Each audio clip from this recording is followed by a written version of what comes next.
That was a dragon. Although it seemed small from afar, it was in fact an enormous creature. Its form, rapidly descending, became incredibly huge in a very short amount of time. Soon, it wasn't just Ji Yu Hang who noticed it. People saw the appearance of the giant beast. It resembled the dragons from mythological legends, but it was far more terrifying. Its yellow-green body was covered in swellings. Its rotting skin was pulsating. Swarms of flies buzzed around it. Those pallid, bloodless eyes, devoid of pupils, bulged out as if they would fall out at any moment. People were dumbstruck. Someone shouted out the name of the monster. "It's a rotting demon dragon, divine emperor above. Why has this thing appeared?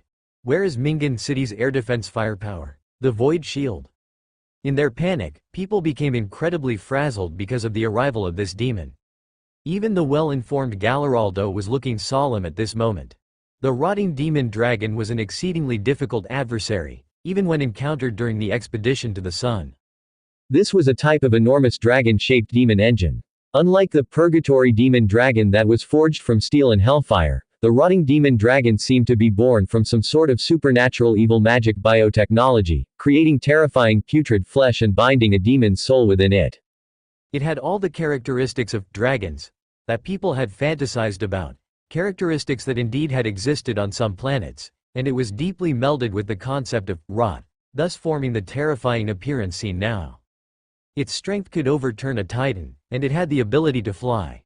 A single breath of its corrupt exhale could turn steel, through supernatural evil magic, into writhing, rotten flesh. This was an extremely terrifying abyssal creature. The conditions for its emergence were supposed to be stringent. Although it had not reached the status of a great demon, its very existence was strongly repelled by the real world. Only when the real world had been eroded to some extent by abyssal laws could this monster be provided with the foundation to exist in the real dimension. True, there were many chaotic evildoers on Corellia 3, almost causing the Nest capital to fall, but after all, the problem was still confined to one area and had not fully erupted to spread across the entire planet. If this powerful abyssal demon had appeared in that fallen Nest capital, it would have been somewhat understandable, but in Mingan City? Why? The well-informed Galleraldo also found it unbelievable. But what appeared before his eyes was certainly not fake. Furthermore, this rotting demon dragon not only appeared, but it also somehow bypassed the city's air defense detection without raising an alarm and inexplicably penetrated the immense energy barrier, appearing on the inside of the defense shield. In an instant, Galleraldo already harbored a suspicion. This was very likely a conspiracy aimed at him. Something, or someone, had let this demon dragon in. Otherwise, how could those chaotic evildoers find just the right time, when all the elite powers of the Tianma star sector and even he, the War Apostle, were present, to launch an aerial assault? This was a conspiracy. He hadn't figured out how the one wielding this conspiratorial stratagem had managed it. But now, looking for reasons was meaningless. That was something to think about afterward. The primary issue was first to survive. The rotting demon dragon's pair of pale, dead eyes stared down below. Its massive maw was wide open. Galleraldo had seen this scene before, but that time, he was watching from a distance, witnessing the Imperial army being bombarded by the dragon's aerial attack. Now, the corrupt exhale was aimed at him. Without a doubt, this blast of demon dragon breath would cause the majority of people at this outdoor banquet to die. With no other choice, the War Apostle brought out his skills. From the tip of the Sky Eagle scepter in his hand emanated a golden radiance. His eyes, too, shifted from their normal state to a pure golden color.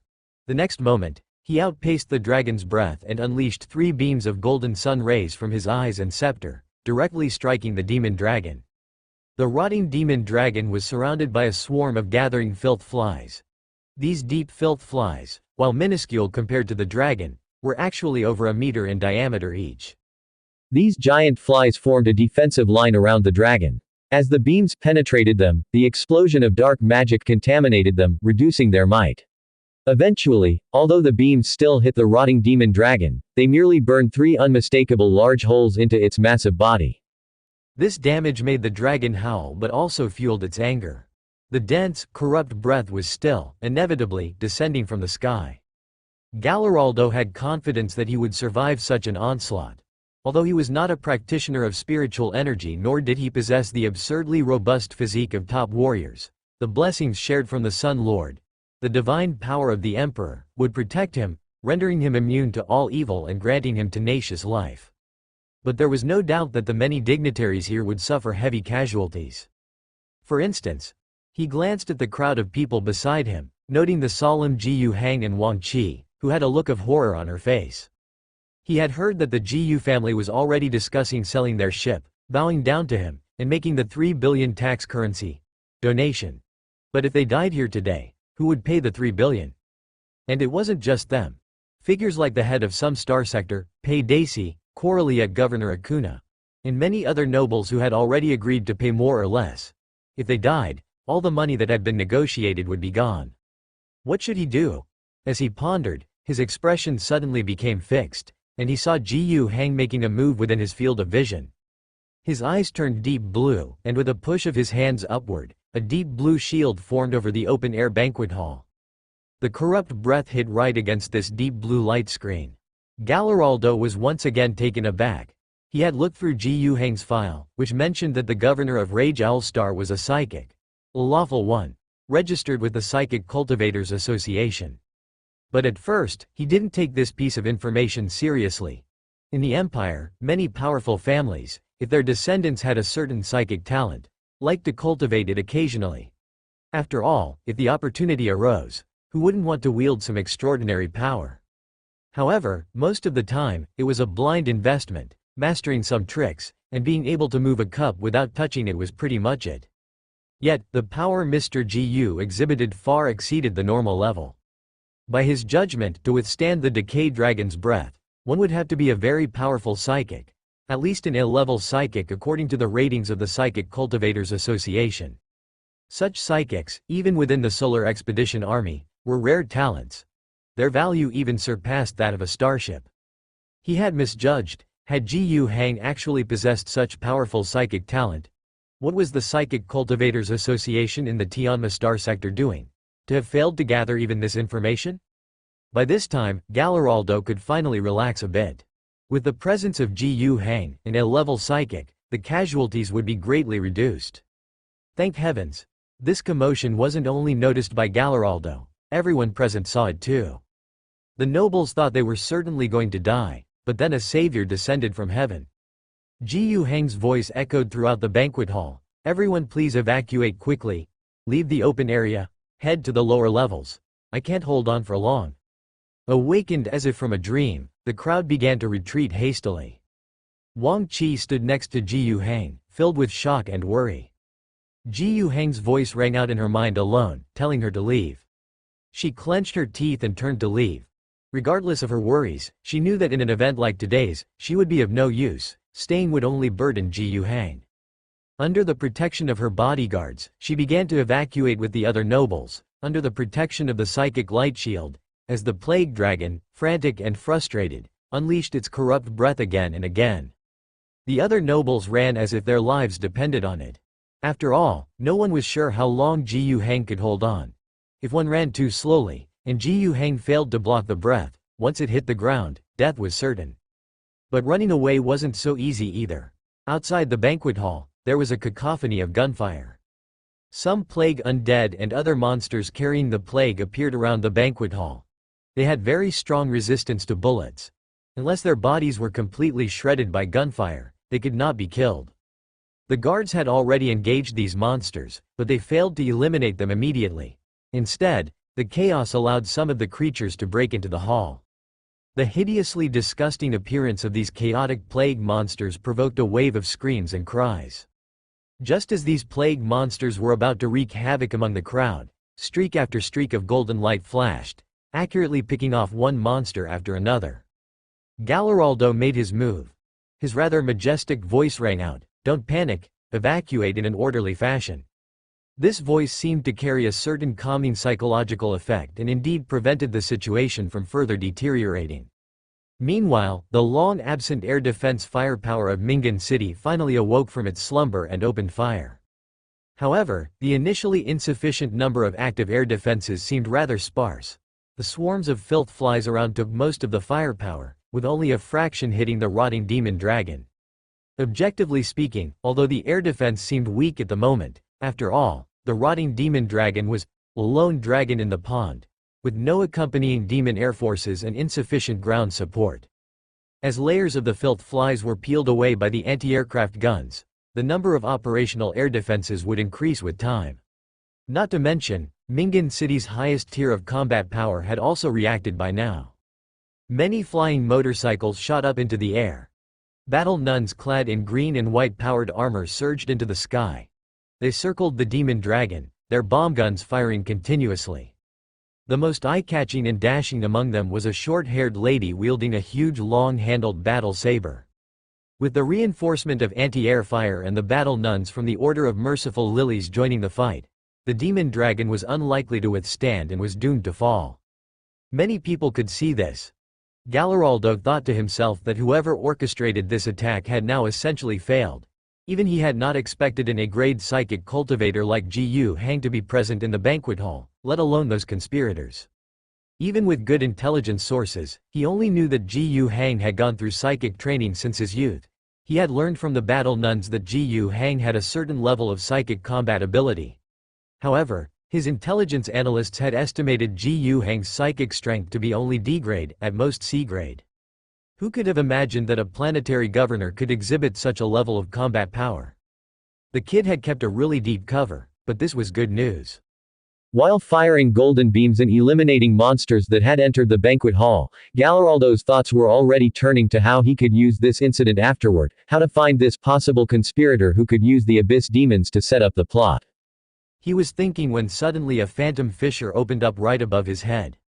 His reflexes were extremely fast, and he immediately rotated his staff to strike upwards. Several plague demons that fell from the crack were killed on impact. However, that abyssal fissure expanded rapidly in a short amount of time.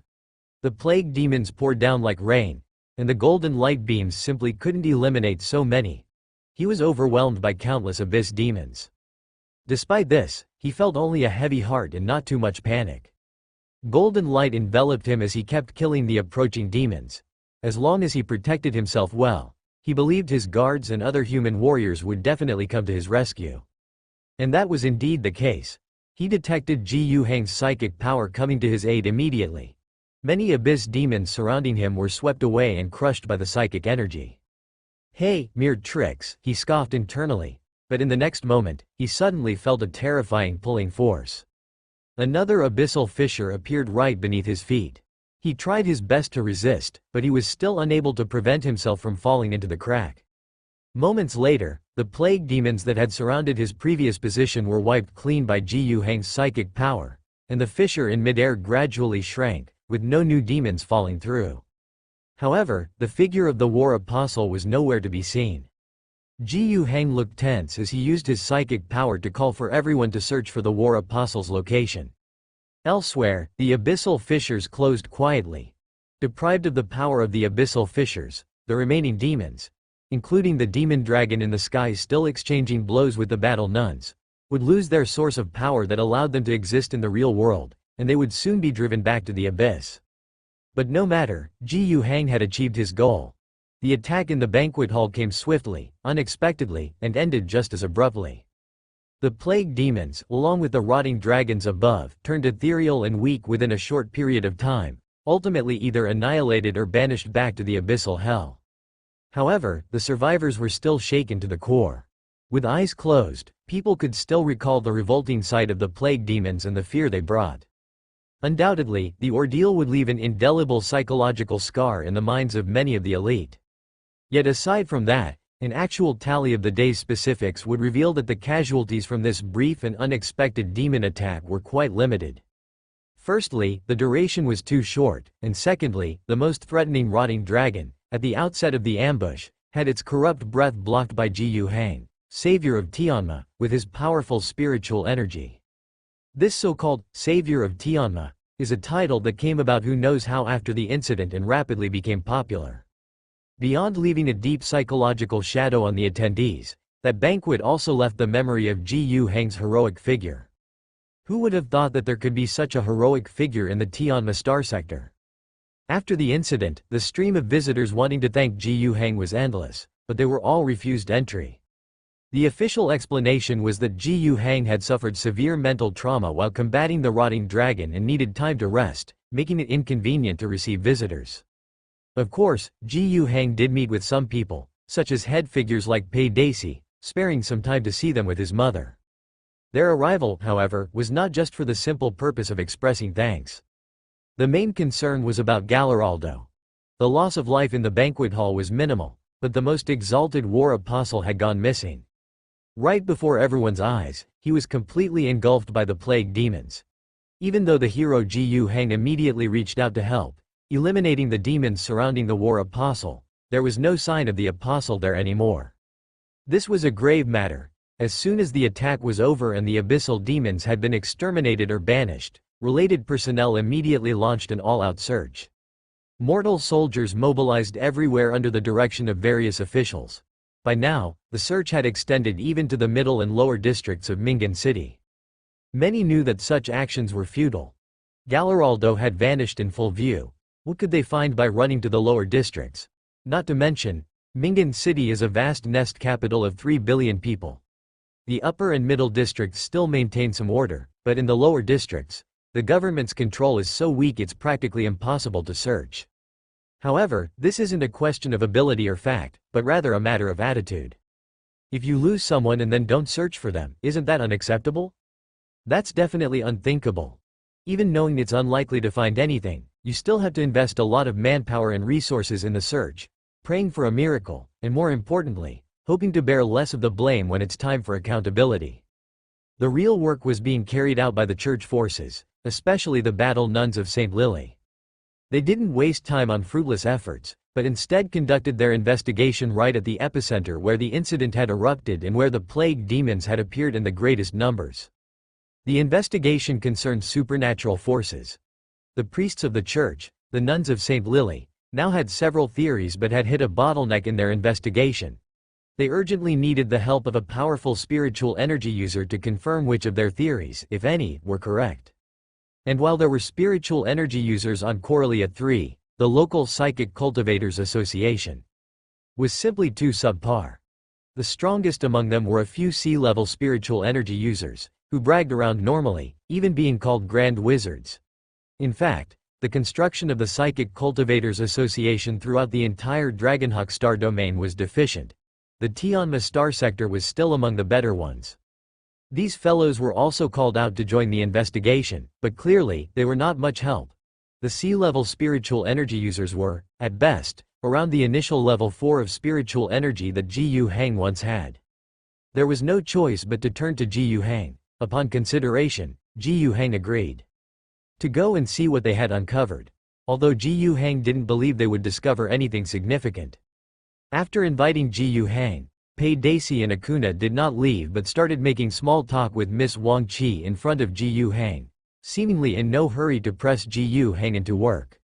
Ji Yu Hang, pale and appearing gravely injured, overheard and understood perfectly what these two significant figures of the Tianma star sector were thinking. Beyond any potential instigators or perpetrators, the two of them were ultimately responsible for this incident. As for the perpetrator, well, that goes without saying. For Pei Daisy and Akuna, the disappearance of a person within their jurisdiction was the gravest of offenses. It was obviously unrealistic to expect the person in charge of security at the banquet hall to take the fall. That was just some small fry who couldn't withstand the Empire's fury.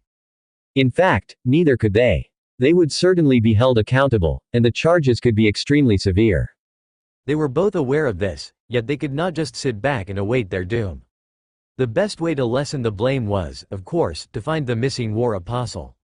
But that was quite unrealistic. According to the national religion, the St. Li Nun Association, and the Psychic Cultivators Association, based on the investigations of the past 2 days, they had calculated many possibilities, but almost none were good news. Although they still held a sliver of hope and were searching, they also needed to think of other methods. Ji Yu Hang was the method they had come up with. It was not easy to talk to the battle nuns. These, daughters of the emperor, had always followed their own rules.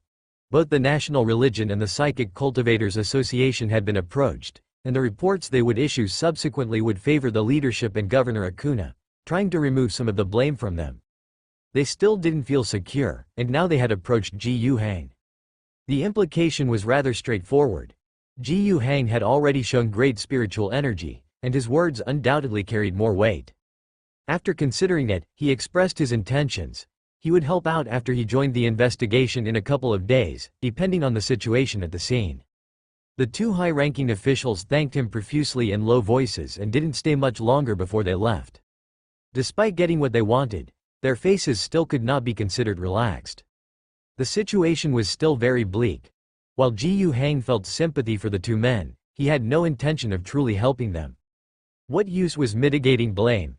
If 100% blame would get them killed, they already had at least 200%. What use would it be if Ji Hang helped to reduce it by 15 or 20%? The empire was never reasonable in this respect. Moreover, Ji Hang himself needed someone to take the fall. After seeing off the two officials, and telling his mother that he needed to rest, he gained some space to be alone. The area around his temporarily living quarters had been set up with a spiritual energy barrier, ensuring that nothing he did inside would be detected by the outside world. He first checked the barrier and found no problems, then he sat cross-legged on the carpet and closed his eyes. The next moment, his consciousness descended into the Storm God Kingdom. Here, a war was underway. Countless heroic spirit warriors were fighting to the death against plague demons. This battle had been going on for several days. At first, the number of plague demons appeared overwhelming, swarming in. But by now, they had been thoroughly annihilated. The cost was not small. More than 3,000 spirits living within the Storm God Kingdom had been sacrificed. Their souls had been torn apart under the abyssal evil magic, and even Ji Hang did not have the power to summon them back. This was a significant loss. There weren't many heroic spirits to begin with. The original batch came from the souls of human soldiers who had sacrificed themselves in the divine realm during the battle against the primordial rage owl god. Thereafter, every soldier who had been trained through Ji Hang's soldier tag system and who had died in battle also came here. At its peak, there were over 30,000 heroic spirits in the divine realm. Most of them were from the casualties of the Hagian Star battle and the Western Front on Rage Owl Star, with a very few from the Green Valley Group army who had been combating the aberrant beasts in the jungle. The loss of 3,000 heroic spirits meant a 10% reduction in their numbers. And these heroic spirits, in essence apart from being the souls of the warriors, were also the incarnations of the power of the Storm God Kingdom. Unlike the storm beasts casually created by the primordial rage owl, each of these heroic spirits possessed much greater strength, each sharing a part of the storm divine power. Such immense sacrifice also significantly drained the Storm God Kingdom itself. But this was the price that Ji Hang had to pay, there was no other way. The plague demon attack that took place in the upper district of Mingan City was orchestrated by him alone. After receiving the banquet invitation from Galaraldo, Ji Hang planned to make his move. As long as the incident didn't unfold on Rage Owl Star, he was confident it would go unnoticed by gods and ghosts alike. The means he used, of course, hinged on the Storm God Kingdom he controlled. With the essence of a subspace inferior god in his hands, this was the best opportunity to use it. His original plan was simply to employ the characteristics of the divine realm to open a subspace rift and drag Galaraldo into the Storm God Kingdom. Just pulling a soul in, just as the Alliance's forces were dragged into the Storm God Kingdom during their attack on Extreme North Industrial City. If successful, Ji Hang could have killed the man without anyone the wiser.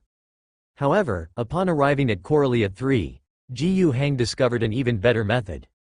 The situation on Coralia 3 was more severe than he had imagined, far worse than the south of Rage Owl Star when it was invaded by demons a year prior. Despite the emergence of great demon incarnations within the sea platforms to the south of Green Valley at that time, essentially, that was an overzealous attempt by the Great Unclean One.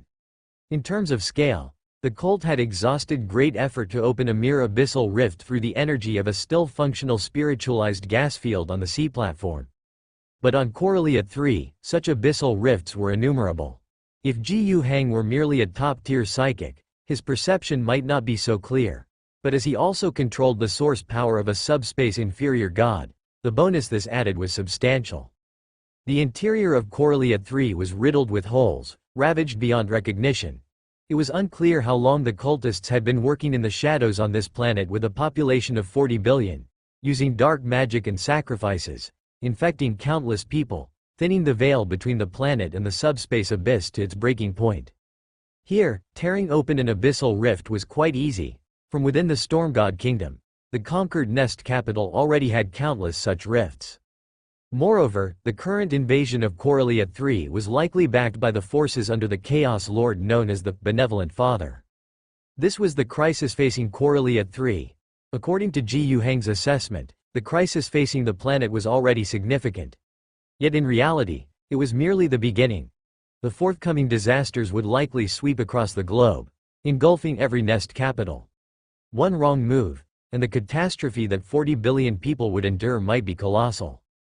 If such a scenario unfolded and Corellia III fell, the entire Tianma star sector would be doomed. The souls of 40 billion humans, amidst the suffering and despair of the plague, would completely open a colossal abyssal rift, dragging the entire planet into the subspace. From this vast, planet-sized black hole, legions of chaos would swarm out, with demon fleets carrying the chaos armies to slaughter those in the surrounding area. This was the crisis that could destroy the entire star sector. Of course, Ji Yu Hang was vigilant about this, with his Rage Owl star being just next to Corellia III. A mere star realm tunnel jump away. Should the worst occur, if Corellia fell first, Rage Owl star would be the next to go. But the crisis on Corellia could wait. Its present massive invasion by the Benevolent Father's domain presented Ji Yu Hang with an excellent opportunity to deal with Galaraldo. What he had to do was not difficult. First, he had to tear open a rift from the divine realm to the Father's domain within his Storm God Kingdom. A remarkably simple task. Subspace, while not the same as the real universe, still had myriad connections to it. When Ji Yu Hang arrived at Corellia III, close to the Benevolent Father's domain, his Storm God Kingdom also neared the Father's domain. Of course, he wasn't seen as an enemy by the Benevolent Father, like an ant wandering near a giant, unnoticed, disregarded even if seen. After opening the rift and allowing a fair share of plague demons to rush in, he then had to create one or more rifts in the real world, right above the banquet hall and the surrounding area, and connect them together. That would amount to a corridor from the real world directly into the Father's domain of the abyss. The rotting dragon and the plague demons that emerged from the ground all arrived in that manner. Actually, Ji Yu Hang's original plan was somewhat risky. Directly pulling Galaraldo's soul into the Storm God Kingdom. If everything went smoothly and was completed in a second, there wouldn't be any problem. But if this guy had any special preparations, any interruption during the pulling would leave traces. Though Ji Yu Hang would definitely disguise any traces left behind, and it would take a long time for the Empire's official investigation team to arrive, any remnants of subspace energy would eventually dissipate completely. As for Corellia III's local capabilities, let's not even mention the Psychic Cultivators Association, hopelessly amateur. There is no direct dispatch organization from the tribunal in the Tianma star sector, so no worries there. It's just that the nuns of the Holy Lilies are a bit troublesome, particularly since many of them have spent time in the Rage Owl star, even directly joining the crackdown on the Storm cult. These nuns have a probability of seeing through Ji Yu Hang's disguises and realizing that it originates from the subspace evil god on Rage Owl star that should have been destroyed. In this case, Ji Yu Hang, being the only one present from Rage Owl star, would see his level of suspicion skyrocket. However, with the help of the plague demons, there would be no such concerns. For Ji Yu Hang, the best outcome would be for the plague demons to emerge and directly slaughter Galaraldo. An apostle of war dying at the hands of demons emerging from an abyssal rift that had opened in a world corroded by demons would be considered an accident, perhaps with a hint of conspiracy. But no matter how much they investigated, they should not, and would not be able to trace it back to Ji Yu Hang. Yes, he is an A-level psychic, but even the most powerful S-level, let alone the legendary Alpha-level psychics who can tear apart a planet, are not known to be able to manually and out of nothing open an abyssal rift. That's just not within the psychic's range of abilities. Ji Yu Hang was able to do it because he borrowed the essence of a subspace inferior god. This point, too, Ji Yu Hang could freely allow others to investigate, for without revealing anything, they would find nothing. Moreover, in this demonic attack, he came forward and saved so many people. Before Galaraldo's disappearance, it was he who had made a valiant attempt at rescue, all events that took place in full view of the public. The reason Ji Yu Hang did this was, on one hand, not wanting to drag too many people into it. Having the upper echelons of the Tianma star sector caught in one swoop would cause chaos throughout the whole sector. On the other hand, he was also trying to wash away any suspicion from himself. As for revealing his psychic level, that was bound to be exposed anyway. Once the Empire investigated everyone present at the time, Ji Yuheng's powerful psychic abilities could not possibly remain concealed. As long as they couldn't find out about the subspace inferior god, that was enough. But unfortunately, Ji Yuheng had already overestimated Galleraldo's capabilities, yet he didn't expect that this guy was pretty tough. Even with so many demons appearing, he couldn't be killed. In the end, Ji Yuheng still took action, deliberately opening a subspace rift beneath the other's feet, not bothering with the soul pulling anymore, directly sending the entire person into it. And, to avoid any loopholes, Ji Yuheng didn't even pull the guy into the Storm God Kingdom, but maintained the connection between the Divine Realm and the Father's domain, directly delivering the man into the Father's domain. With that, things were truly foolproof. Even if you ask Galleraldo himself, he wouldn't know it was Ji Yuheng who had acted, only knowing he was attacked by plague demons and pulled into a subspace filled with deadly poison, pestilence, and despair, matching exactly the feel of the demons that attacked him. And Ji Yuheng, wasn't he the one who gave me a big hand and tried to save me in the end, alas in vain? Of course, Ji Yuheng didn't believe that the Apostle of War had any chance to tell all this himself, which was somewhat regrettable. Thinking this, Ji Yuheng, who had ascended in consciousness to the divine realm, closed his eyes and began to use his psychic sensing abilities to search for the target. When he took Galleraldo away, Ji Yuheng had deliberately left a mark on him. It had no other use, except to let him sense and track the specific condition of the target. It was a way to confirm for sure that the guy was indeed dead. However, what surprised him a bit was that Galleraldo was still not dead. That guy really had an extraordinary life force. How long had it been since he was thrown into the Father's domain? Almost 2 days now? Not to die in all this time was somewhat shocking. Ji Yuheng asked himself if it had been him in the same situation, setting aside the special circumstance of controlling the origin of the subspace inferior god, and merely relying on psychic powers, perhaps 2 days would be approaching the limit as well. Though he had never experienced it firsthand, one in the Father's domain as a human would indeed be an agonizing torment. Not to mention the constant attacks from plague demons. The mere environment was enough to corrode a person into an eternally undying mass of rotten flesh, yet full of indescribable pain. This is the Father, it seems to love all creatures, including the parasites, viruses, bacteria, and cancer cells in the human body. In Ji Yuheng's perception, a dazzling golden light was protecting Galleraldo. It was a blessing from the Emperor.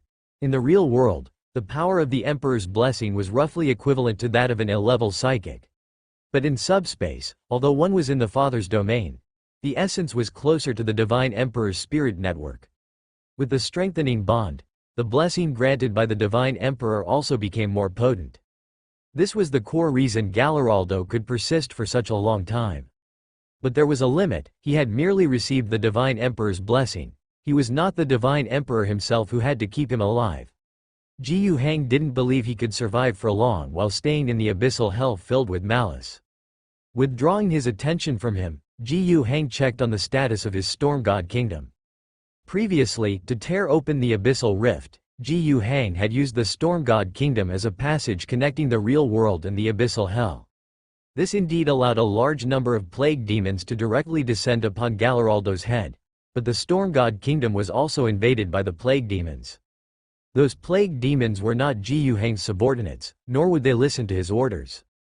To exterminate these demons, the heroic spirit warriors of the Storm God Kingdom had paid a significant price.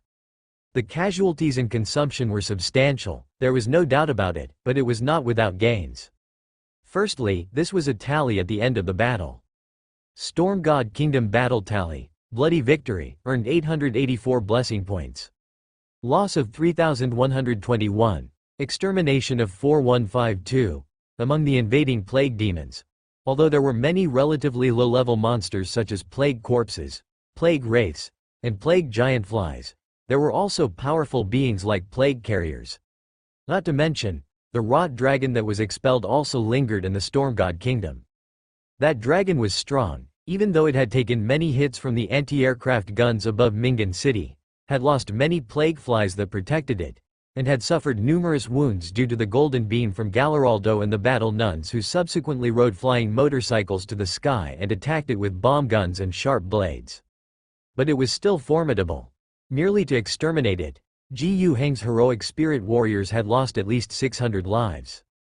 However, although the average individual strength of the enemy was solid, since the overall scale of the battle wasn't too large, and considering the considerable losses on Ji Heng's side, the rating was only a bloody victory, resulting in a not-so-high reward coefficient. In this way, the total yielded blessing points was about 800 or so. For Ji Heng at that time, the system's level of expenditure was very high, and his monthly fixed income of blessing points had already exceeded 3,000. Hence, he didn't value the additional 800 blessing points very much. However, the benefits of exterminating so many demons within the Storm God Kingdom were not limited to blessing points alone. After these demons were killed, their subspace origin would remain here. And these things were the nourishment of the Storm God Kingdom. Even though the corpses left here turned into a pile of pus, quite disgusting to behold, in reality, with some time and purification of the contamination, the remnants could be digested, thereby enhancing the depth and breadth of the entire divine realm.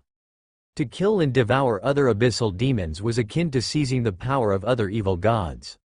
Of course, for that great father, it was as insignificant as a drop of water in the ocean, completely undetectable. For a while, Ji Heng even thought of trying this approach again, casually opening a passage between the Storm God Kingdom and the domains of other subspace evil gods. Especially when Ji Heng himself was on Corellia 3, particularly close to the father's domain. Lure the demons in to kill them, after their deaths, earn blessing points and digest their subspace origin energy to strengthen his own divine realm. But he quickly discarded this suicidal thought. Indeed, killing a few thousand or tens of thousands of ordinary demons was absolutely inconsequential for the father. No cause for concern. But accidents happen when they're least expected. If by chance the father's gaze happened to fall here, that would be the end of it. Being in subspace, without the veil of reality, that the more powerful the demon, the harder it is to break through, there would be nowhere to run. Not to mention attracting the father's gaze, even if just a great demon or a great unclean one were to come, that would be enough to cause Ji Heng serious trouble. Even though Ji Heng's personal strength was respectable, even with the divine realm's enhancement and being able to desperately fight a great demon in a home field environment, that was when the real trouble would begin. Immediately thereafter, a second, third, even 7 or 8 great unclean ones might turn up, and that would indeed be normal. Such suicidal actions were better left undone. After resting for a day, Ji Heng returned to the scene of the incident. Here, it almost remained as it was at the time, without any cleanup or organization. The security guarded the place tightly. At the scene, the battle nun, the psychic cultivator assembly representative, a bishop from the state religion, and a technical priest from the mechanical cult guild were already waiting. The leader, of course, was the head of the nuns at this place, Sister Chang Jie Roite, as well as Bishop Zhao Qinghong from the state religion. However, after Ji Heng's arrival, the most enthusiastic was the psychic cultivator assembly representative. His name was Wang Yuyang, the person in charge of the Tianma Star Sector Psychic Association, usually based on Flying Wing Star, with the headquarters of the Tianma Star Sector Psychic Association located there as well. He had also been invited by Galleraldo to Corellia 3 to attend the banquet on behalf of the Psychic Association. Generally, on Flying Wing Star he was always referred to with great esteem as Grand Mage, and indeed, his status was very high. Wang Yuyang was extremely warm and solicitous, skirting around the real issue concerning the investigation, instead continually introducing the status of the Tianma Star Sector Psychic Association. Ji Heng wasn't at all embarrassed. "If you want to talk, I'll keep you company."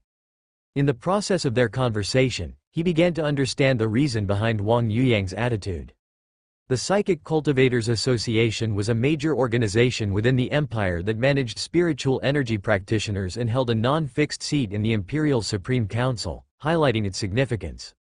However, unlike the state religion and the Mechanical Cult Guild, two powerful religious organizations, the Psychic Cultivators Association resembled more a scholarly organization.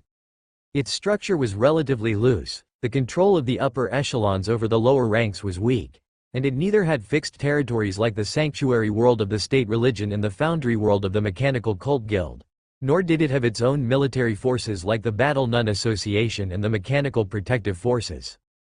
It had three main institutions under its jurisdiction: the Star Language Hall, Star Guidance Hall, and Star Law Hall. The Star Language Hall was responsible for training those who could build and maintain the Star Language Towers. The Star Guidance Hall was responsible for training navigators who guide starships through the Star Realm Tunnel. The Star Law Hall trained combat spiritual energy practitioners for the Imperial Navy and Army. In the Tianma Star Sector, however, there was no such detailed division, just a dispatched institution of the Psychic Cultivators Association, and that was it. Mainly because it's too weak. But did Wang Yuyang think that way? He didn't, but with limited capabilities, what could he, a C-level spiritual energy practitioner, do? Over the years, he took on many students, but not many could break through to D level. Most were at E level, and it was already not bad if their combat skills allowed them to defeat armed infantry by a ratio of 7 to 3 unarmed. They definitely didn't hold much sway in discussions. However, Ji Yu Hang's arrival gave him a tremendous hope. In the Psychic Cultivators Association, the words of 10,000 low-level practitioners weren't as effective as a single high-level one. He still remembered Ji Yu Hang. Although not his student, as the scion of the Ji Yu family, he had initially registered with the Psychic Cultivators Association on Flying Wing Star. All this ought to be considered a feat of the Tianma Psychic Cultivators Association. Reporting upwards that they had produced an A-level spiritual energy practitioner would instantly elevate his status greatly, and direct rewards could make him prosperous. However, the only thing was, Ji Yu Hang needed to cooperate a little. After all, he hadn't truly cultivated Ji Yu Hang, and if Ji Yu Hang hadn't revealed his strength in a crisis, he would have been none the wiser. Ji Yu Hang was quite moved by this as well. The Psychic Cultivators Association seemed like something he could make use of. Especially since the Tianma Star Sectors Association was still weak, he even came up with an idea. Was it possible to relocate the headquarters of the Tianma Cultivators Association to Rajal Star? Even opening a branch would be fine. This could be tax deductible, strive for funding from the Psychic Cultivators Association, and gain access to more orthodox ways of training spiritual energy practitioners. Most importantly, Rajal Star already had unique conditions. Furthermore, Ji Yu Hang already had plans to cultivate more spiritual energy practitioners. Introducing the Empire's official power would provide a good explanation for the large number of new spiritual energy practitioners. And while the two of them were enjoying their conversation, a soft cough came from the side. Sister Chong Jie Roite, who was familiar with Ji Yu Hang, walked up. "Excuse me for interrupting your conversation. However, we can talk about other matters later. For today, we need to deal with the current issue. Mr. Ji Yu, we still need your help very much this time. I'm sorry for the trouble." Georgette's attitude towards Ji Yu Hang was very respectful. For her, it was not the first time witnessing Mr. Gu's strength. They had worked well together during the eradication of cult members on Rajal Star. Ji Yu Hang was nothing if not accommodating. "Okay, Master Wang, we can talk later. Let's take care of official business first." While Mr. Ji Yu was on Corellia 3, coordinating with a joint investigation team formed by personnel from various forces to investigate the disappearance case of the War Apostles, inside the Human Command Center on the Western Front at Rajal Star, the atmosphere was incredibly tense. Yan Fangshu tightly gripped the combat plan he and his comrades at the staff office had labored over for several days and nights, his face a picture of displeasure as he looked at the person sitting at the top. This person looked quite majestic and robust, a big, dense bald man. His name was Kai Minjin, a major general of the Imperial Star Realm Army, commander of the Dragonhawk 3rd Legion 4th Corps, and the overall commander of the troops from the Fatches star system, totaling 1 million soldiers, who came to Rajal Star to reinforce the battle. The initial 300,000 and the subsequent 700,000 troops on their way all belonged to this 4th Corps. They were all his direct subordinates. A total of 25 large brigades had been dispatched. He had arrived at Rajal Star with the vanguard of 300,000 soldiers. His decisiveness was undeniable. After the landing of 7 large brigades, amounting to 300,000 troops, he led his men to the Western Front and met with Yan Fangshu right away. He knew that Yan Fangshu was the highest commander of the so-called Rage Bear Legion in this area and also the commander of the planet's planetary defense force. Therefore, to quickly push forward the battle and resolve the problems on this planet, It was obvious that he had to approach this man. To put it bluntly, Kai Minjin didn't at all feel that this battle was worth wasting his time on. He was originally reluctant to come. The Iron Man rebellion sounded terrifying, but he heard that after the local planetary defense force on Rage Owl Star fought a battle with the so-called Iron Man rebel army, they achieved a significant victory with minimal casualties. Therefore, Kai Minjin believed that the enemy they were about to face was probably just so-so. Since the higher-ups arranged for him to come and fight, then he would fight. However, he didn't plan on wasting too much time here. As such, the moment General Kai Minjin arrived at the front line and summoned Yan Fangshu, he set aside the so-called campaign plan without a glance and immediately proposed his own idea. I want to achieve significant results within 3 weeks. We have 3 weeks' time, during which our corp's remaining forces should also be in place. Then, after gathering them, I expect to completely eliminate the rebels on your planet within 6 weeks. I want my soldiers to be able to return to Fatches 2 to celebrate the new year. Of course, Yan Fangshu would not mind the Star Realm army wanting to end the battle quickly. Although he found General Kai to be somewhat arrogant, if it was just a matter of attitude, he could bear it. They came with a million-strong army to help fight the war. No matter how arrogant their demeanor, it was acceptable. However, what Kai Minjin proposed next was something Yan Fangshu could not accept.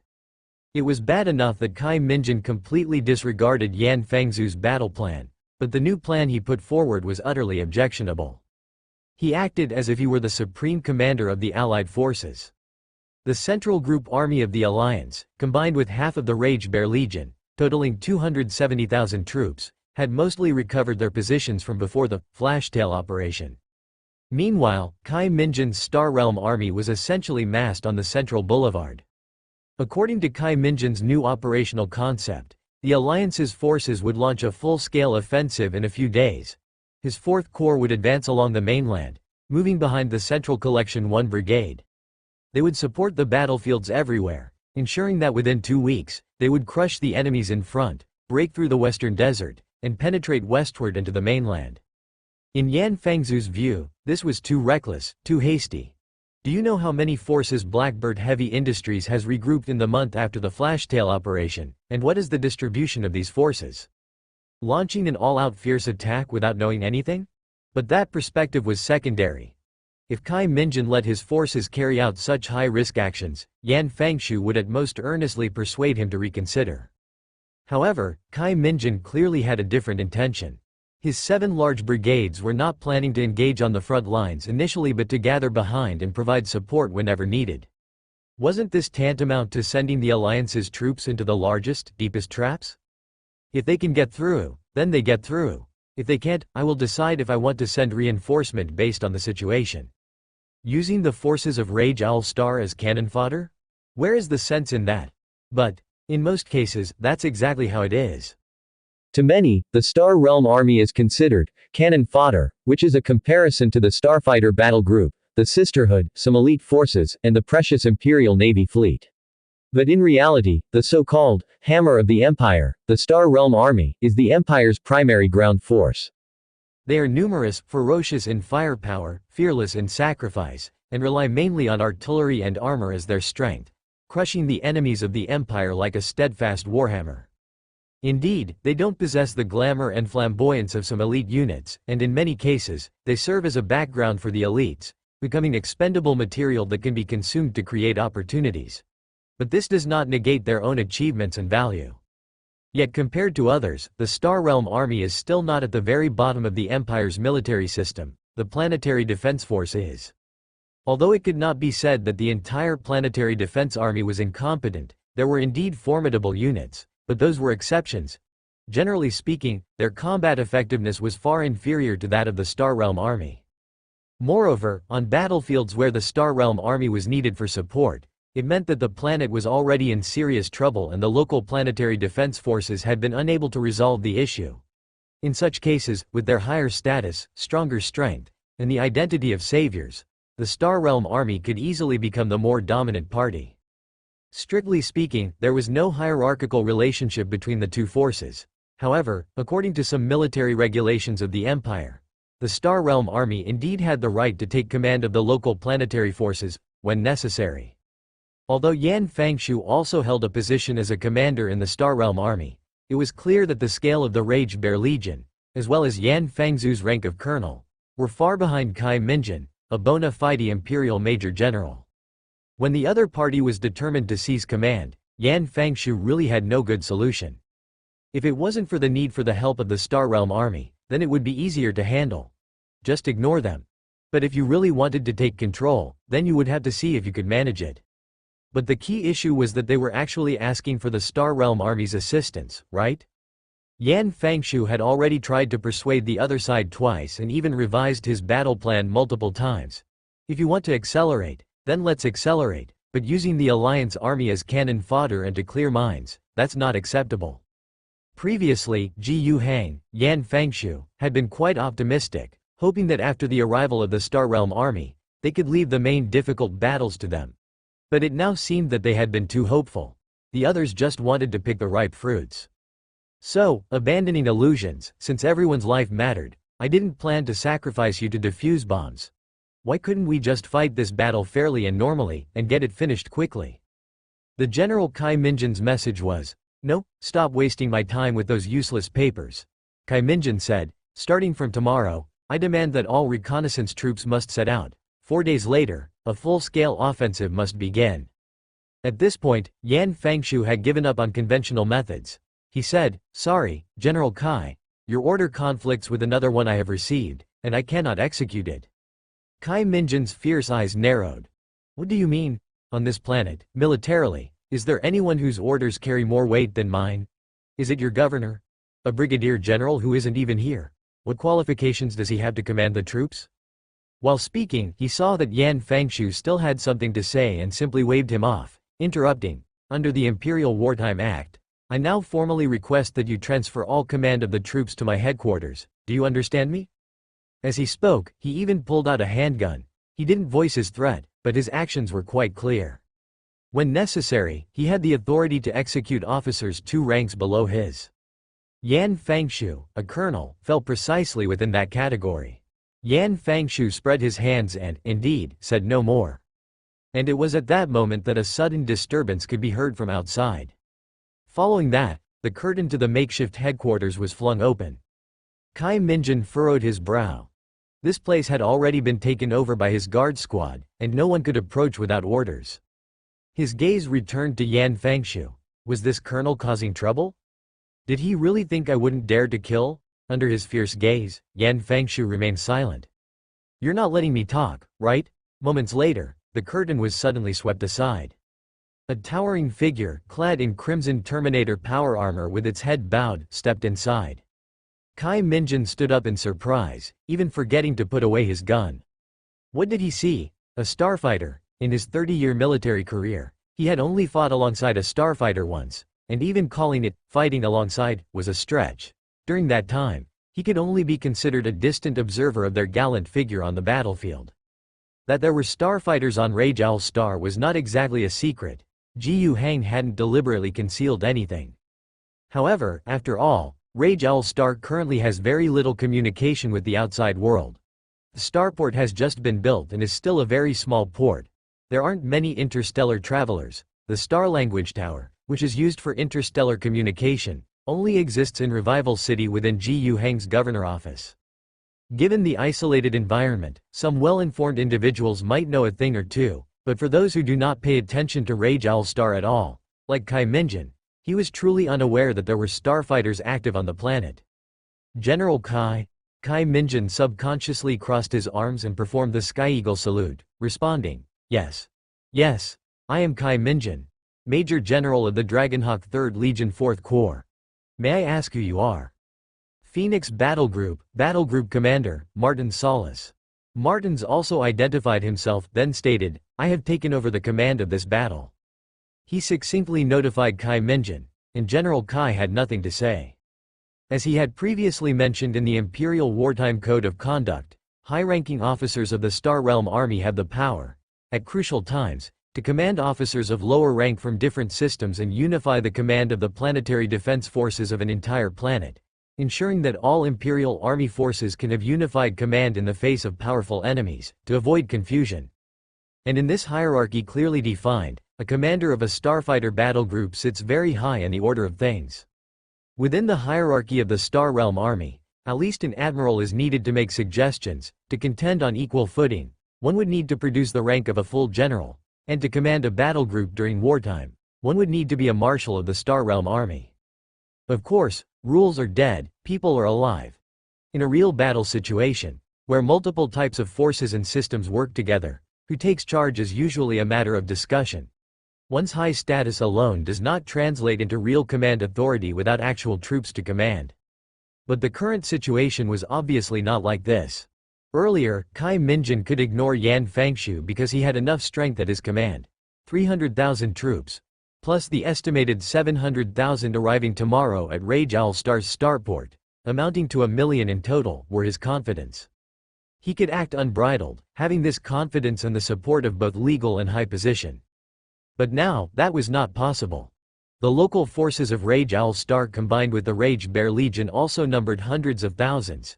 And then there was the appearance of this person wearing Terminator armor, along with a huge physique, which was certainly not a fake starfighter. Now, Kai Minjin couldn't be sure of his victory, neither in terms of position nor in terms of strength. The appearance of Martins was, of course, Yan Fangzhu's doing. Or rather Ji Yuhang's doing. Before leaving Rage Owl Star, he had contemplated the issue of military command, fearing that the incoming Star Realm forces would overshadow the local command. Therefore, before his departure, he had a long discussion with Martins and Yan Fangshu. And now, it really came into play. With Martins leading 30 starfighters, firmly in control of the situation, there were no more ripples in the matter.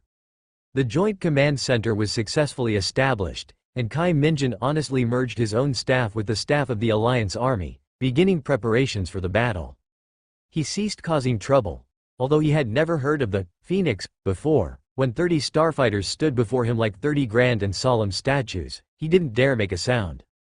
But Yan Fangshu and Martins did not engage in any acts of personal vendetta either. In fact, they fully considered Kai Minjin's desire to finish the war quickly, which also aligned with the needs of the Rage Owl Star Alliance, and based on Yan Fangzhu's previous plans, they devised new strategies. A few days later, the fires of war reignited in the West Desert region. 600,000 troops of the Human Alliance marched westward, mightily. At the same time, the remaining 700,000 of Kai Minjin's 4th Corps arrived, and they orderly disembarked from the starport, expected to move to the front line of the Western Front battlefield within 2 to 3 weeks. By then, the number of the Human Alliance forces would directly surpass 1.3 million. The war indeed had to be fought swiftly, for sustaining such a massive army's supply lines posed a severe challenge to the logistics system of the Alliance. We aim for a quick victory, but the battles on the Alliance's Western Front still dragged on for half a year. By the time nearly a month had elapsed, the following 700,000 Star Realm Army troops had already arrived at the front line. In total, the Alliance Army's 1,300,000 troops could be described as advancing irresistibly in the 5 months that followed. Yet they were briefly suppressed by the Mechanical Legion of Blackbird Heavy Industries in some engagements. This side fact highlighted how absurd Kai Minjin's original plan of achieving results in 3 weeks, wrapping up the fight in 6 weeks, and heading back to the Fatch's star system for the new year was. If you asked Yan Fangshu about the root cause, he believed it was the combat effectiveness of the Dragonhawk 3rd Legion's Star Realm Army not meeting expectations. In the strictest sense, according to the most standard requirements of the Empire, the combat effectiveness of the Star Realm Army should be strong. In terms of soldier quality, it should be the best of the best. The armies of the Alliance, under the miraculous training of the governor's boot camps, barely met the minimum requirements for the Star Realm Army's new recruits. However, reality begged to differ. From what Yan Fangshu saw, the Dragonhawk 3rd Legion was indeed a formal Star Realm Army formation. And while it wasn't a well-known legion, logic dictated that it should at least not be worse than the Alliance's forces, right?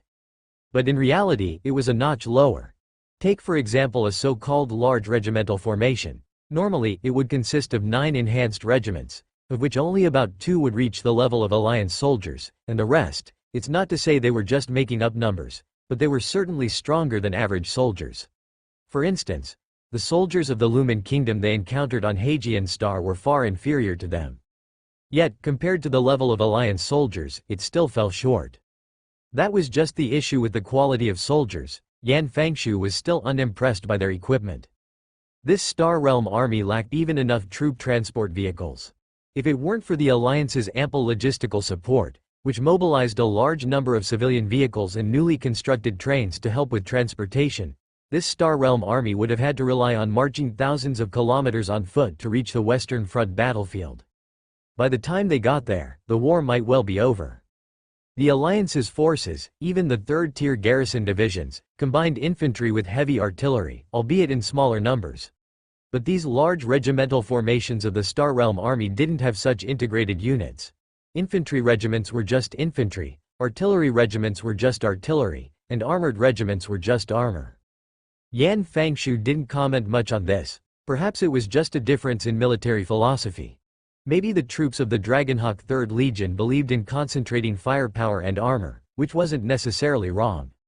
Such military formations might be able to exert greater strength in major decisive battle scenarios? But no matter whether it's concentrating firepower and armor, or the Alliance Army's multi-branch composite units that gather firepower and armor when necessary, the overall number of various fire support and technical equipment must be sufficient, right?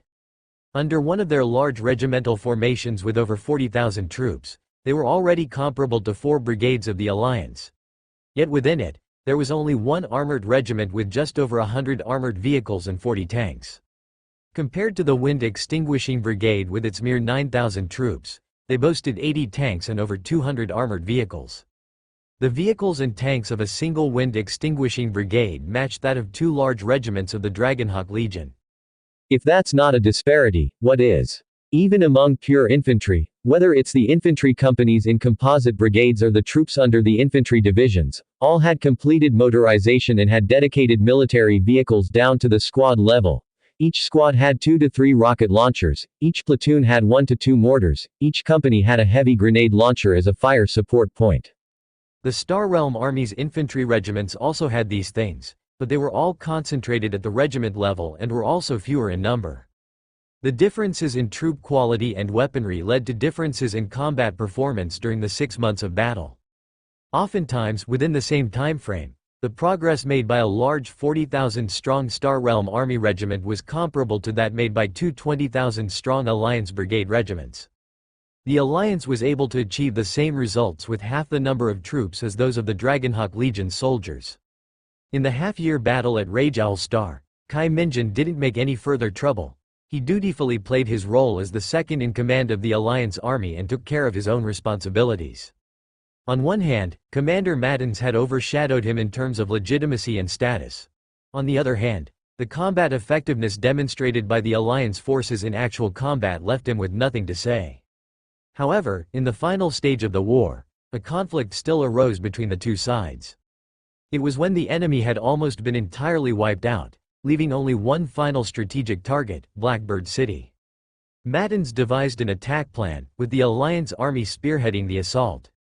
But here, Kai Minjin unusually raised an objection. Such an incident hadn't occurred in the past half-year. And both Maddens and Yan Fangshu understood the thoughts of General Kai. He might have been here on a mission. Though the Fatches family were not the masters of Dragonhawk 3rd Corps, they still had significant influence over this troop that was mainly sourced in manpower and supplies from 3 worlds within the Fatches star system.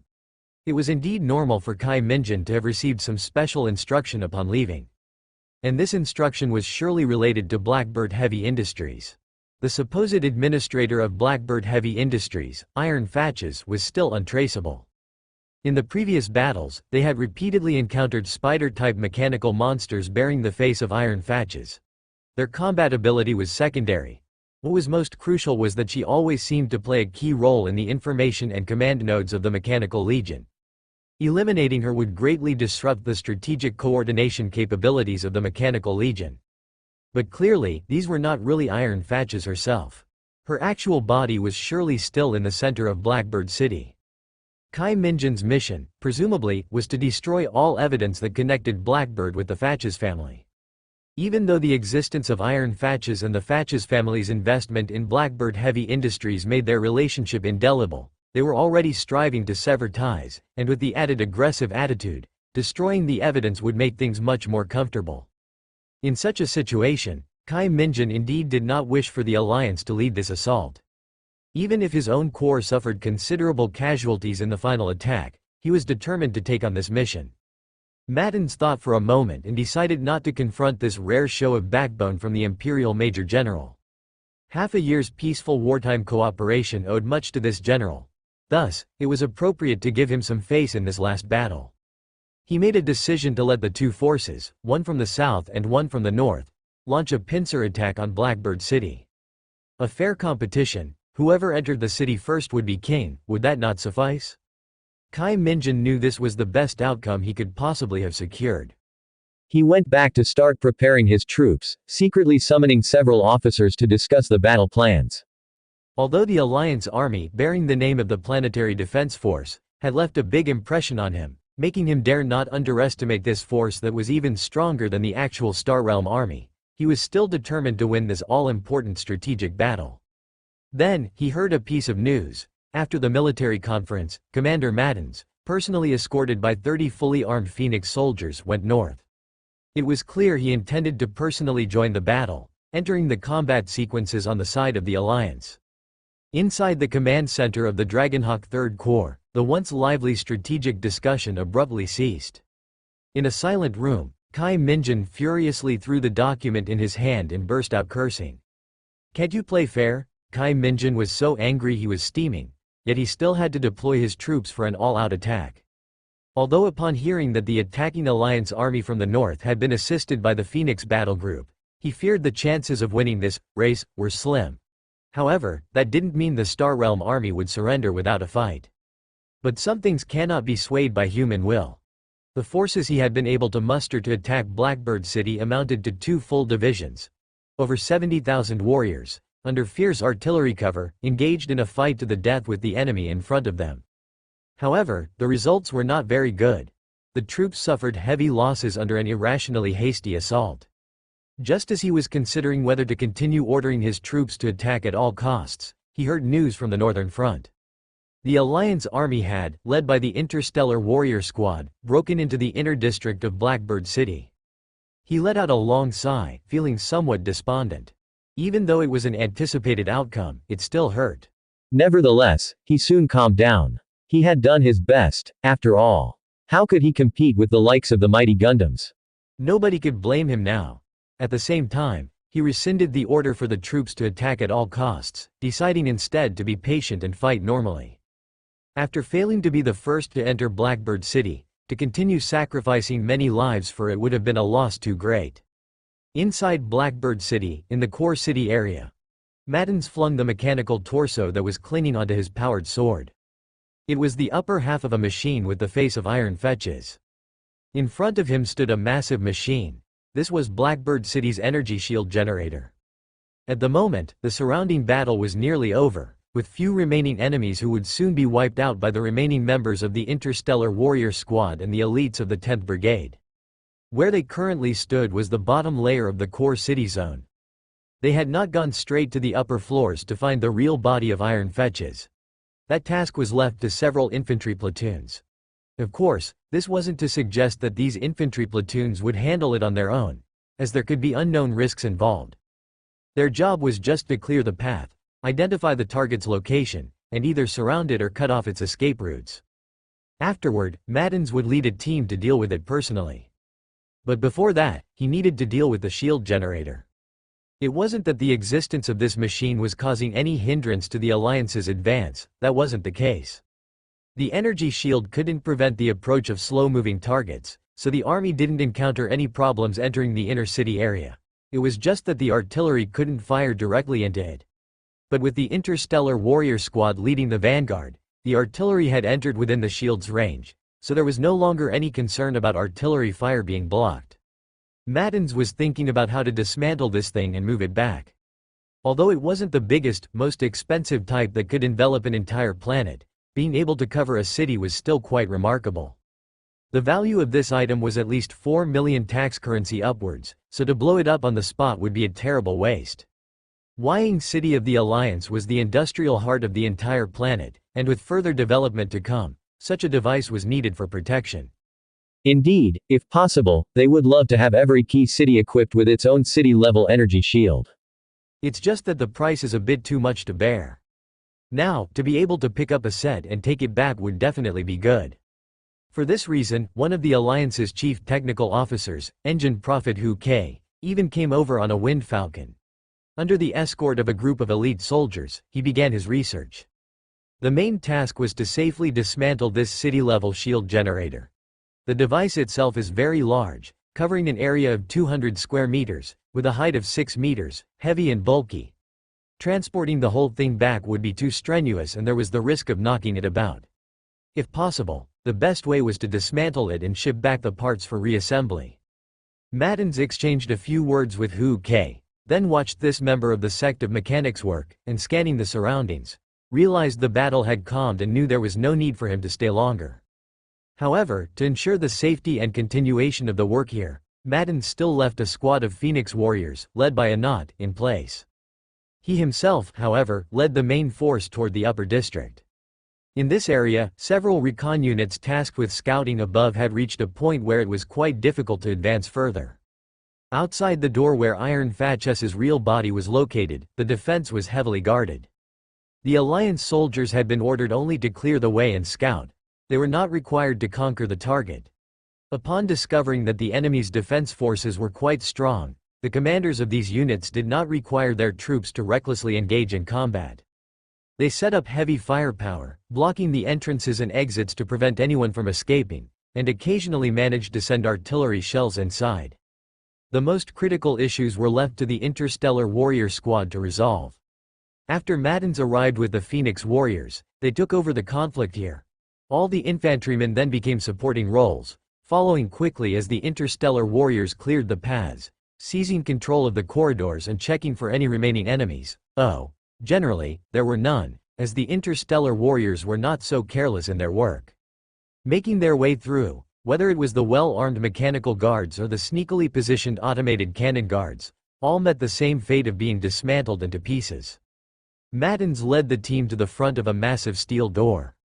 He tried using some force, and somewhat to his surprise, the door wasn't locked. Although it was a bit of a struggle, he managed to push the door open. When the door swung open, he saw what lay behind it. In this vast space, there was a throne made of steel. Countless mechanical structures were exposed. Numerous pipes, cables, and chains intertwined within, and blue electrical light flickered ceaselessly. Sitting atop the throne was a queen. Upon a closer look, it wasn't so much sitting as her lower body was fused with the machinery of the throne below. Her seemingly human upper body was also just a likeness.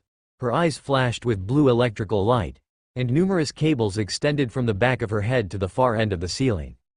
She seemed to be engaged in many complex calculations, with the electric lights resembling countless messages being continuously sent out. This scene shocked the Phoenix Squad members who had entered. Many among them, referred to as Interstellar Warriors, were actually born and raised on Rajowl Star, never having left it.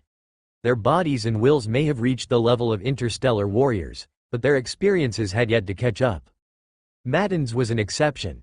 He had seen far too many weird and wonderful things. A quick check confirmed that the human female upper body before him was indeed the likeness of Iron Fatches. Bang! A gunshot rang out, and the explosive round in Maddens's hand hit the base of the throne, setting off a blast. Unlike the energy shield generator below, such a heretical creation had no value for use. The best course of action was to destroy it immediately. Maddens's gunshots startled his subordinates awake. Without further words, his actions had already expressed his discontent. The newcomers of Phoenix still felt a bit ashamed. They should not have been daunted just by witnessing something unexpected. Now, the only way to redeem themselves in the eyes of their displeased commander was through practical action. They spread out silently and swiftly, keeping a watchful eye for any potential enemies while dispersing throughout the area. They began placing bombs in various locations to ensure that everything within the building would be destroyed. Meanwhile, Maddens casually walked forward to Iron Fetches, whose eyes were still flickering with electricity. He drew out his power sword, and at that moment, the woman with only half a body left, her eyes' electric glimmer subsided, revealing the human-like pupils underneath. "Human, please hear me. Mattins, without uttering a second word, raised his power sword high and cut her in half at the waist. With a crackle of electricity, Iron Fetch's body was pulled by the tubing at the back of her head, drooping without falling. But the words she had not finished saying were still coming out. Say, no matter how you view the god of many changes, the will under the throne of the mechanical god has never changed. Mattins, silent, raised his sword again and severed the many tubes connected to the back of Iron Fetch's head as well. This really caused her speech to become intermittent, filled with shrieks of static. Betwixt the squeals and whirs, she managed to leave one last sentence. Ever tolerant of humans. Always gracious. There's always a place for you. Flesh is frail, mech. Behind Mattins, a few elite soldiers approached carrying a black coffin. They incorporated the half-mechanical, half-human carcass of Iron Fetches into it. Then, more of Ms. Wu Jarong's direct disciples, wearing sealed iron masks, started checking every part of the machine silently and solemnly, collecting data, searching for anything of value. Mattins hesitated. He had intended to stop these people's actions. As he had thought earlier, such sacrilege should not exist in this world at all. Listening to those few blasphemous words spoken by Iron Fetches had only confirmed this belief. However, in the end, Mattins did not voice his objections. These people must have come on the orders of Ms. Wu Jarong, and Wu Jarong was a technical officer greatly trusted by the governor, who mostly refrained from meddling in external affairs. Her sudden dispatch of a team for this task suggested great importance, and it was very possible that the governor was aware of it. After considering the matter, Mattins decided not to escalate the issue. Thinking of the governor's capabilities, perhaps there wouldn't be any issues, right? The governor that Mattins was pondering was currently on Corellia 3. Jiyu Hang was aware of the events transpiring in Blackbird City. Mattins was right. Wu Jarong, who normally avoided external affairs, had acted upon Jiyu Hang's instructions. The reason stemmed from the moment the Allied forces came near Blackbird City. While on Corellia 3, Jiyu Hang noticed the event option flashing incessantly on the system interface. Upon clicking it, he discovered an unknown event that could be unlocked for 200 points of grace. This was similar to the initial activation of the Phoenix Will Die event, a mystery that became clear only after unlocking it. Considering the returns from that time and also factoring in the abundance of grace points at his disposal, over 30,000 accumulated over 6 months, on top of what was previously saved, the 200 points expenditure seemed trivial. Even if it turned out to be a worthless event, Jiyu Hang could opt to ignore it and not proceed. Once the event was unlocked, it was named Iron Mystery. Event activated. Iron Mystery. Your planet is experiencing an iron rebellion, but have you ever been curious about how, during humanity's conquest of the universe, all intelligent devices, which were once the greatest aids to humans, eventually became anathemas feared throughout human society? Search for clues related to the irons, conduct research, and perhaps you will gradually discover some answers. Reward unknown. Jiyu Hang admitted that there were certain risks involved with this. For such blasphemous entities, the most reasonable course of action, in accordance with Empire regulations, was to annihilate them immediately upon discovery, eradicating all traces of their existence without mercy. The reason for such stringent and absolute rules regarding these blasphemous entities was, of course, due to the painful experiences the human empire had suffered during past encounters with such entities, and the lessons learned therefrom. This approach was undoubtedly the safest. However, on one hand, Jiyu Hang was genuinely curious about the questions raised by the event. On the other hand, the unknown reward tantalized him. Of course, if this had been a gift from some other entity, wrapped up in the most attractive packaging, he would not have accepted it so readily. But this came from his system. It's not that he absolutely trusted his system 100%. Maybe it was a plot conceived by a subspace evil god, with some grand, shocking conspiracy at play. But Jiyu Hang considered himself to have one advantage, that is, he doesn't overthink meaningless things. First of all, since he had obtained the system up until now, over 2.5 years, he had used it frequently, and this thing had never betrayed him. Second, and most importantly, he had already been using the system for 2.5 years, and he expected to continue using it frequently in the future. So under these circumstances, what's the point in worrying about whether the system has any malicious intent? If it really were some subspace evil god's conspiracy, Jiyu Hang would have already been deeply ensnared. In such a situation, without much consideration, Ji Hang had Wu Jiarong dispatch people to investigate the scene and to bring back Iron Fetch's body for research. To tell the truth, he didn't know whether this was the way to solve this so-called Iron Man puzzle, but anyway, he might as well do it. Of course, while he trusted the system, he still needed to be careful in handling specific matters. When Wu Zhirong was researching this thing, a new research institute would be established, completely isolated from those black boxes. Throughout the research process, all researchers would be sequestered and must adhere to a series of research rules, undergo regular health checks, and try to avoid the problem of corruption as much as possible. Regarding the Iron Man puzzle, Ji Hang soon put it aside without giving it much more thought. After all, it could only be considered a leisurely move. Whether there were any benefits or what the rewards were, he would address those questions later. Ji Hang was more concerned about the battle itself. Blackbird Battle Assessment. Resounding victory, 22,990 points of grace awarded. Total losses 119,384. Eliminated 764023, Star Realm Army. Dragonhawk 3rd Legion. Allies. Losses 74,847. Eliminated 416167. Star Realm Army. Rage Bear Legion. Losses 12,697. Eliminated 97016. Allied Counties. Central Group Army. Losses 31,840. Eliminated 250840. A total of 76,000 enemies were eliminated, while the Allied forces had a total loss of 111,000. These losses included not only those killed in action but also non-combat injuries and other reductions in manpower. Those who could return to the military and restore their combat effectiveness after not too long a treatment period were not included in these statistics. The actual number of fatalities was approximately 60 to 70,000. Overall, the casualty ratio was 1 to 7, which is quite a good number. However, the actual combat power of both sides was not as disparate as the data suggests. The Allied troops, fully equipped and with ample logistical support, if you eliminate ambushes, surprise attacks, and the like, could achieve a confrontation ratio of approximately 1 to 4 in a straightforward battle. The Star Realm Army was worse, only achieving 1 to 2.5. However, sometimes the victorious side in a war, at certain critical junctures, can break through, encircle the enemy, and execute annihilation campaigns, after which the victory often becomes significantly greater. The reverse is also true. Regardless of what the exchange rate on the front lines might be, if you lose and let the enemy score a decisive annihilation victory, such as cutting off logistics or encircling you, preventing ammunition and supplies from reaching you, then whether Allied soldiers or Star Realm warriors, all would be easily wiped out in large numbers. It's just a pity that all these things only happened to those mechanical monsters. Humanity was the victorious side. And this brought Ji Hang a bounty of over 20,000 points of grace.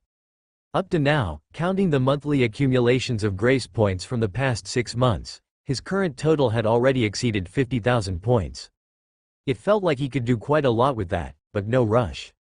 Right now, Ji Hang wasn't even on Rage Owl Star. He couldn't go about making moves even if he wanted to. He had already been here for half a year, returning to Rage Owl Star a few times in between, while spending the rest of his time on Corellia 3, cooperating with investigations. The death of Apostle of War Bojoyuk Galaraldo brought about an impact and aftermath that was even more severe than imagined. First, the Tianma Star Sector mobilized elites from all sides as much as possible to form an investigation team. A Mother Superior and the State Archbishop of the Corellia Diocese were considered major figures. It's just that within the Tianma Star Sector, the influence of the sect of mechanics was very weak, with the highest-ranking individual being merely a mechanical priest. The Psychic Cultivators Association didn't fare much better, their president being only a C-class spiritual energy wielder. Overall, however, they assembled the most outstanding individuals from all sides they possibly could. Among them was Ji Hang, the person involved and also an A-class spiritual energy wielder. The investigation by the Tianma Star Sector itself lasted about half a month, and their ultimate conclusion was that it had been a demon attack, where the Apostle of War had tragically fallen into an abyssal rift. However, the explanation given by this investigative team from the Tianma Star Sector was clearly not convincing. It wasn't a matter of whether the evidence was sufficient, or whether the investigation methods could withstand scrutiny, What mattered most was that the identity and status of the deceased were too important, and the investigative team's own status was too low. Half a month later, an investigative group from the Dragonhawk Star Domain's capital, Yunluo Star, arrived. This team was considerably larger, headed by a judge from the tribunal, including a whole squad of the tribunal's elite. The State Church, Sect of Mechanics, and Psychic Cultivators Association all gathered, sending representatives from both the administrative and military affairs departments. This entire colossal investigative team also brought along a fleet and land forces. At their request, everyone who had participated in the banquet that day was not allowed to leave Corley at 3 and had to undergo the investigation again. Their investigation hadn't yielded any results yet when an investigative team from the Eastern Cosmos domain arrived. Its structure was similar to the Star Domain's investigative team, but the tier was higher. Then came the recent news that an investigation group representing the Sun Lord and coming from the Solar Expedition Army was en route. However, given their great distance, it was estimated that the investigative group wouldn't arrive until a year later. The situation was getting more and more blown out of proportion. The leaders Paid Dacey and Governor Acuna both felt numbed already. They had previously been considering how to lighten their responsibilities, but now they were resigned to the fact that there was nothing to hope for.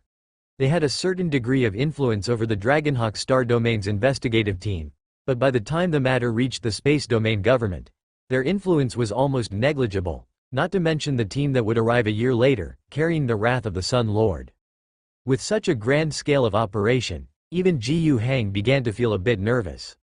The universe was too vast, and the empire too large, teeming with capable and extraordinary people.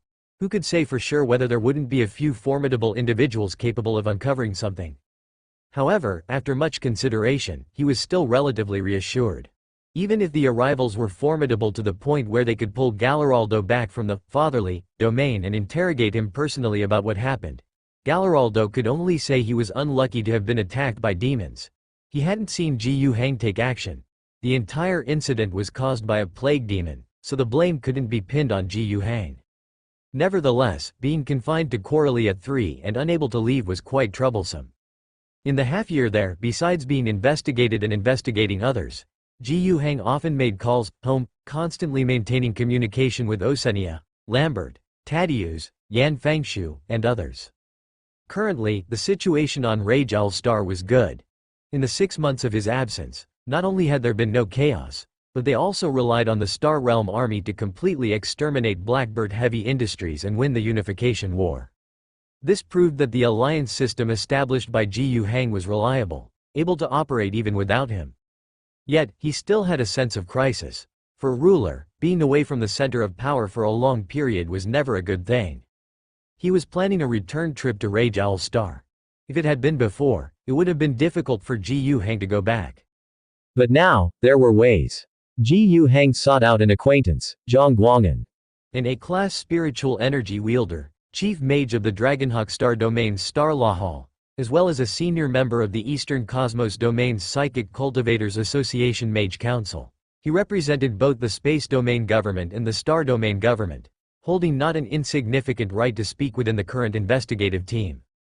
Ji Hang had gotten along very well with him over the past few months. "Ha! Our genius has arrived." The speaker was Zhang Guangyin.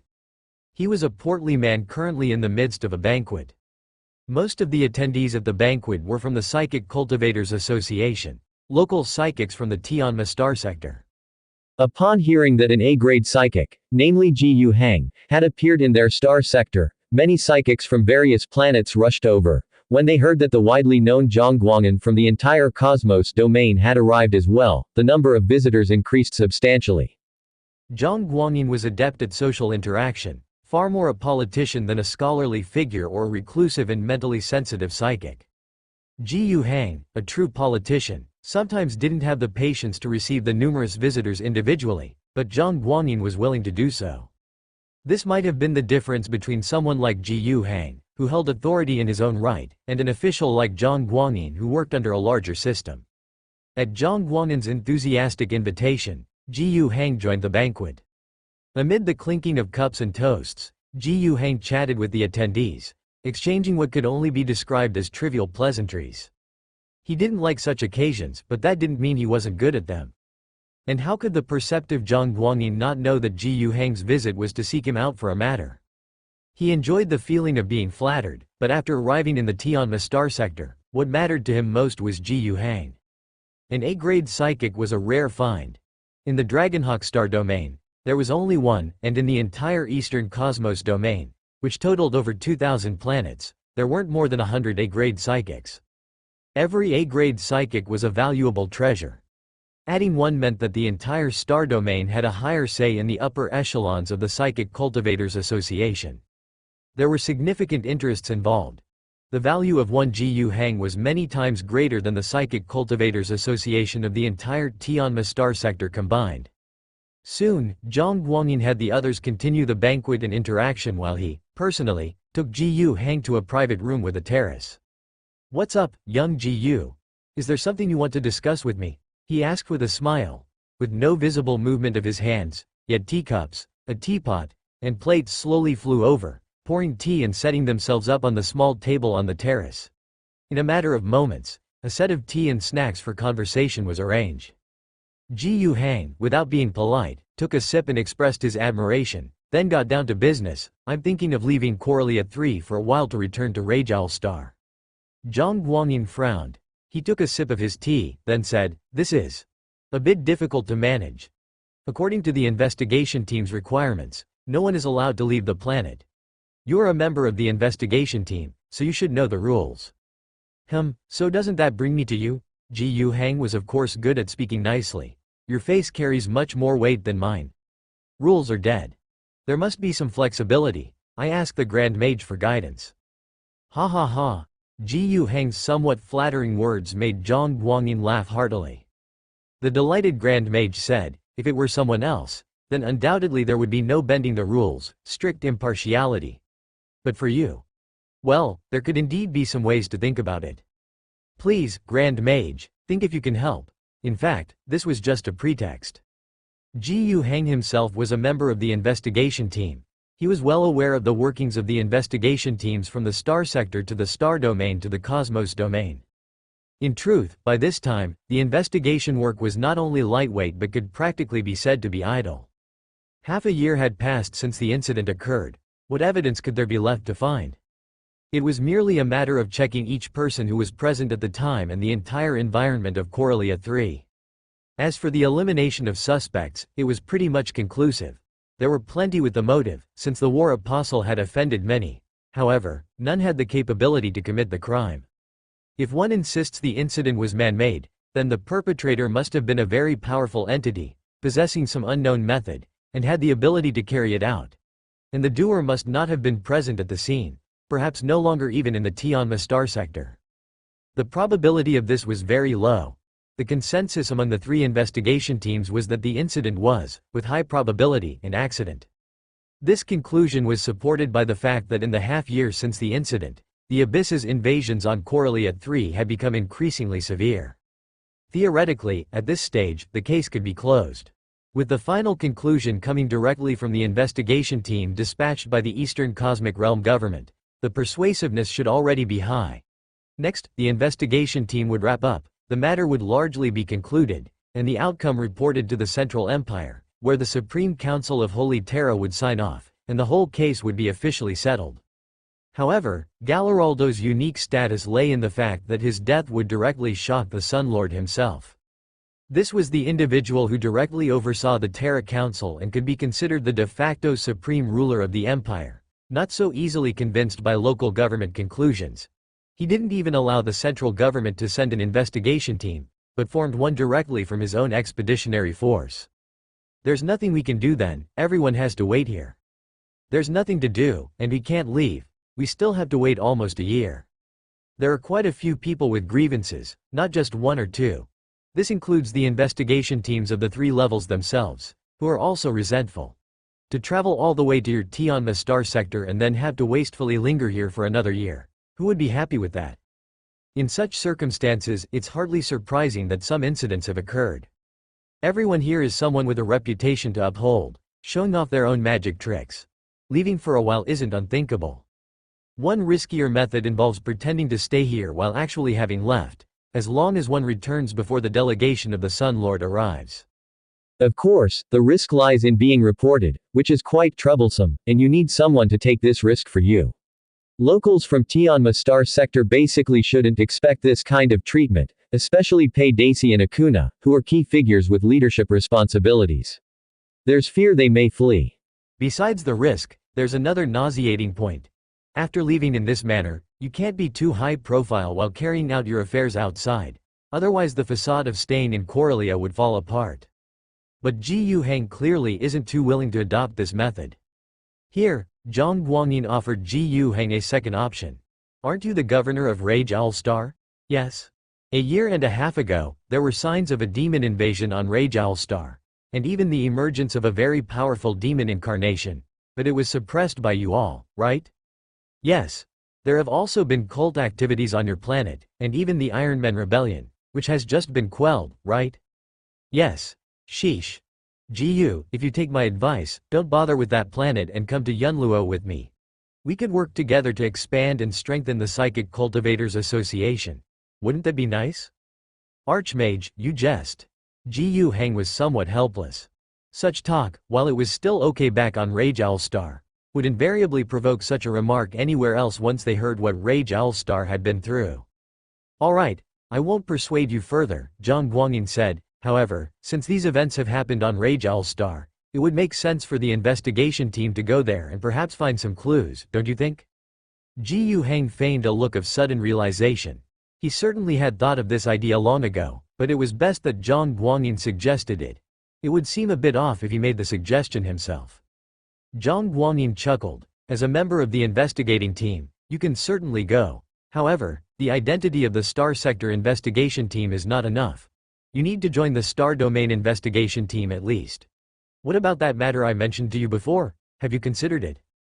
Ji Yuhang spoke earnestly. I have made up my mind. I am willing to join the Psychic Cultivators Association's Star Law Hall in the Dragonhawk Star Domain and serve as your deputy, contributing to the development of the association. However, I should establish a branch of the association on Rage Owl Star and develop the association's power in the Tianma Star sector. In the affairs of the association, I will support every decision you make. Zhang Guangyin felt slightly disappointed that he couldn't lure Ji Yuhang over to the stellar capital, but he quickly let it go, thinking it might even be a blessing. After all, there was only one A-rank spiritual energy user in the stellar capital Yunluo Star. Having another one might cause trouble. Ji Yuhang, as he now seemed, was polite and not ambitious, but who knows what could happen once he made the move. Having him outside yet contributing the influence of an A-rank spiritual energy user, being able to uphold the association's presence and even stepping in when necessary, achieved his goal. Alright, that settles it. I'll issue the appointment decree from the Star Law Hall right now and recommend you to join the Star Domain investigation team. Once the information is filed, you will lead a team to Rage Owl Star to investigate the source of the abyssal erosion, to see if it's related to the disappearance of the Apostle Galaraldo. The investigation period. Let's say 3 months, and you can extend it if it's not enough. However, during this time, you must frequently return to report the situation. You can't really stay on Rage Owl Star for the whole 3 months, understood? I understand. Ji Yuhang was actually still a bit annoyed. Even though traveling from the Corellia star system to the Rage Owl star system only required a single stellar jump, the one-way journey still took a minimum of 6 days, and a round trip would waste 12 days on the road. After several such round trips, he feared that half of his 3-month investigation period would be wasted in transit. But there was nothing he could do about it. Ultimately, it was a situation of his own making, so he had to bear with it. As for a subdivision of the investigation team accompanying him to Rage Owl Star, so be it. The leader of the team was Ji Yuhang himself. Could he possibly find fault with himself? Even if there was someone stubborn enough to investigate their leader, Ji Yuhang was not afraid. With 3 levels of investigation teams unable to find anything on Corellia 3, could they possibly discover anything on Rage Owl Star? There was only one thing that he truly feared being investigated, the black box. But he decided that this time when he returned, he would collect all the black boxes into the Storm God Kingdom. Without Ji Yuhang's permission, no one could enter the Storm God Kingdom. Unless they forcibly broke in. In the entire empire, Ji Yuhang didn't think that there were many who could manage that, especially not here. As for Gu Heng himself joining the Psychic Cultivators Association, it was a matter of little consequence. What would he need to give up? Nothing but the title and influence of an A-grade spiritual energy user. On the contrary, he could gain something from it. It wasn't as if he was required to do anything specific. If they really wanted him to fight, he could simply refuse. The Psychic Cultivators Association didn't possess that much binding power, especially not over someone like him. Waiting for the investigation team to approve the procedures took some time. And Gu Heng, having some spare time while he waited, made a trip to Nest capital Pheno City. It was an occupied area. Pheno City, with a population of 10 billion, had become a massive den of demons, a veritable abyssal hell. An imperial army of at least 10 million people struggled within it. Among them, 7 million were from the Planetary Defense Force of Corellia III. This army's level of strength and equipment perfectly matched people's stereotype of a planetary defense force. Weak, poor equipment, problematic discipline and morale. Despite a population of 40 billion on Corellia III, the planet's productivity couldn't keep up with the number of people. A significant portion of the population, fundamentally, was no different from pigs raised for slaughter, merely a source of taxes. To say Corellia was wealthy was indeed true. It paid 4 billion in imperial taxes a year.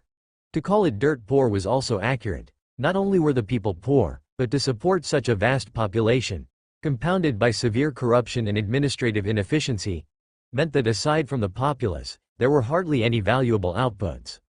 Under such circumstances, they simply could not afford a large, elite army.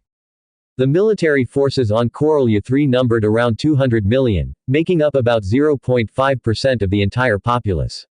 Most of them could not be mobilized and were tasked with suppressing any revolts across various Nest capitals to avoid uprisings. Every moment, in each of the Nest capitals, the lowest class, who lived worse than dogs and pigs, were on the verge of rebellion. With life being untenable either way, any incitement could escalate into a riot. They'd fight with an iron rod if they had to. Those troops were responsible for crushing such rebellions and could not be moved lightly. Being able to deploy 7 million was no small feat. They were primarily tasked with establishing a perimeter blockade around the entire Nest capital. Additionally, some were used as cannon fodder and mobilized by the Star Realm Army. This Star Realm Army referred to the 3 million soldiers of the Dragonhawk Third Corps.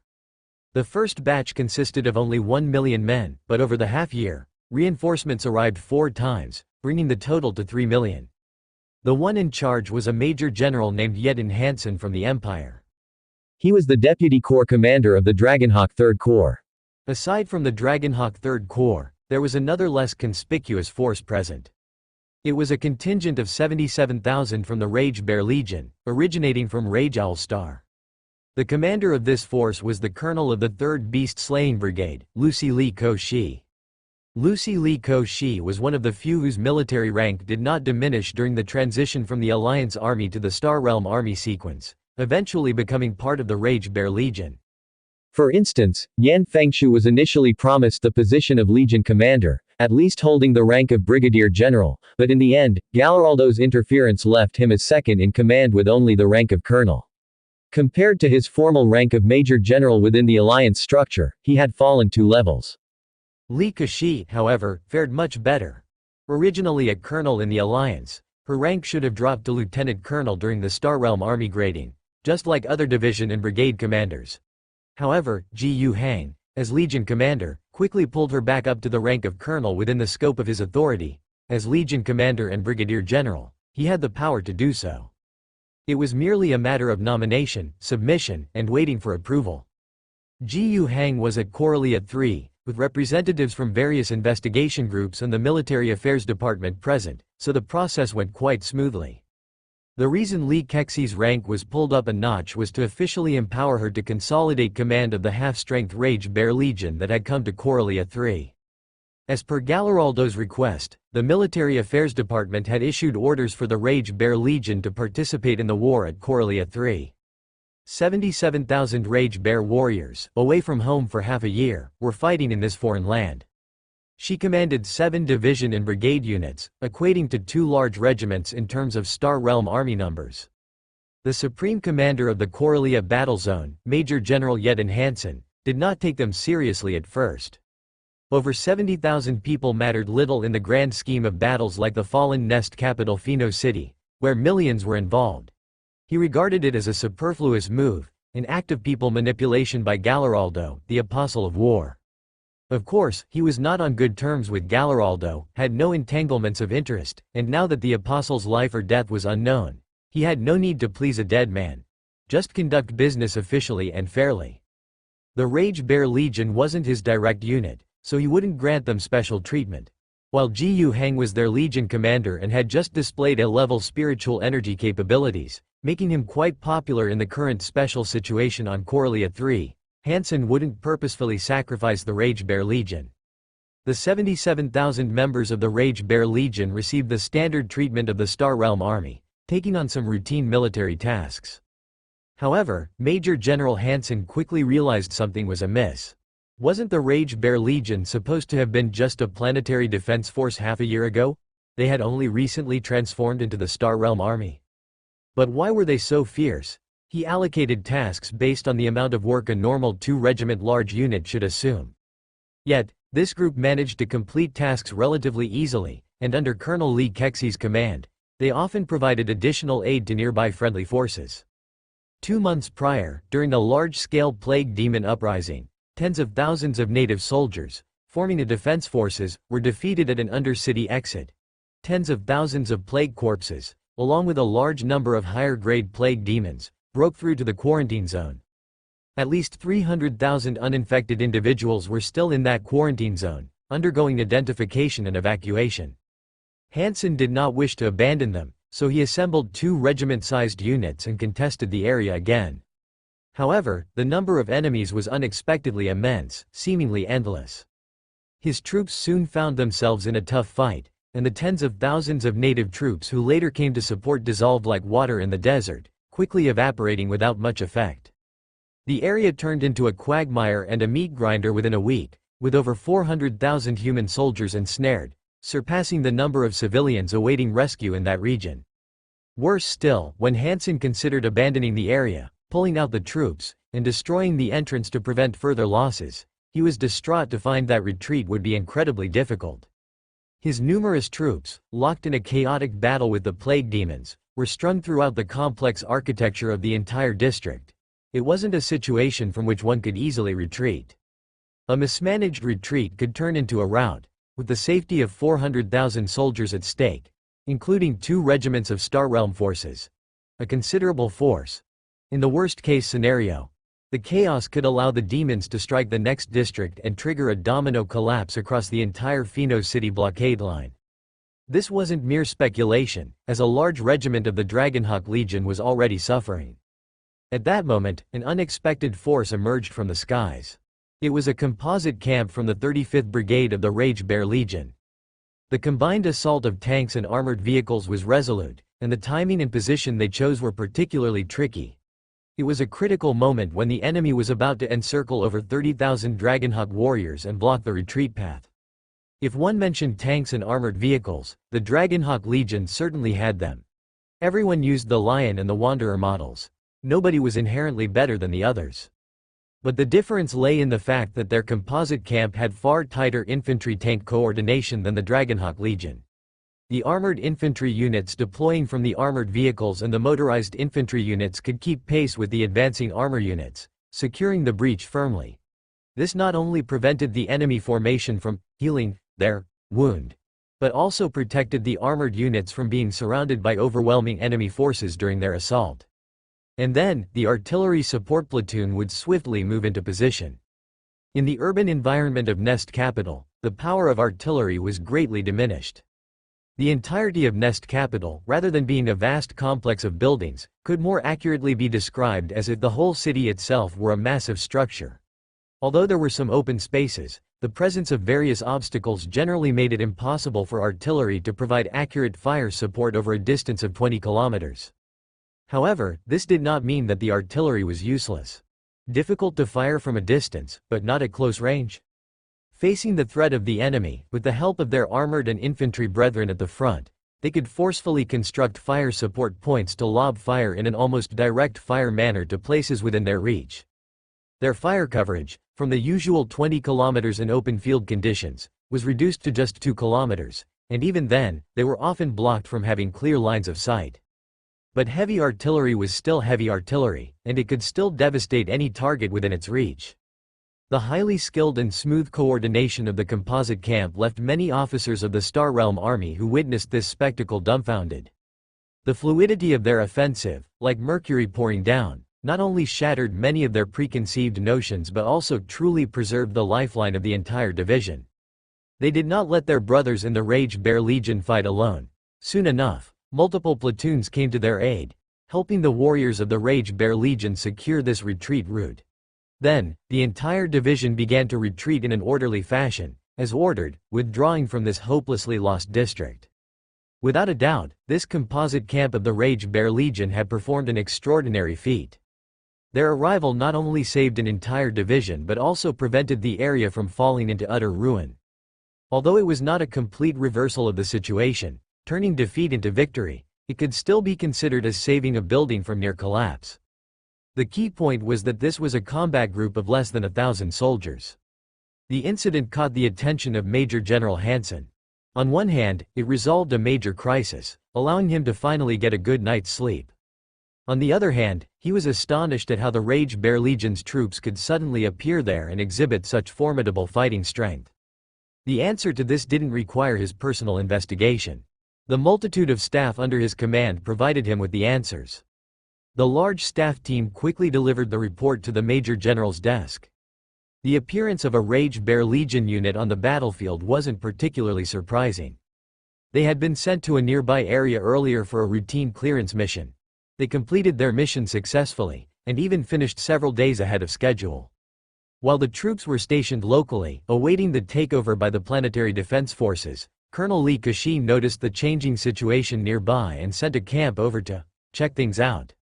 And with that inspection, they resolved the situation. Another matter that deserved Major General Hansen's careful consideration was this. Why were the Rage Bear Legion troops so formidable with the same equipment and not a large number of soldiers?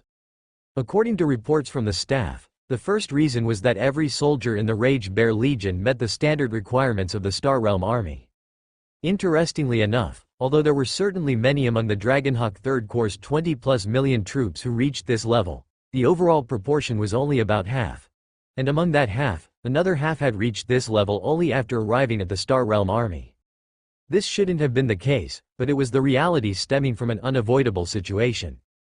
The soldiers of the Star Realm Army mainly come from the troops offered by various planets along with their payment of imperial tax, and it was also possible for the Star Realm Army to simply transfer troops from the Planetary Defense Forces into their ranks. But the standard level of the Star Realm Army generally required at least 5 years of military training under experienced instructors before soldiers could meet the criteria. On many planets, the total service time for conscripts and volunteers wasn't even that long. Of course, theoretically, none of this should have been a concern for the Star Realm Army. The Military Affairs Department, the Star Realm Army Command, weren't supposed to handle these issues. If a planet didn't provide qualified soldiers, it shouldn't count towards their tax obligations. But political and economic considerations, coupled with corruption factors. There was no remedy. Hansen was only a major general, after all. He couldn't change these things. What he could do was ensure that, once soldiers came to his force, at least they could be trained into competent warriors through his efforts. But even that was difficult to achieve. During peacetime, when there were no wars, the budget of the Star Realm Army was insufficient, offering no opportunity to fully let the soldiers practice their military skills. Without enough bullets, there could be no sharpshooters. The situation for artillerymen, tank crews, and the like was the same. But if it were just a difference in the quality of soldiers, it wouldn't result in such significant concrete outcomes. After all, Dragonhawk's warriors are not weak. This brings us to the third factor mentioned by the staff officers, tactical concept. The composite forces model adopted by the Rage Bear Legion is not exactly a novel idea. The Star Realm Army is full of talented individuals. Wouldn't they have thought of it? Of course, they have. To put it plainly, the advantage of composite forces lies in the flexibility of modular, small unit sizes, more officers under the same troop strength, a high concentration of technical equipment, and various troop types coordinating under a single command system. It all sounds good, but each of these advantages comes at a cost. Smaller unit sizes and flattened command structures mean more officers are needed, which costs money.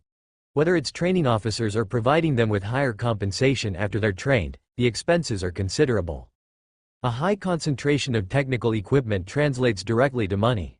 Various troop types coordinating requires a significant amount of training, which again means money. The Military Affairs Department and the Star Realm Army, of course, have a lot of money, but they have even more places to spend it on. All these advantages do not outweigh the benefits of maintaining more soldiers with less money under the current large unit division system. And in a major frontal battle, large formations have their benefits. Composite forces can only be a small-scale approach to creating elite troops within the entire system of the Star Realm Army. To be honest, Major General Hansen couldn't understand why Governor Gu Hang would be willing to use such an army to pay the imperial tax. It's just not worth it, too honest. Isn't the standard practice to randomly pick tens of thousands of warriors trained for a year or two, equip them with suitable light gear, try to establish good relationships, and then just settle it? That way, for 1 million tax currency paid, the actual cost would be only 700,000. The way you're doing it now amounts to a cost of 1,300,000 to offset a tax of 1 million. A complete loss. Regardless, this was good news for Hansen. He suddenly discovered that he had 70,000 elite troops at his disposal. Although there was only one brigade of true armored composite camps, the several infantry divisions from Rage Bear were all motorized, and the firepower of weapons like heavy pounder guns was distributed down to the company level, with squad weaponry also packing more punch than the same number of Star Realm Army forces. In any case, they were stronger than his own forces. In a mix of emotions, he didn't hesitate to start assigning this army from Rage Owl Star to more important tasks more frequently. This was different from using them as cannon fodder. Supplies and logistics were given the highest priority. When acting as the tip of the spear, they also needed a hilt, so support and coordinating units behind them were also plentiful in numbers. In fact, during joint attacks, he would generously hand over command to Colonel Li Kashi instead of senior officers from the Dragonhawk Legion. In addition, when it came to winning battles, he was anything but stingy with rewards. From combat allowances for warriors and officers to reporting achievements of entire units to the Military Affairs Department, he was meticulous. When Gu Hang came to Pheno City and met Li Kashi, Major General Hansen, who had also heard the news, hurried over for a meeting. He sincerely thanked Gu Hang and also expressed some apologies. After all, no matter how well he ensured the logistics or reported their accomplishments, the increased casualties from taking on more significant military duties were unavoidable. Gu Hang expressed his understanding in return. Although he was distressed by the casualties among his own soldiers, the combat actions of the Rage Bear warriors in this theater were indeed bringing real benefits and advantages. After all, when the Star Realm Army fights, they're not just going through the motions. Otherwise, he wouldn't have hinted to Li Kashi that it was okay to perform normally in battle. Otherwise, even if they were just going through the motions, the command level of the Dragonhawk Legion wouldn't notice. What are the benefits of fighting for the Empire as part of the Star Realm Army? For the Rage Owl Star Alliance government, there are no direct benefits. But for Gu Hang, that may not be the case. He originally did not wish to personally take on the role of Legion Commander of the Rage Bear Legion, preferring to have Yan Fangshu do it while he stayed behind the scenes, which was a better option. However, now that he had assumed this position, he resolved to accept it and sought to make the most of the situation by looking for any potential value and opportunities that he could exploit. And there were indeed such opportunities. First was prestige, an indirect commodity, but a valuable one. He wasn't a lone wolf. As a politician and leader of a faction, silently accumulating wealth and slowly developing was not the only strategy. Certainly, aspects like technological advancement and the development of the planet's industrial capacity did not need to be publicized, they were akin to inner cultivation. But now, as Rage Owl Star gradually moved towards the Star Sea and engaged in interstellar exchanges, the importance of prestige, an intangible asset, should not be underestimated. For instance, Gu Hang's demonstration of A-level spiritual energy user capabilities was an enhancement of his personal prestige. And this kind of thing, prestige, could be monetized, albeit with certain methods and abilities. He was already capitalizing on it. The forthcoming establishment of the Psychic Cultivators Association branch on Rage Owl Star was one such way to cash in. This branch would receive funding from the headquarters of the Tianma Cultivators Association. It could access precious materials for training spiritual energy users. Jiyu Hang would have an official excuse to train spiritual energy users and could issue legal licenses to them. All these were crucial. The funding amount didn't matter. Any money is good money, and the most important thing was the issuing of legal licenses. Without a license, spiritual energy users trained on Rage Owl Star would be fine operating on their home planet. But as Rage Owl Star stabilized and society became relatively stable, it was bound to take to the interstellar stage. Then, given the Empire's controlling policy towards spiritual energy users, lacking legal identity could easily lead to issues outside of their home star. From now on, this would no longer be a concern. Moreover, apart from matters related to spiritual energy, Jiyu Hang's recent surge in fame brought another significant benefit. Through the Jiyu commercial firm, he found many investors and signed several investment contracts. The planet's industrial capacity did not require foreign investment. The alliance's economic system focused more on planned economics, with money and market functions playing a supporting role, so attracting a large influx of foreign investors for development wasn't necessary. However, trade was indispensable. The alliance had ample production capacity, and a significant portion of that capacity had no outlet for consumption. Even if all output went towards paying taxes, the excess tax currency couldn't just sit idle. There had to be trade and order fulfillment to translate the extra capability into income. And although the alliance could be self-sustaining with its rich production capacity, it still required input from outside sources. As production expanded, the demand for raw materials would inevitably increase. Mining, logging, farming. These activities would, of course, be developed on Rage Owl Star, but it was prudent to plan ahead. Establishing a trade route for resource input was also advantageous. With the backing of the Jiyu commercial firm, Jiyu Hang wasn't worried about lacking channels for interstellar trade. But there was a huge problem. What about the starport? Rage Owl Star did have a starport, but it was too small. Accommodating several 100,000 members of the mobile Star Realm army required several days. In the context of large-scale interstellar trade, it was utterly insufficient for exchanges involving tens of millions, even billions of tax currency worth of goods. The starport simply didn't have the capacity. And currently, the largest vessel that could dock at Rage Owl Star's starport was at the escort ship level.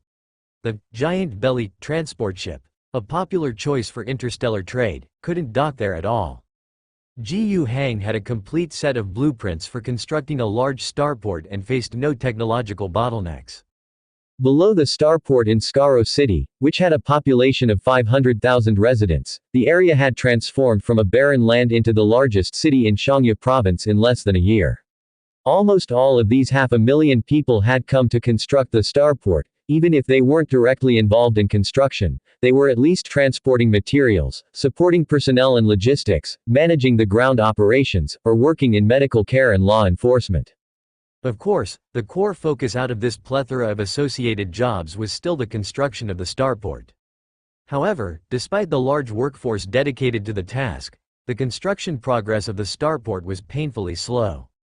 When Jiyu Hang spoke about this with his mother, she stared at him with disbelief for quite a while. What do you think a starport is? You've only started building for less than a year. Those massive starports you've seen on other planets, didn't all of them take decades, even a century of use and expansion, to slowly become what they are now? Don't expect to get rich overnight. But Jiyu Hang did want to get rich overnight, so what was the solution to accelerate construction? Seeking external investment. The current construction method of the Alliance involved firing orbital spacecraft in fits and starts, carrying only a small portion of parts produced on the ground, or one or two construction machines, into space at a time. Then workers, encumbered by spacesuits that greatly hindered their movements, had to perform space operations. Jiyu Hang now has a full set of blueprints and technology, but many of the construction methods simply weren't feasible to realize. However, with external investment, things would be much easier. He could hire large engineering vessels to do the job, which would be far more reliable than engineering machines. He could directly purchase mass-produced, super-large components, transport them here, and have the engineering vessels equip them. In short, if he had enough money, Ji Hang estimated that he could expand the Rajiao starport to several hundred times its current size within 1 to 2 years. Saving up such a large sum of money on his own, through deception and trickery, or even with the support of the Ji commercial firm, was no longer sufficient. It was necessary to bring in strong investors. After Miss Wang Qi learned about her son's ambition, she actively started pulling strings and found some initially interested parties. In the past, this investment project would probably have attracted no interest, but now, Ji Hang had demonstrated a certain capability. The Rage Bear Legion had made a name for itself, and people began to slowly believe that investing in Rajiao, a previously desolate planet, could be profitable. Of course, these investors were still very cautious, willing to invest only tens of thousands, or at most hundreds of thousands, of tax currency. This amount was hardly sufficient for Ji Hang's grand plans. Still, he was not one to turn away any comers. Setting an early example was essential. Even scammers know to give a taste of sweetness first, and Ji Hang intended to let those willing to invest in building the starport make money from it. As for later, with the starport built in Rajiao's orbit, and Ji Hang armed with guns and cannons, no need to say more. However, at the moment, Ji Hang's main reputation was still focused on his identity as an A-level spiritual energy user and the young family head of the Ji family. This type of reputation didn't have as much pull in attracting investors. If the Rage Bear Legion could put on a stellar performance on the battlefield of Corellia 3, that would undoubtedly be a bonus. Everyone knew that both the troops and equipment of the Rage Bear Legion came from Rajiao itself. The combat effectiveness of an army could illustrate the comprehensive strength of a planet from all aspects, making it a massive billboard. The value of reputation lay right there. Beyond the value of reputation, if the Rage Bear Legion could achieve even better results here, they would reap other direct benefits. Politically, it would help to strengthen relations with surrounding political powers. Helping the Empire world beat the plague demons was undoubtedly doing the right thing. The achievements of the Rage Bear Legion would ultimately be attributed to Ji Hang. As the Legion commander and a provisional general, if his merits were great enough later on, would the Star Domain military headquarters not consider promoting his military rank and improving his benefits? Of course, this would be very important for those who are fully integrated into the Star Realm army system, but for Ji Hang, the cost-effectiveness was not very high. Even if his military rank were to soar and his duties increase, he could not abandon his base and merge into the Star Realm Army's circle. But just as his entry into the Imperial Psychic Association, and becoming a senior figure within the Dragonhawk Star Domain Association, brought him a series of benefits in that system, so too would rising to a higher status in the Star Realm Army through the growth and strength of the Rage Bear Legion bring direct benefits. For example, the Rage Bear Legion might be granted expansion, not from Rajiao itself, but the Military Affairs Department directly enlarging the army, providing troops and equipment. All Star Realm Army Corps operate in this manner. At that time, Ji Hang would essentially gain an army for nothing. The expenses for maintaining the army could be claimed back from the Military Affairs Department. And to speak of even more direct benefits, there were others. Wars produce spoils. The Rage Bear Legion strictly followed the Alliance Army's customs, disallowing looting and requiring unconditional surrender of all unclaimed spoils gathered after battle. In the Alliance, these surrendered items would eventually enter the national treasury, soldiers would receive combat allowances, rank advancements due to valor, and the dead and injured would receive generous compensation. But on the battlefield of Corellia, there was no such rule. The highest level for surrender was at the core level. The demons killed by the troops in battle had value, and the corresponding logistics would deal with the biological materials from the bodies remaining after the demon spirits were expelled. The logistics took a portion of the fees, and the rest went to the core. Moreover, when certain areas were recovered, and many of the local population were dead, the property left behind by the residents also became the possession of the core. Li Kashi was somewhat at a loss. He had never dealt with this sort of thing before. He had previously thought it necessary to hand over the funds to the Military Affairs Department and even consulted with the Dragonhawk Legion about it, only to find out it wasn't necessary. Later, following an inquiry to Ji Hang, the Legion commander decided, the money would be taken as property of the Legion and lent in full to the Alliance government.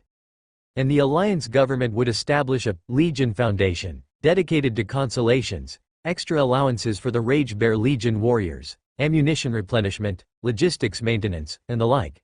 Of course, it could also be used for other purposes, but the Foundation had to pay interest, whatever the case.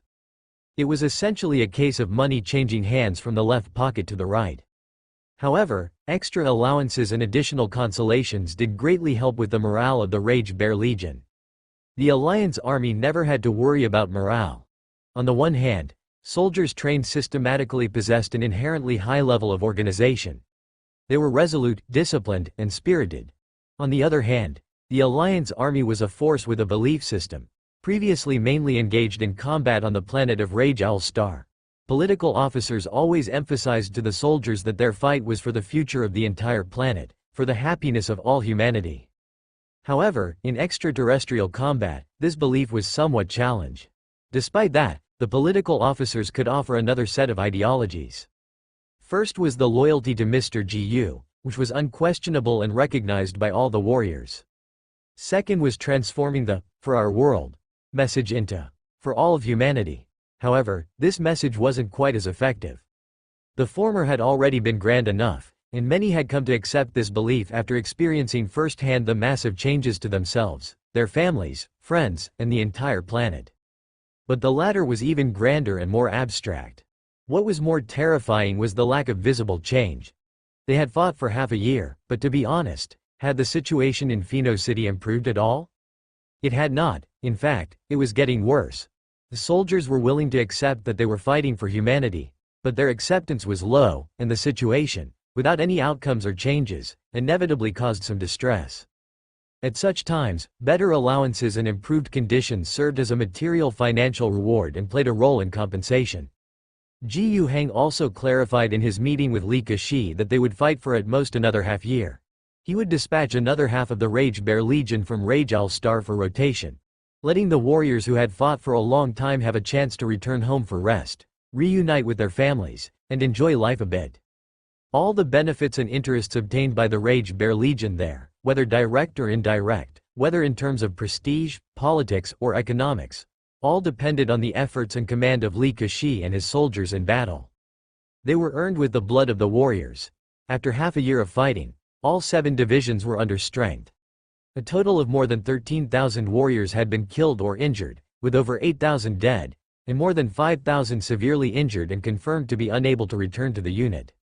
Jiu Hang visited the battlefield hospital to console the injured. He promised to bring back the casualties and the remains of the fallen to their hometowns. They would receive grand funerals and generous consolations. Jiu Hang did as he promised. The remains of more than 5,000 soldiers who had been withdrawn from the combat sequence, along with the bodies that could be recovered, were transported through the Star Realm Army's logistical system to the starport on Coralia and placed aboard the armed merchant ship of the GU commercial firm, which was also carrying GU Hang as he departed. Besides, there were others joining them on their journey. A survey team composed of around 20 people, mainly from the Star Domain Survey Team, with 3 observers from the Space Domain Government's Survey Group. There was also a team of investors, many tycoons, involved in the Galaraldo disappearance case and unable to leave Coralia, managed to send some investment consultants and trusted subordinates to inspect the value of Mr. Gu's planet alongside him. In addition, the largest group, consisting of 210,000 refugees said to be evacuated to Rage Owl Star, were loaded onto an accompanying transport ship. The 210,000 refugees crammed into the transport ships were Jiu Hang's spoils of war on the political battlefield, all destined to be relocated to live on Rage Owl Star. This was a legitimate value. 5 tax currency per person was the pricing set by the Empire. Taken to Rage Owl Star, even if they did absolutely nothing but set up refugee camps to sustain these people, after 2 years, once the imperial tax was paid, it could offset $1 million in tax currency. But how did these people come about? Firstly, it was the Tianma star sector's various planets. Looting, Coralia. Before Galaraldo disappeared, Coralia's situation was already deteriorating. Many of the learned in the star sector could tell that. Under the call of the star sector government, the governors of each planet, some other forces within the planets, and even the wealthy were all generously digging into their pockets, providing some manageable relief for Coralia 3. It was mainly in the form of various supplies. Similarly, many forces that provided supplies also, generously, expressed that they could accept refugees from Corellia III who had become homeless due to turmoil and had nowhere else to be placed. That was surely extortion. The majority of the forces generously donated supplies to support Corellia III that were not even worth as much as the population they plundered from Corellia III. But the Corellia III planetary government had no choice but to accept. They desperately needed those supplies, or else military operations would lack provisions, and the civilians' lives would be affected. Moreover, those homeless refugees, who had emerged due to outbreaks of the plague demon, truly existed. It was more manageable elsewhere, but Pheno City, having fallen by more than half, was facing the gravest issue. There were originally 1 billion people there, half of them in occupied zones. Their fate, only death, transformation into plague walkers, or infection, these were the 3 outcomes. But in the non-occupied zones, there were still hundreds of millions of people. They should, of course, be evacuated from areas that could become battlegrounds at any time, but that was hundreds of millions of people, and moving them to other nest capitals was extremely difficult. All along, Corellia III had always been in a state of having too many people and not enough resources. Trying to evacuate so many people, finding places that could take this many people, that was very hard. They could only establish refugee camps and quarantine zones in some of the slightly more upper-level areas of Pheno City. All zones were managed by classification, divided into high risk, medium risk, low risk, and no risk infection zones, with strict barriers between each zone. All areas were placed under military management, with civilians not allowed to leave their homes, not even if they faced starvation. After reporting, those without typical infection symptoms within 7 days could be moved to a lower risk zone, all the way down to the no-risk zones. But in reality, no-risk zones only meant a very low risk of infection. It was not necessarily safe. The problem of scarcity of supplies always plagued the quarantine zones in Pheno City's refugee camps. Additionally, regardless of the risk level of the area, there was always the danger of the plague demon breaking through the military defenses and directly taking over. There was also the risk of a sudden large-scale outbreak of the epidemic. Therefore, under such circumstances, the most beneficial course of action for the Corellia planetary government really was to sell people to other planets and powers. Not selling them meant they would find it tough to provide for and could be doomed at any moment. But they had to sell at a reasonable price, right? When all was calculated, other forces generally exchanged supplies worth about 0.2 to 0.5 tax currency to take away a population worth 5 tax currency per person. Was this not robbery? Of course, with Corellia as the nest capital planet that held 400 billion inhabitants, amounting to 62.2% of the entire Tianma star sector's population, its government was one of the most powerful planetary governments. Moreover, Governor Acuna was a staunch supporter of the Tianma leader, Pei Daisy, belonging to the same faction. They certainly would not accept being robbed so easily. But who could blame Acuna and Pei Daisy, 2 core figures whose own hands were not very clean? Now, with the disappearance of Galleraldo causing much trouble, their political influence, which was once great, would be lucky to retain even 2 or 3/10 of its former strength. There was quite a lot of political struggle and compromise involved. And the outcome that was ultimately negotiated was that each power could obtain a certain quota of migration population for free based on their support for Corellia III. Exceeding this quota would require purchasing with tax currency. The purchase price was determined using a tiered mechanism, ranging from 1 to 4 tax currency per person. There were discounts offered, but at the same time, it restricted those powers from plundering Corellia III too excessively. Gu Hang was involved in the negotiation process for this matter. Therein, he naturally stood from his own perspective, on behalf of Rage Owl Star, trying to gain as much advantage as possible. But outside of this matter, Gu Hang sometimes detached himself emotionally and reflected on the situation. During Corellia III's major disasters, when countless citizens of the empire were afflicted, the ideal of all parties working together to face a natural disaster existed only on the surface. Behind closed doors, this had turned into a feast of dividing interests and feasting on the division of Corellia III. Various big shots engaged in backstabbing and verbal combat, greedily feeding off the ravages of a disaster. Gu Hang could not stand on the moral high ground to criticize these events, as he was one of those partaking in the feast. But was there anything good, from start to finish in this matter?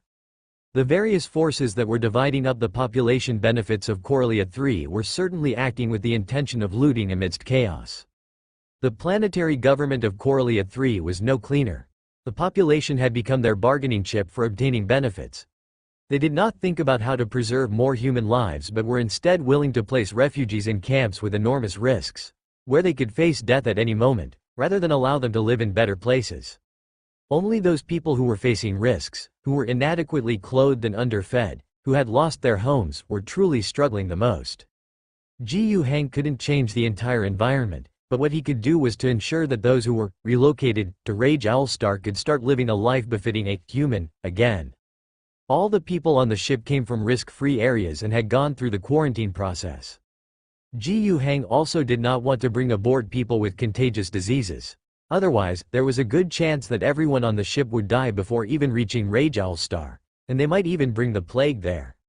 Of the 210,000 people, half came from the free population provided to Corellia 3 by Rage Owlstar. This was the free population quota that Jiu Hang obtained after getting involved in political activities on the side while participating in the investigation team's work. The other 110,000 people came from the Rage Bear Legion. They were directly involved in frontline combat, with several refugee camps within their defense areas. Li Kashi and the commanders of the local Corellia forces, in collusion, sold off this batch of people.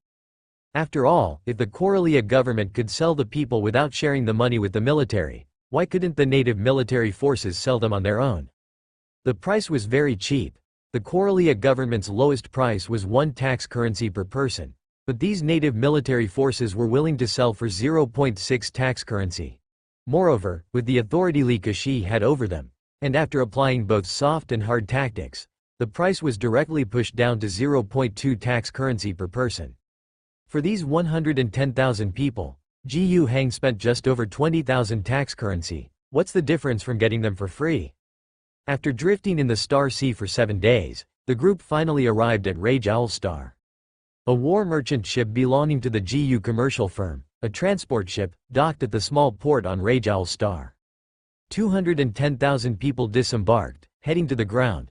Some materials were loaded onto the ships, ready to be transported to Corellia, making the entire port start bustling with activity. But of course, Jiu Hang didn't have to squeeze in there. He left the starport ahead of everyone else, taking the investigative team and the representatives of the investors, heading to the ground.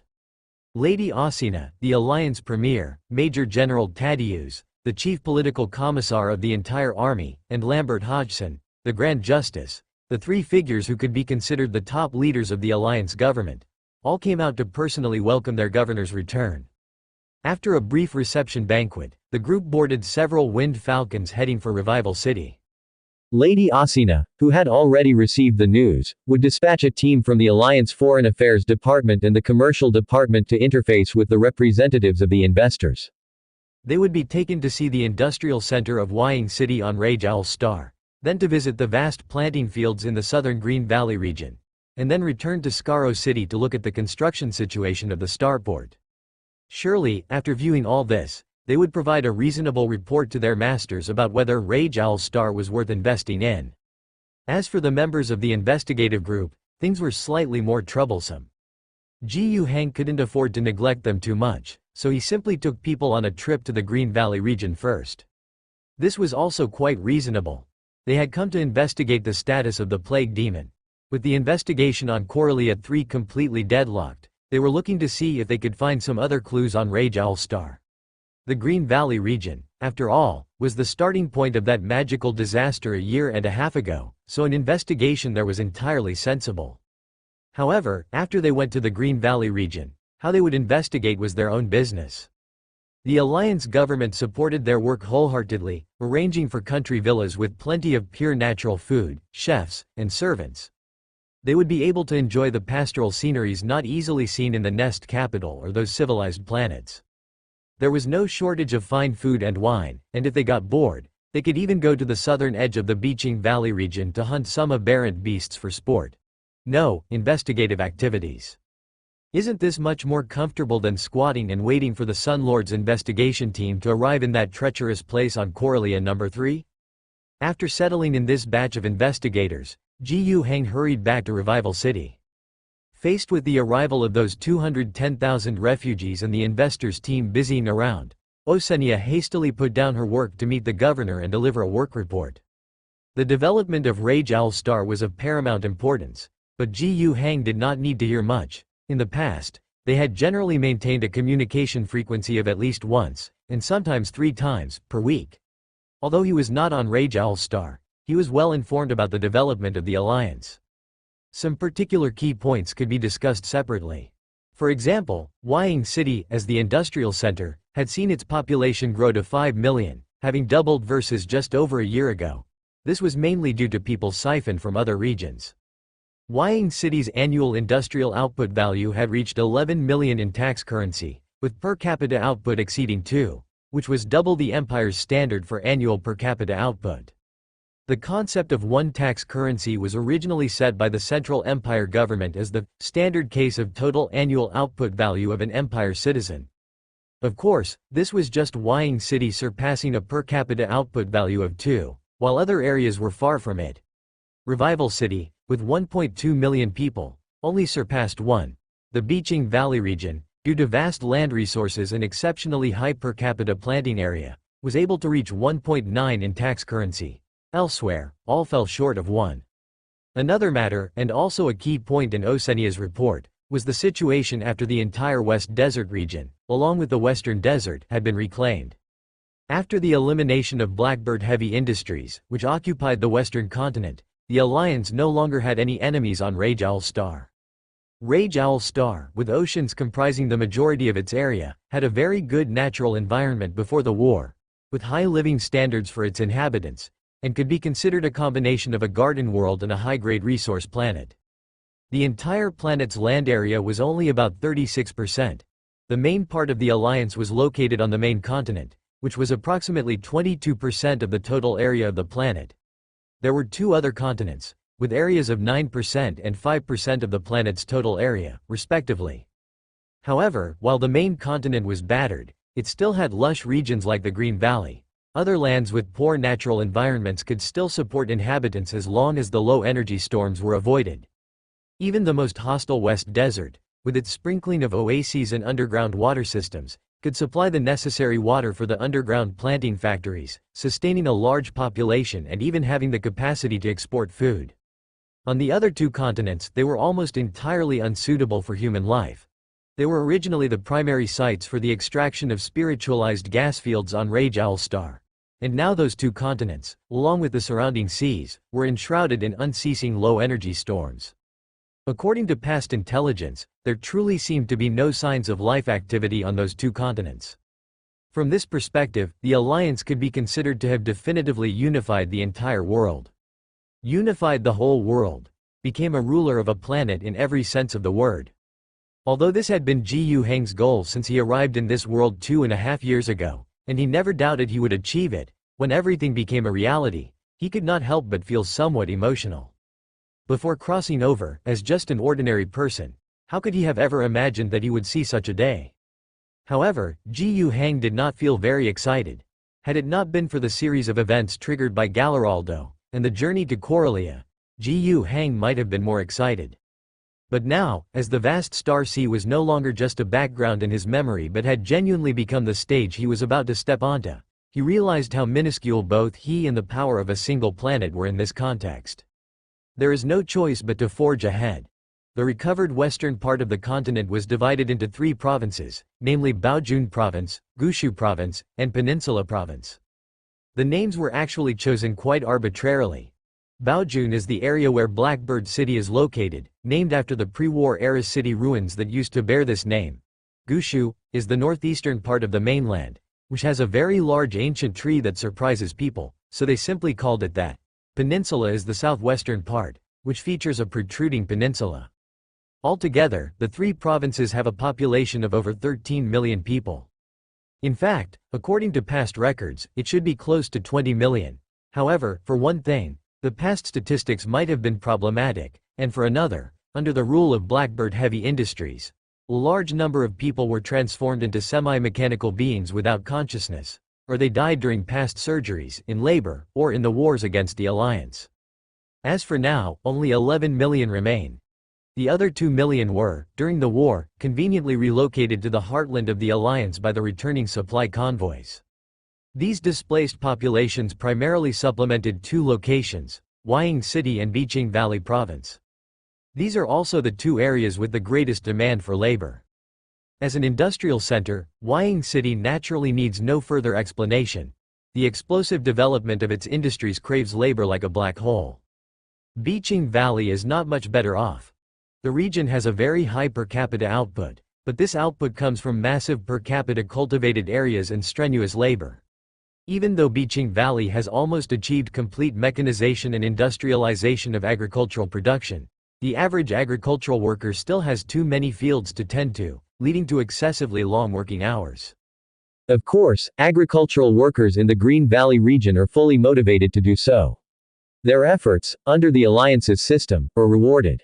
Based on their total work hours and output over the past year, almost everyone who worked normally received a promotion in their personal job grade by the end of the year, with going from E5 to E6 being a common occurrence, and even 30% of the people going directly to E7.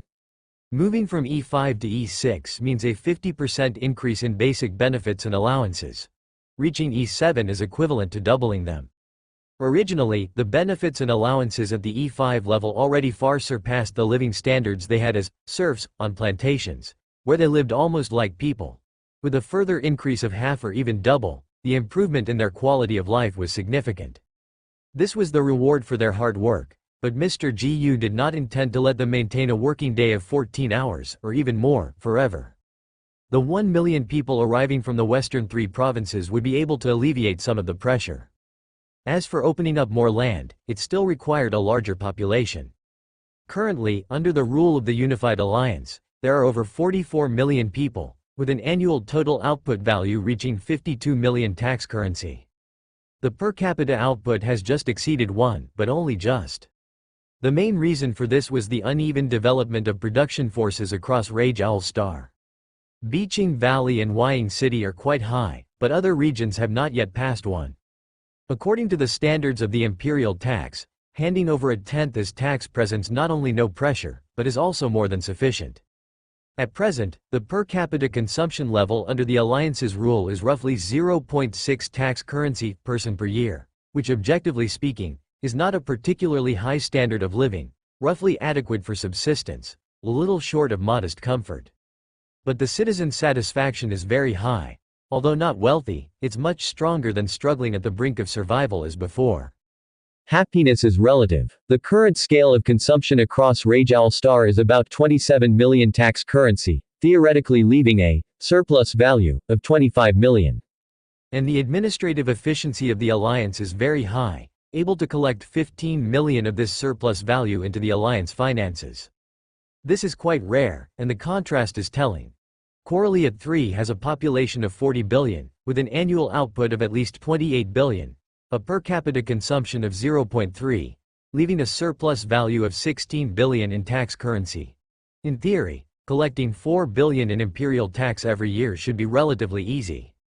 But the Corellia government simply cannot do it. At most, they manage to collect just over 20 billion each year, and the rest has to come from handing over populations.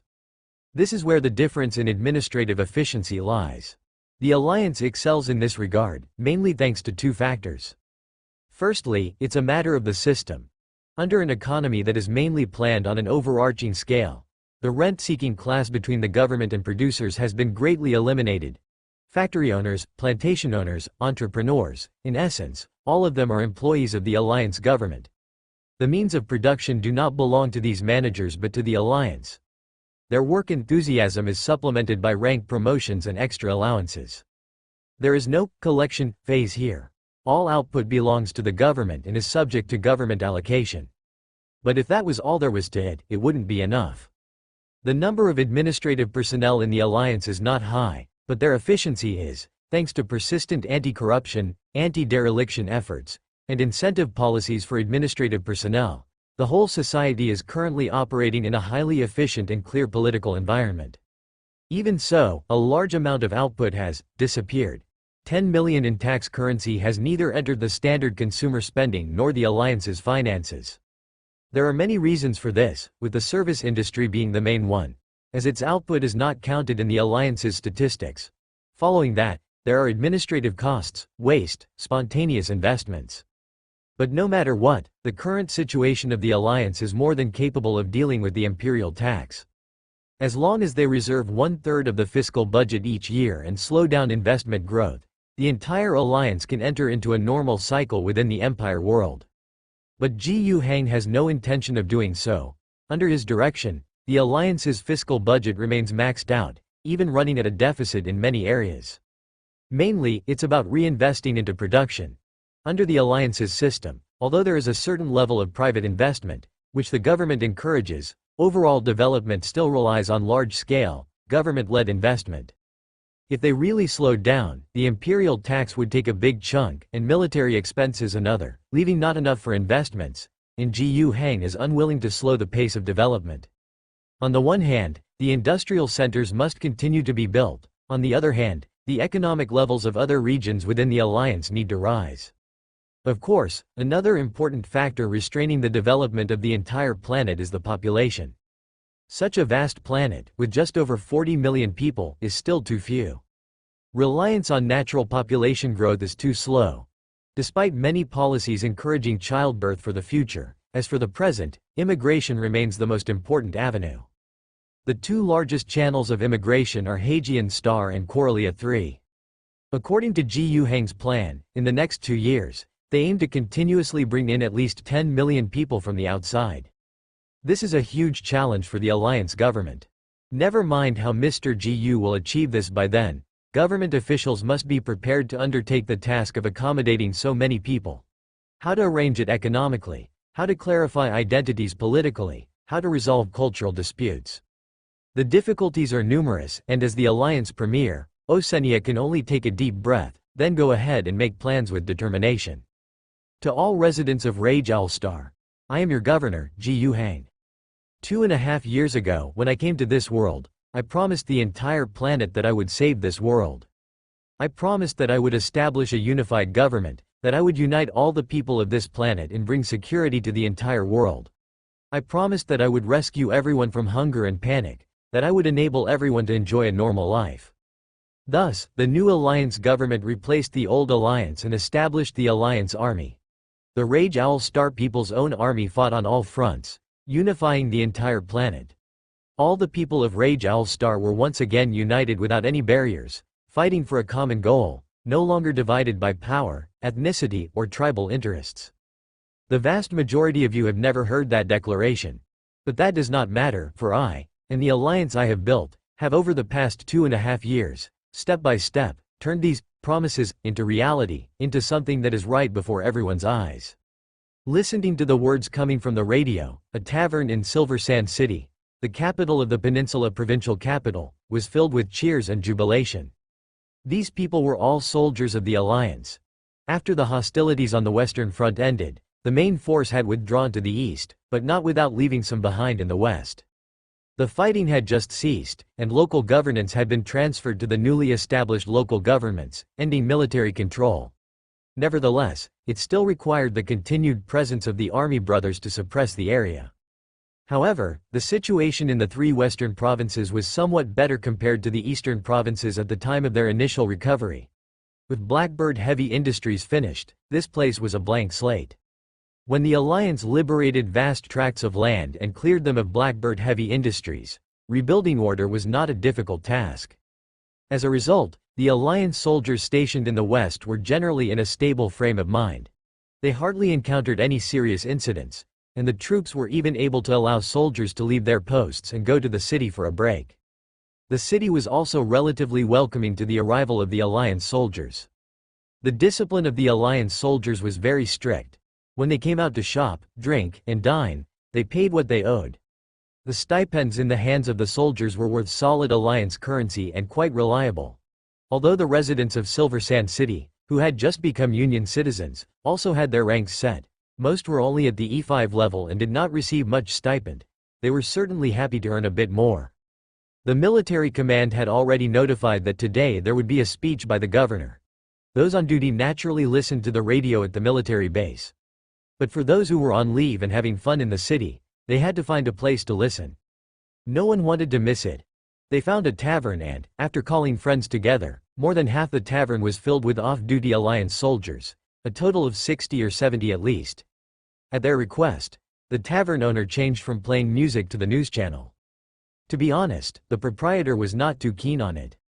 As the governor began his speech, boasting about how I have turned promises into reality, he just glanced at the soldiers cheering wildly. He didn't dare to speak loudly but muttered under his breath. Those high and mighty lords spout nonsense, and you, a bunch of cannon fodder sold out, have been brainwashed into fools, cheering for what? Although he spoke very quietly, he was still overheard by a soldier standing nearby. The man turned around, glaring fiercely at him. Old man, what did you say? The tavern owner was startled, stammering but afraid to speak again. Getting beaten up was one thing, but what he feared most was his place getting smashed by this troop of soldiers. Seeing the owner refusing to speak, the soldier became even more irritated. We followed the governor's leadership and rescued you from those steel beasts. And you talk like this behind our backs? Huh? He stood up bristling with the smell of alcohol, closing in on the owner. Frightened, the owner drew back, feeling doomed, as he knew a beating was inevitable. At that moment, another tall figure stepped in front of that soldier. It was a bald, strong man with several scars on his face, but his expression was unexpectedly calm. He first advised his comrade, saying, "Don't get angry, don't get angry. This guy's mouth is asking for a beating, Demetrio, your old unit was completely wiped out, and now you're getting talked to like this. Don't you want to teach them a lesson? If you won't, I will. I'll take responsibility for any disciplinary issues." "It's not a disciplinary issue, it's about not tarnishing the governor's reputation," Demetrio said. HMPH. The man was clearly still angry, but after hearing these words, he miraculously held back his temper. After calming the person down, Demetrio turned around, faced the bar owner, and said earnestly, "Mr. Owner, I hope you apologize for your remarks just now." The owner was about to apologize immediately, showing a very quick submission. But before he could speak, Demetrio stopped him. "No need now. I don't want your apology to be out of fear, out of terror. First, listen. After listening to the governor's speech, then you decide whether or not to apologize. I won't force you." The owner could only stand anxiously to the side, trying hard to take in the information from the broadcast. He could no longer afford to regret his loose tongue. He had to listen carefully to see if he could find a way to apologize later without getting a beating. The broadcast continued.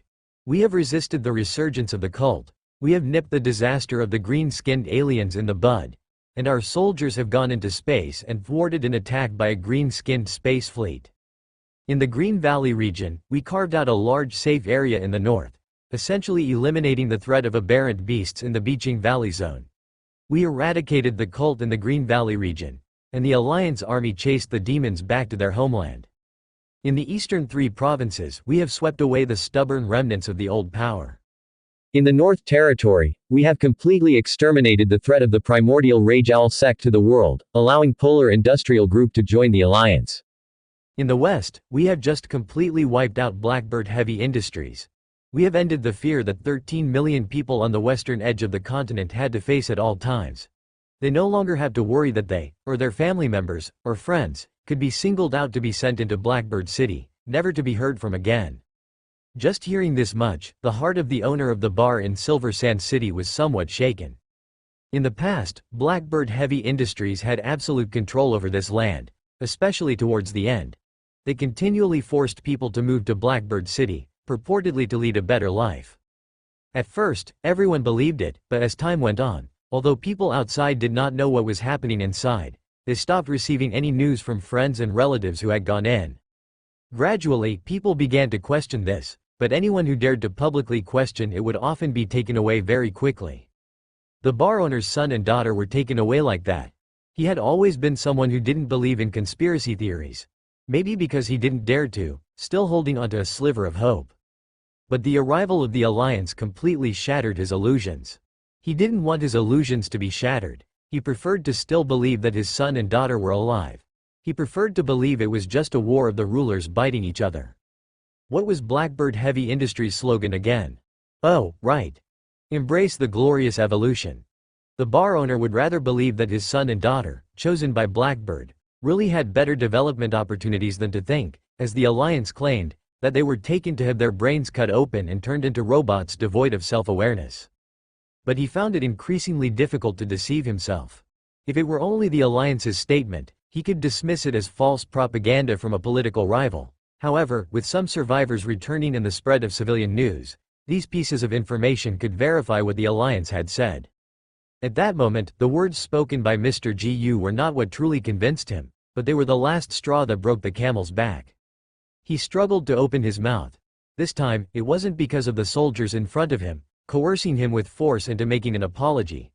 Instead, he had come to a realization from the bottom of his heart.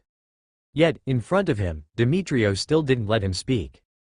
He made a shush gesture, signaling the bar owner to keep listening. The man had no choice but to hold back. Meanwhile, Gu Heng's voice continued in the broadcast. After narrating the achievements of the Alliance government since its establishment, the southern and northern campaigns, the unification of the globe, and the liberation of the entire world, he began to talk about the aftermath.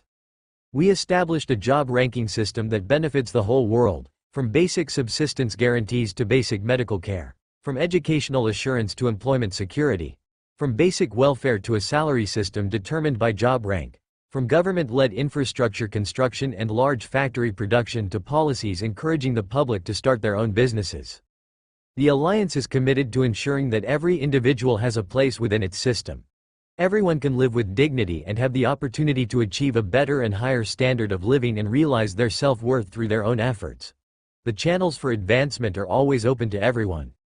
Hearing this, the bar owner was even more convinced. If it was all just boasting, that would be one thing, but many of these things had even been verified in his own life. Most people he knew, as long as they were physically able and capable of working, were at least ranked as E5. According to the E5 level's benefits and allowances, this was at least a secure and contented living. For those with jobs, ranking was based on their work. Those without, the Alliance took responsibility for assigning and arranging work. As for himself, since he owned a bar that was doing quite well, he was even ranked as E7. Admittedly, he had lost the ownership of the bar, which had irritated him, but when it came down to it, the Alliance gave him more than he lost. His previously meager business income was just enough to break even and support his own livelihood. The Alliance's contribution had actually improved his life. Of course, the bar's business could get better in the future. But even though he lost profits, his accelerated rank promotion from running the bar could make up for it. All things considered, he wasn't at a loss. Were there any downsides?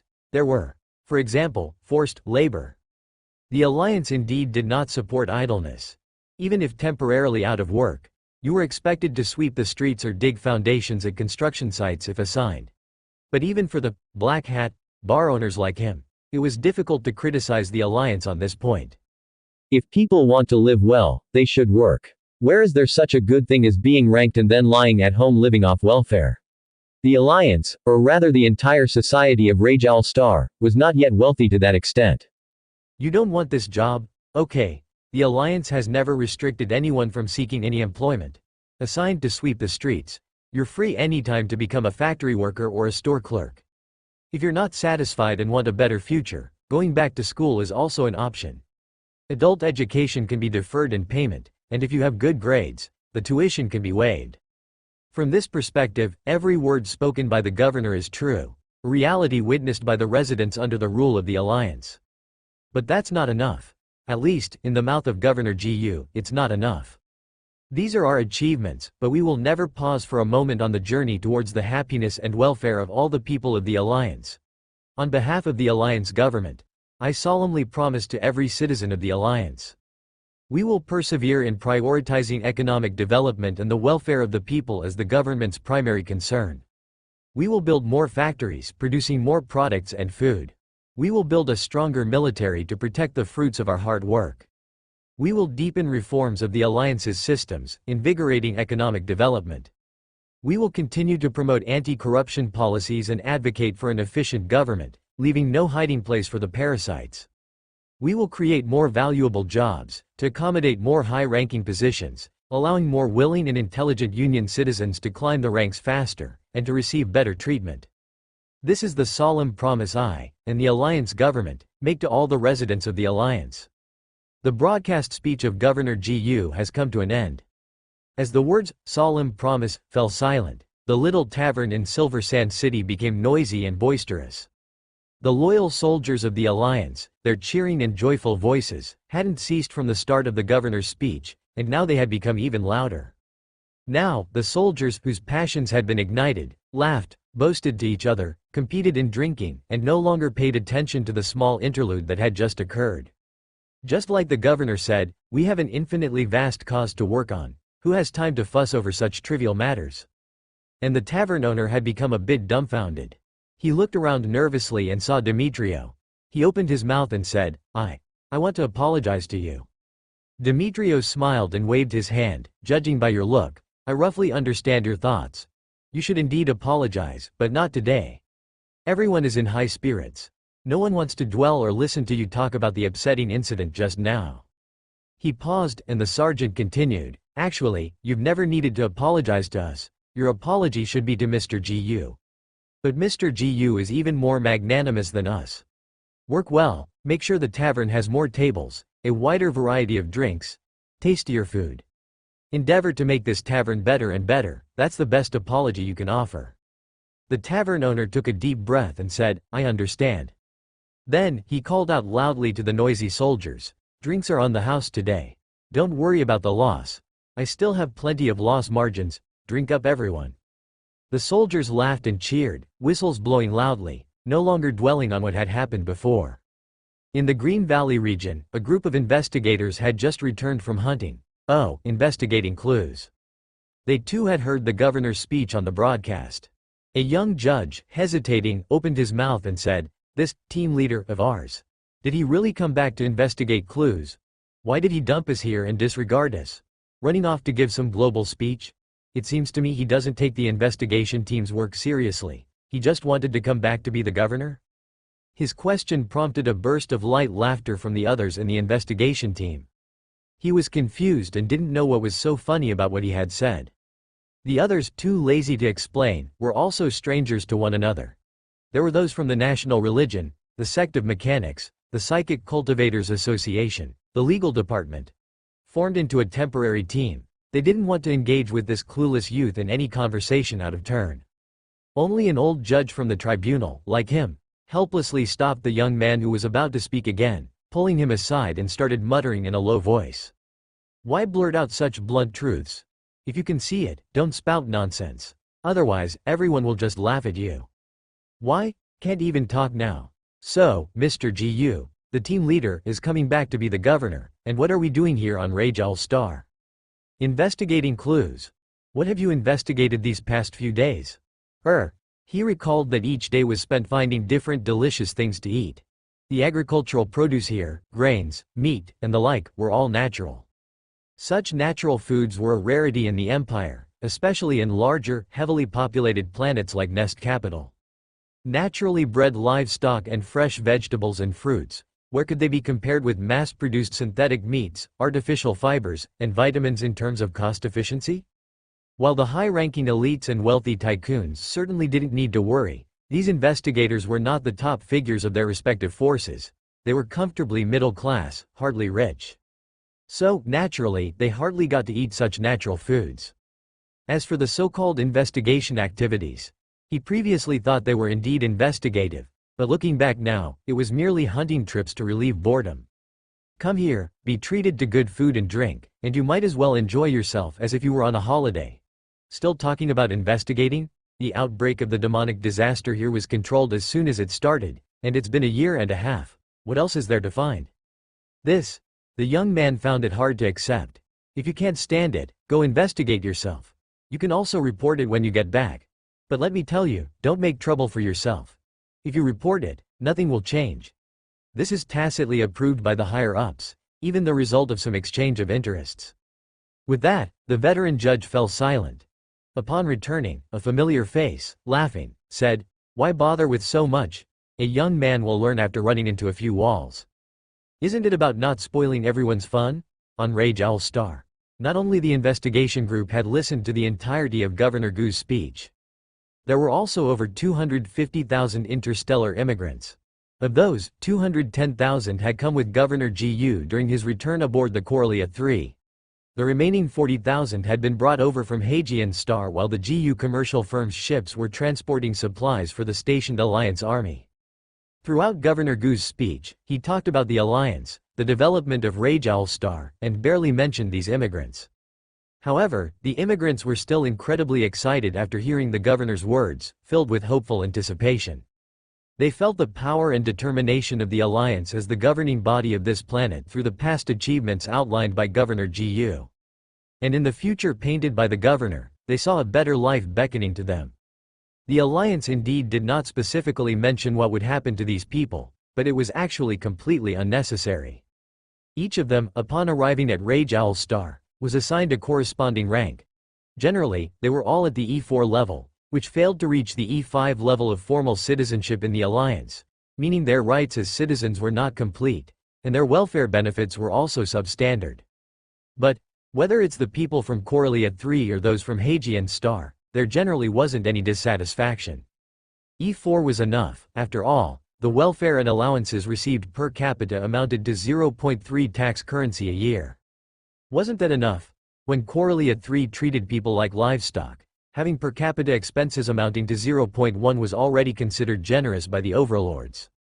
The consumption of food and industrial products had tripled at once. What did they have to be unsatisfied about? Moreover, a bright path lay before them. Being granted the E4 rank was a start. The Alliance had allocated them corresponding work or educational opportunities, under fairly relaxed conditions, that merely required working hard for 1 year. Advancing to the E5 rank and gaining full citizenship rights as well as improving their own treatment was a simple matter. Mr. Gu, the governor, spoke sentence after sentence about the Alliance, but every sentence was also about them. The vast majority of them had already shed the fear of being far from their homeland that they had had while migrating on the starship. Let the miserable slum areas of Nest Capital be damned. We are now part of the Alliance. Mandoya Lucas was one of those who had quickly transformed their sense of identity. And unlike most of her compatriots, although she came from the lower strata, she had made a name for herself through various strokes of fate. At the age of 40, she ended up in the upper district, and relying on her own studies, became a Nest Capital urban planner. It sounded good, but in reality, she was just another worker. Due to her poor background, her professional ceiling was limited, and many of her ideas and designs were not valued. She had so many plans that, if realized, could greatly improve the living conditions and quality of life for the residents of the bottom city area.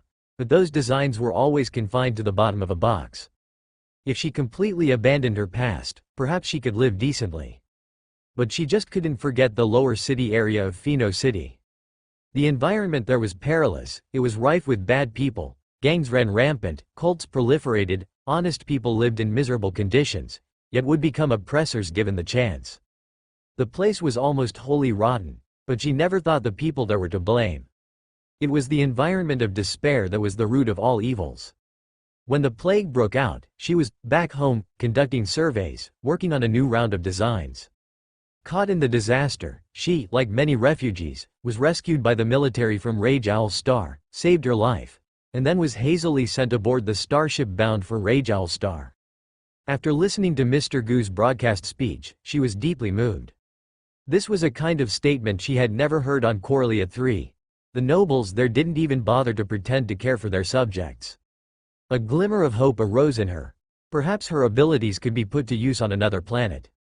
With a nervous heart, she found the team leader of the textile factory job she had been assigned to, revealed her capabilities, and hoped to meet the people higher up. She thought she would face a lot of difficulties, as it was very common on Corellia 3. She had even prepared many arguments to enhance her credibility. But there were none. She made her way up and met Mr. Parter, the mayor of Wying City. This broadcast speech to the entire alliance was certainly not a whim of Gu Hang's. He had at least 3 layers of purpose in this matter. First and foremost, as the Union had just completed the unification of the whole planet, he needed to address all citizens in his capacity as a ruler and proclaim the legitimacy of the alliance. This would help boost the confidence of the people. Secondly, he also had to use this means to convey his political ideology to the officials of the alliance government. Thirdly, he had been away from his center of power for half a year and needed to make his voice heard in public in order to strengthen his own prestige. Regarding the second and third points, they couldn't be solved with just one speech. Or rather, whether it was the implementation of ideals or the maintenance of personal authority, neither could be resolved once and for all in a short period or by a single action. This required his long-term and continuous embodiment. In the following period, Ji Yu Heng's schedule became incredibly busy. He hardly stayed in Revival City for a long time and was flying all over the alliance. Today he would meet with a regional governor, tomorrow an important mayor, and the next day he would visit a military garrison to offer comfort to soldiers. After a round of such visits, upon returning to Revival City, Ji Yu Heng would then meet with important members from various departments of the central government.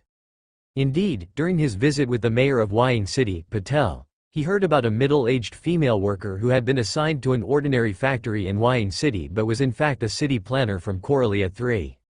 Although she was not the main architect of the whole city, her experience in urban planning for such a 10 billion people metropolis like Pheno City, and even her rare personal insights, made her a sought-after talent.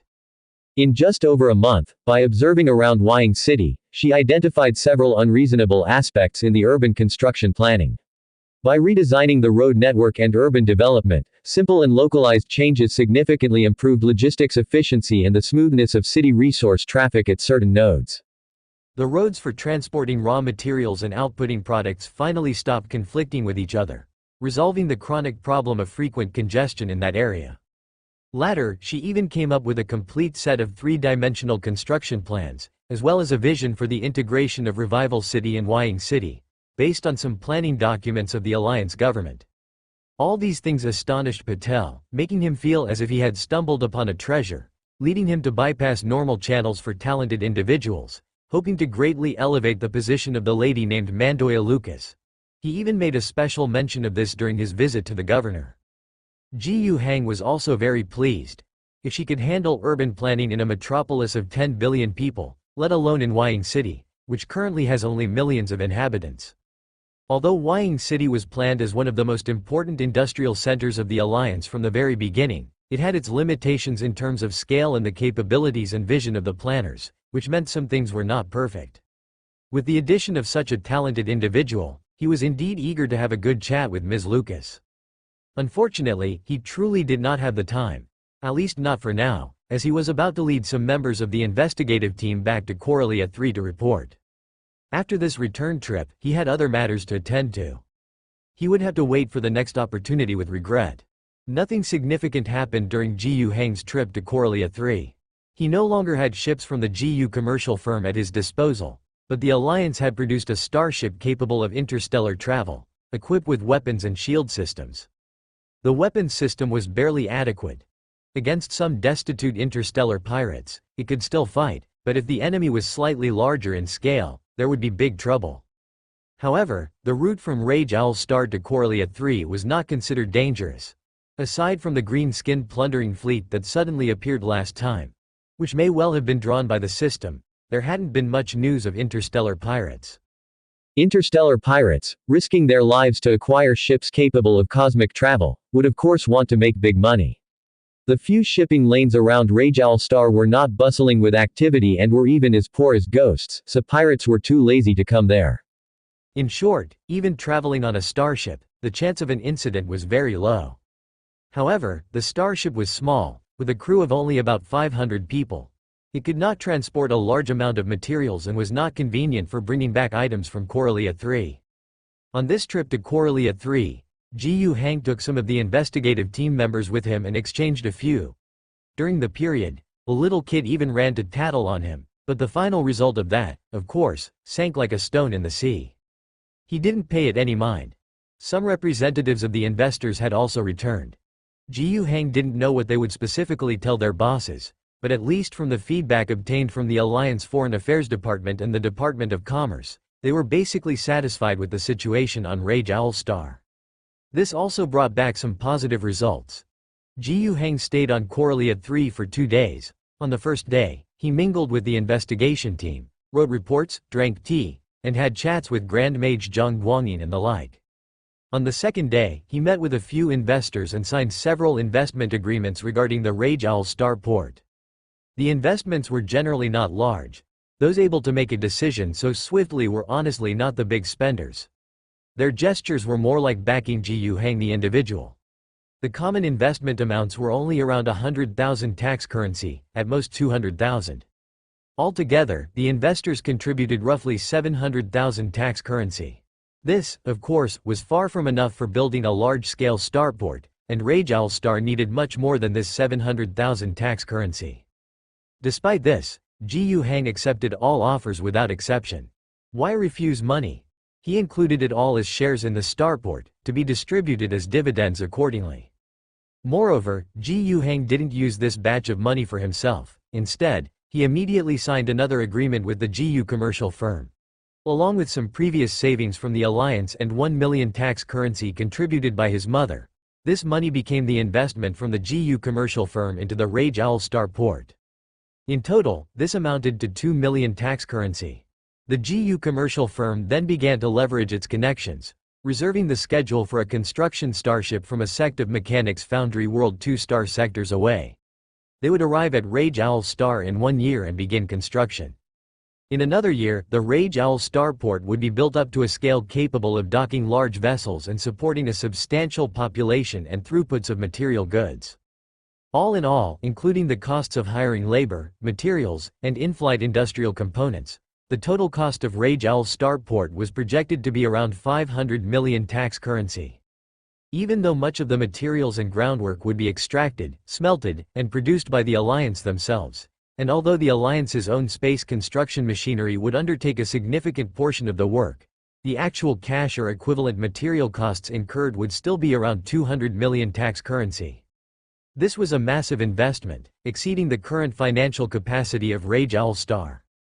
Miss Wang Qi had expressed her concerns to Jiyu Hang, but he didn't listen.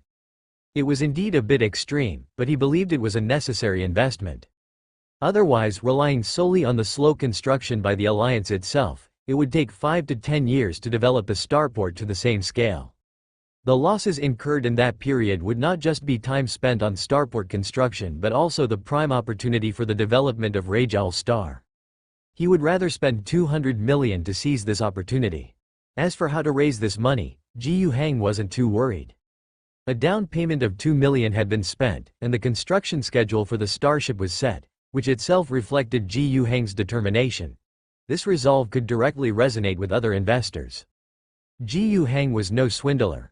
Firstly, he had a planet vouching for him. Secondly, the Jiyu commercial firm stood behind him. And thirdly, he had recently become a notable figure in the Tianma star sector's political sphere. He believed he could attract a considerable number of investors. For many wealthy individuals, investing in the construction of a starport on a planet with promising development potential was quite valuable. Jiyu Hang aimed to raise 50 million tax currency when the sect of mechanics construction ship arrived in 1 year and then exceed 150 million within 2 years. This would suffice to cover the costs for these 2 phases of the project. What if he couldn't raise enough funds? Then the Jiyu commercial firm would cover the shortfall. The Jiyu commercial firm was affluent. Although the money didn't all belong to Jiyu Hang, or even entirely to the Jiyu family, it didn't matter. Jiyu Hang was the family head, and his mother was the actual controller. They could fully use the Jiyu commercial firm's name to invest in the Raijal Star port. Whatever the shortfall, they would cover it with shares, converting it into fixed assets for the Jiyu commercial firm. Of course, this would definitely cause discontent within the firm and attract opposition.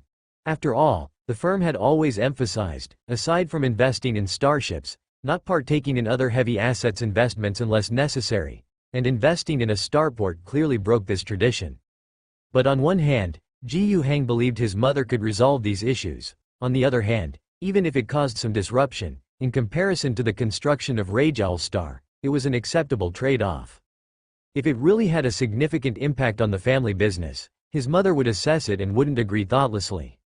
After signing that pile of agreements on the investment and construction of the starport, Jiyu Hang hurriedly boarded a shuttle and returned to Raijal Star. Upon his return, he continued his busy life traveling around the planet for a while, finally making a complete tour of all the important regions of the world and meeting all the key figures in the Alliance. Once he finally had some free time, Jiyu Hang began to plan how to spend the over 50,000 favor points he had on hand. Unquestionably, the spending of favor points was the greatest tool in enhancing the strength of the Alliance. Drawing for technology, of course, was a major part of it. However, before he started drawing, Ji Yu Hang set aside a portion of favor points for other purposes.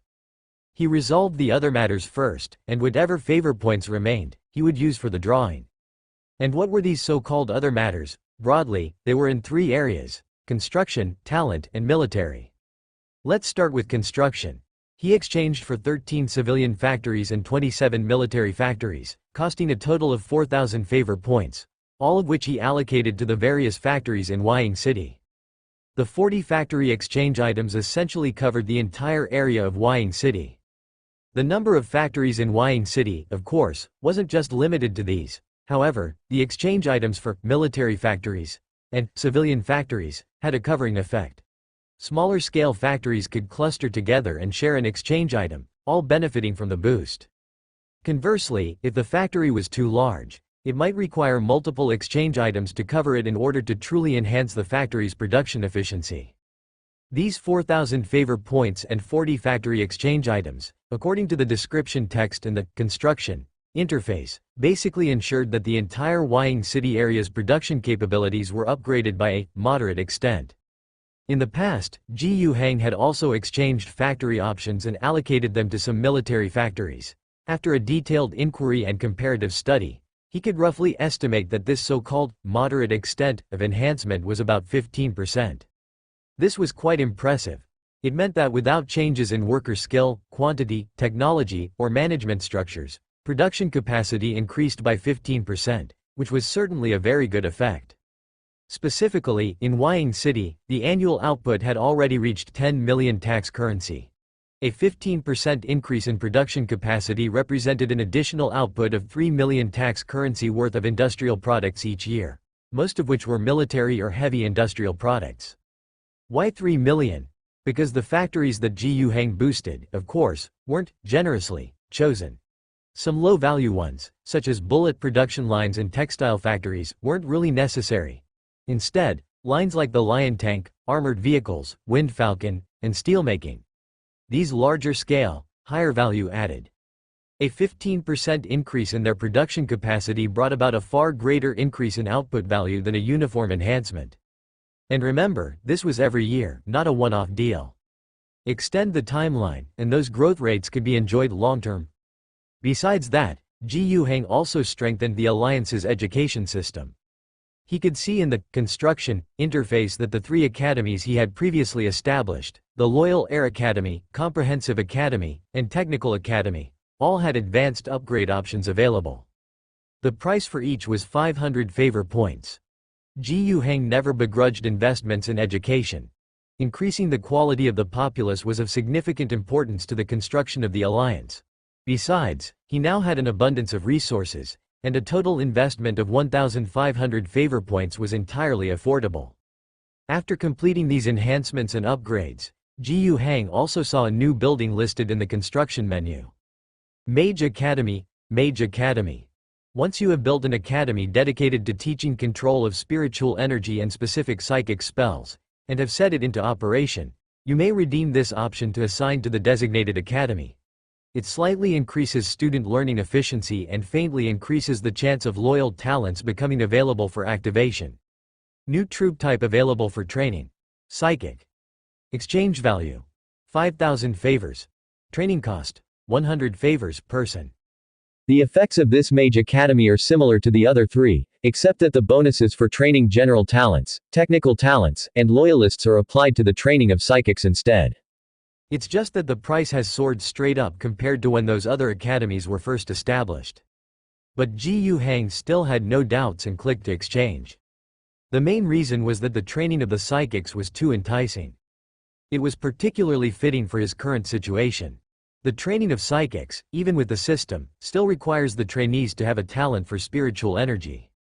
This is quite normal, just as when Ji Yu Hang was cultivating new blood for the Phoenix Battle Group, he had to train them from the age of teens, step by step from T5 to T1.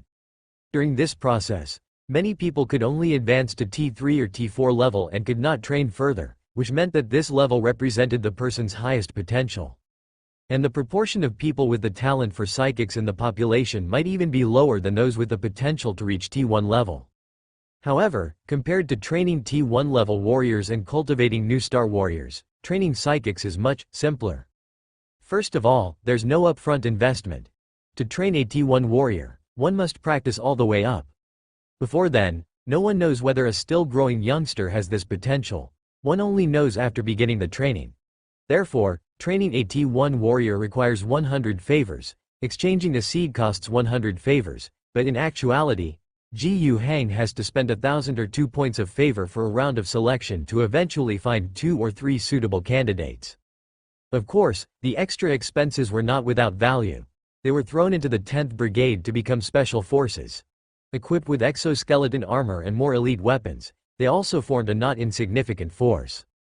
When training psychics, there is no such worry. One glance at the training interface to see if someone is trainable, and if not, just drop it. There's no cost up front. Moreover, training for psychics is very suited for Ji Hang. Where does human talent for spiritual energy come from? Basically, it is the sensitivity of the human spirit to the source of spiritual energy, the subspace. Those with higher sensitivity naturally possess talent. In the past, this was a disaster. Those with a talent for spiritual energy, even those so high they naturally possessed certain supernatural powers without training, could constantly hear whispers from subspace, endure massive mental pressure, and go mad. Moreover, they themselves would be targeted by malevolent entities within subspace as conduits to the real world. A person wielding uncontrollable power, prone to madness, and likely to attract demons. Obviously, this was a source of disaster. In many places, there was a tradition of witch hunting to proactively eliminate these dangers, resulting in customs and religious edicts. In fact, under the earlier environmental conditions of the entire empire, psychics were likewise subject to stringent control, with many individuals with talents for spiritual energy being executed directly. Not until the Divine Emperor ascended and carved out a space in subspace to establish the spirit network. Wild psychics without control are still dangerous. They possess talents but are unaware, untaught, unsupervised, and thus very likely to fall into madness under the whispers of subspace, lose their minds, go out of control, or even become beacons for demon invasions of the real world. But trained psychics can direct their sensitivity to spiritual energy to the spirit network built by the Divine Emperor, allowing them to use spiritual energy safely. They will not be targeted by malevolent entities within subspace, and the likelihood of plunging into madness and losing control of their power is greatly reduced. This has made psychics a truly exploitable part of humanity. At the same time, it has established the importance of the Psychic Cultivators Association. They are not only responsible for cultivating psychics, star speakers, navigators, but they also collect wild psychics. Those who can still be saved are trained into legitimate, legal psychics. Those already mad or corrupted by demons beyond saving are dealt with. In such an environment, Ji Hang, coincidentally, has two things that tie in nicely with it. Firstly, he obtained authorization from Zhang Guangyin, a big shot at the Psychic Cultivators Association, to establish a branch of the Psychic Cultivators Association on Rage Owl Star. This was something he needed to do, and it would allow him to get a foothold into the upper echelons of the Empire's power structure through the Psychic Cultivators Association. Secondly, Ji Hang just happened to control a piece of the subspace divine kingdom. The essence of a psychic fundamentally lies in their sensitivity to subspace, which, logically, cannot be taught as it's innate. But with Ji Hang, it's not the case. Unless they are so-called untouchables, completely subspace insulators, Ji Hang can turn anyone with even a slight talent for spiritual energy, which actually most humans have, into psychics. Even those with the most stubborn physiques, when placed inside the divine realm for 10 days to half a month and thoroughly bathed in subspace's blessing from head to toe, would suddenly become sensitive to spiritual energy.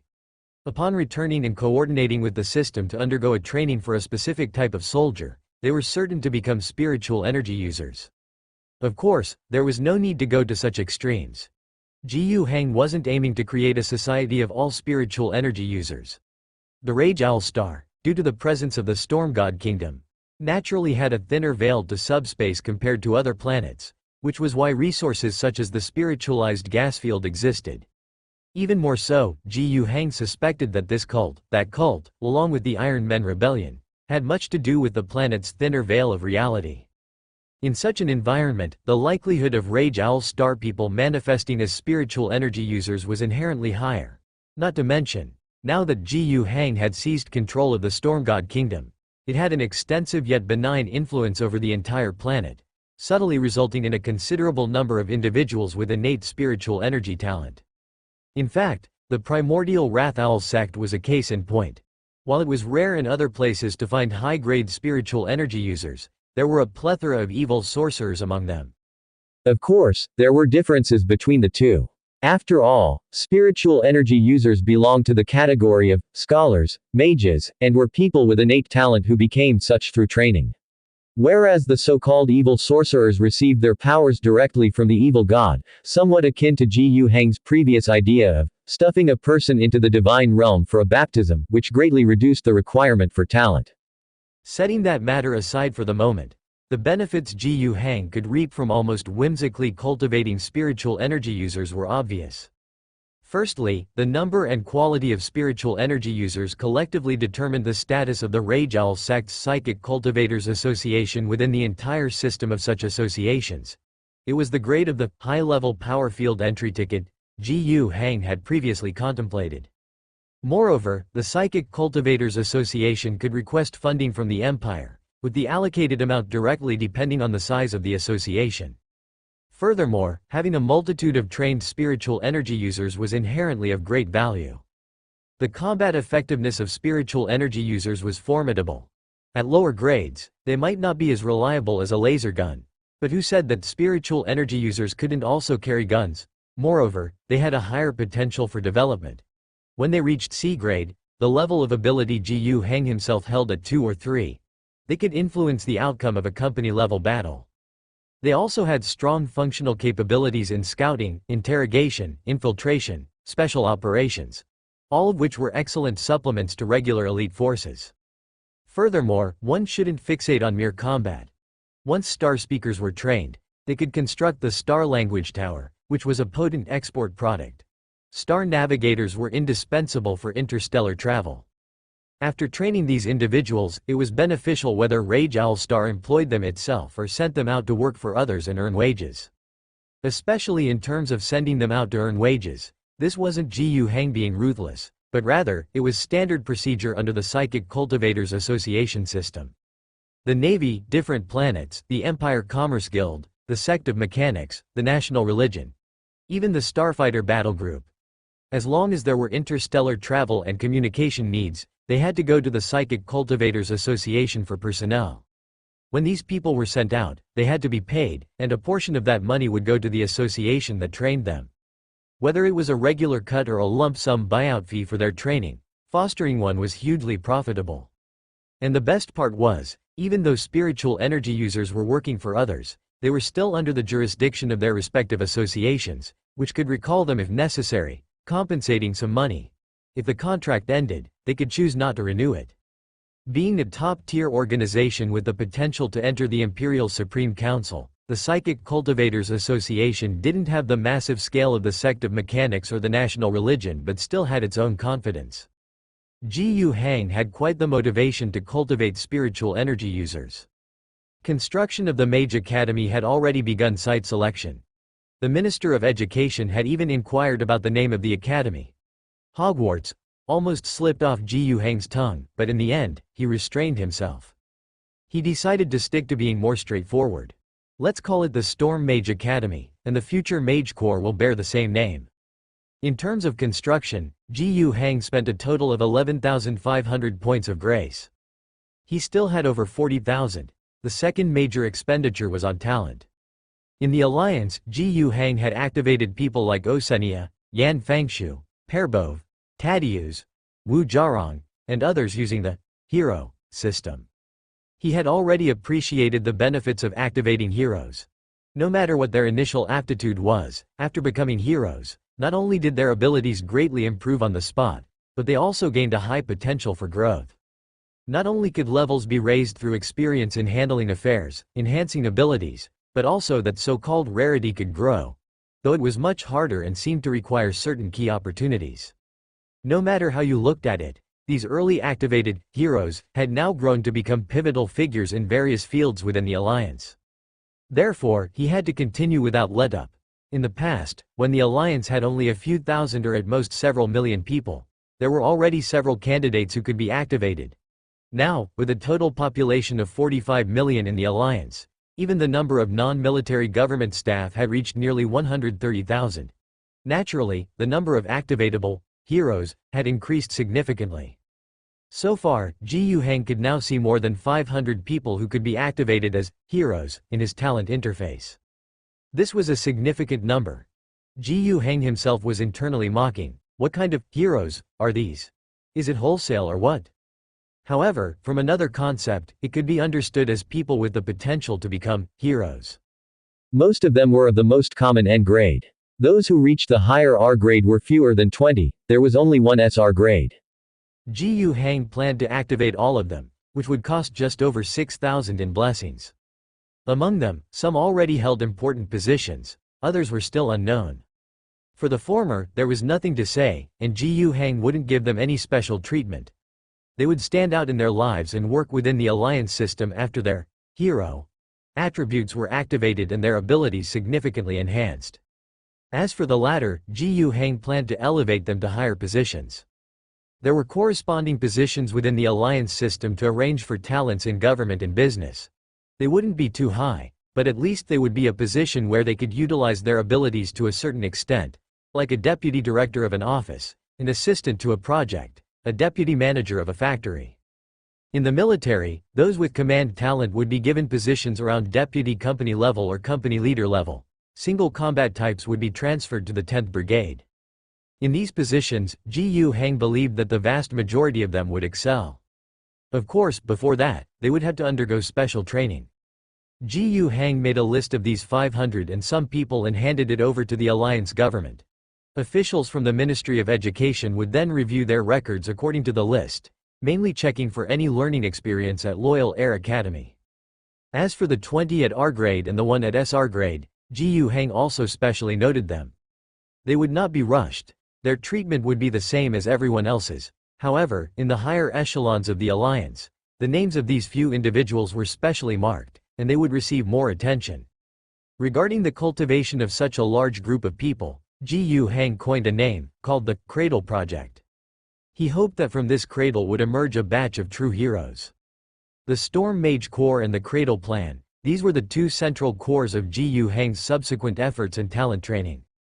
The former focused on cultivating extraordinary functional talents with spiritual energy practitioners at its core, constructing the path of the Psychic Cultivators Association, while the latter was an indispensable part of talent building throughout the full-spectrum development of the alliance itself. In these two areas, Ji Yuhang was very willing to invest a substantial amount of grace points. So far, his total investment of grace points in architecture and talent has reached more than 17,000. He still had over 30,000 at his disposal. Next, it was time for military construction. Regarding military equipment, this did not require grace points but relied on the alliance's own productivity. However, personnel needed the training function provided by the soldier card panel for supplementation. First, it was about replenishing the existing troops. The Blackbird campaign, with both stages combined, resulted in a personnel loss of over 75,000 for the Alliance Army. The Rage Bear Legion's battles on Coralia III had also accumulated losses of 10,000 to date. Under the banner of glorious victory, the Alliance Army also paid the price with heaps of corpses. This number of losses was actually not small at all. Before the victory of the Blackbird campaign, the Alliance's total manpower pool without initiating a conscription order was just under 500,000, almost fully utilized. The active military personnel of the Alliance had exceeded 500,000. During the mid to late Blackbird campaign, the Alliance initiated a second-level conscription order, shifted production capacity to military industries, and expanded the scope of conscription to withstand the pressure. Now, the conscription order was cancelled after the war ended. However, after the victory, the Alliance gained control over the entire western part of the continent, with the West Desert Province and 3 other provinces, adding a population of 18 million to the Alliance. The strain on available manpower significantly eased. Ji Yuhang had no intention of massively expanding the army for the time being. He simply established 6 armored composite divisions numbered 60 to 65, organized and structured to match the current wind-extinguishing brigades. At the same time, all the other existing composite camps were also restructured to this standard. Regarding the 1st Extinguishing Wind Brigade, which was always used as the model of innovation for the Alliance Army, it was further strengthened and reorganized. Firstly, all the composite camps increased their personnel and removed all motorized infantry companies, switching entirely to 4 armored infantry companies plus 2 tank companies, and likewise included engineer, logistics, communications, reconnaissance, anti-air, and other functional troops within. Such a company's strength grew from the original 800 and some to 1200, increasing by half and becoming nearly the size of an average battalion, with the density of technical equipment many times that of a conventional battalion. For the entire brigade, the main composite camps increased from 5 to 8, the original tank battalion also increased from 1 to 2.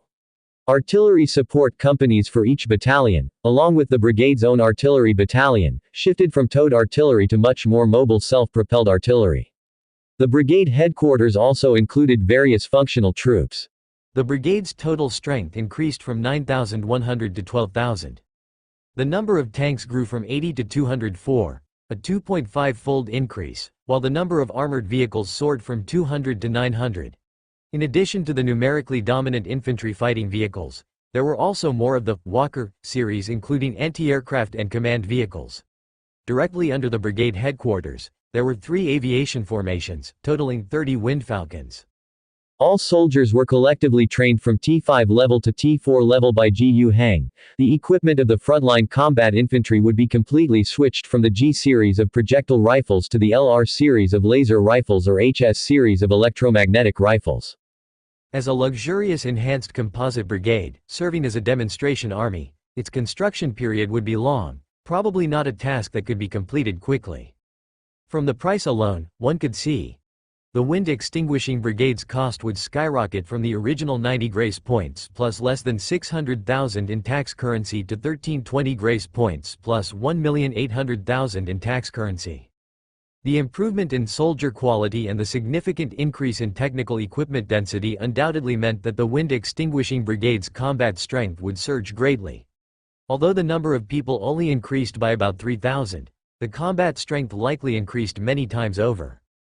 However, Gu Hang was also not sure if the improved combat strength compared to the increased costs would mean that the cost effectiveness had actually improved. The construction cost had tripled, which was easy to explain, as the significant increase in equipment quantity directly bolstered combat capability. It was the extra 1,000+ grace points spent on improving troop quality that he wondered if they could truly enhance the combat power tenfold. Gu Hang was somewhat skeptical of this. But on the other hand, how could he know without trying? After all, it was only one brigade. The 1st Extinguishing Wind Brigade, as a demonstration unit, was meant to undergo such experimental restructuring. The remaining issue would likely be for the Wind Extinguishing Brigade to head to a certain battlefield and put their enhanced combat strength to the test, to see if it matched the exaggerated cost increase. But now on Rage Owl Star, there were no battles requiring their intervention. For regular domestic suppression tasks, there was little difference between the cheapest garrison division and the most expensive elite armored combined brigade. But the Alliance now also has 2 battlefields that need manpower. They are Corellia 3 and Hajian Star. Gu Hang thought for a moment, then decided he could throw the entire Wind Extinguishing Brigade onto Hajian Star. Lately, there had been fighting there. He would discuss the specifics later, as Gu Hang's attention was still on building up his forces. To establish 6 new brigades, upgrade another 9 composite brigades, and significantly strengthen the Wind Extinguishing Brigade, a total increase of over 60,000 soldiers was needed. The additional military budget for equipment would require an increase of almost 6 million tax currency. The shortage of equipment was a separate issue. Given the Alliance's current production capacity, the pressure was considerable. However, as the Alliance developed, this pressure should be rapidly relieved. At the same time, the substantial military orders would stimulate the development of the Alliance's industry. As for manpower shortages, with new units being formed and the replenishment needed for previous units' losses, Gu Hang would need to recruit nearly 140,000 people into the military in total. The former Alliance definitely couldn't have handled such recruitment, nearing the limits of a second-level mobilization order in terms of available manpower. But now, the pressure wasn't too great. The Western Desert, the 3 Western provinces, the population migrating to the Alliance. The Alliance's total population had soared from 25 million to 45 million. The newly added manpower could now be put to good use. After the mobilization order had been lifted, the expected available manpower was also more than 800,000. The current Alliance army, including the Rage Bear Legion, had so far only used 600,000 people. For those who had recently joined the Alliance, enlisting was not a bad choice. As soon as they joined, a private's treatment was equivalent to an E6 level. If they stayed for a while, performed well in training, or gained some military tenure, it wasn't unlikely for them to be promoted to officer or non-commissioned officer rank. At the very least, reaching the level of veteran soldier was not a bottleneck. Veteran soldier treatment was equivalent to an E9 rank, and the transition to this level was direct upon retirement. As for injuries, sacrifices, these were inevitable fates for a military career. However, the Alliance's compensation policies had always been relatively generous, mitigating many people's worries about their future. These 140,000 people would enter the training camps established all over the world by the Alliance military and political department for initial training.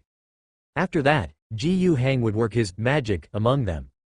The training costs for 140,000 people, even if all were only trained to the T5 level, with a favor granting training to 100 people, would still consume 1,400 points. Adding the approximately 1,300 points needed for the Wind Extinguishing Brigade, the total cost would be 2,700 points. As the military scaled up and higher standards were required for troop quality, training costs, once thought negligible, began to feel significant. Still, all things considered, this was not the main expense. The real expense lay in the cultivation of the starfighters.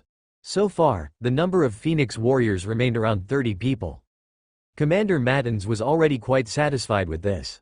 When he was wandering in the past, he had never dared to hope that in less than 3 years, their numbers could swell from 7 to 36. As for Gu Hang, not continuing to increase the number of starfighters wasn't because he didn't want to, it was mainly because it was too expensive. Gu Hang had calculated that the average cost of training a new Phoenix recruit, taking into account the initial selection and training, as well as the exchange for seeds, was about 600 to 700 favor points per person. This was quite an expensive feat, and using starfighters in war was unquestionably a luxurious act. Beyond the expense of favor points, the powered armor and other exclusive equipment for starfighters also represented a considerable outlay. The reason for not having previously increased the number of starfighters further was also due to a shortage of powered armor. Currently, the powered armor used by the Phoenix, aside from their original 7 units, were all ordered by Gu Hang from the Gu commercial firm. 50,000 tax currency per unit, not including any other equipment.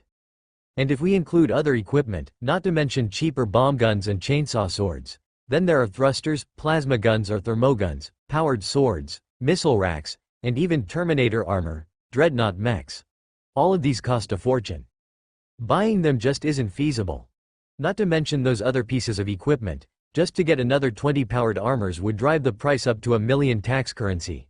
At that time, it was Gu Hang who, in order to tie these starfighters to his own battlefield, and given the commitments made to Phoenix amidst the onslaught of the green-skinned pirates, gritted his teeth while his cousin directly paid the sum as a gift to cope with the situation.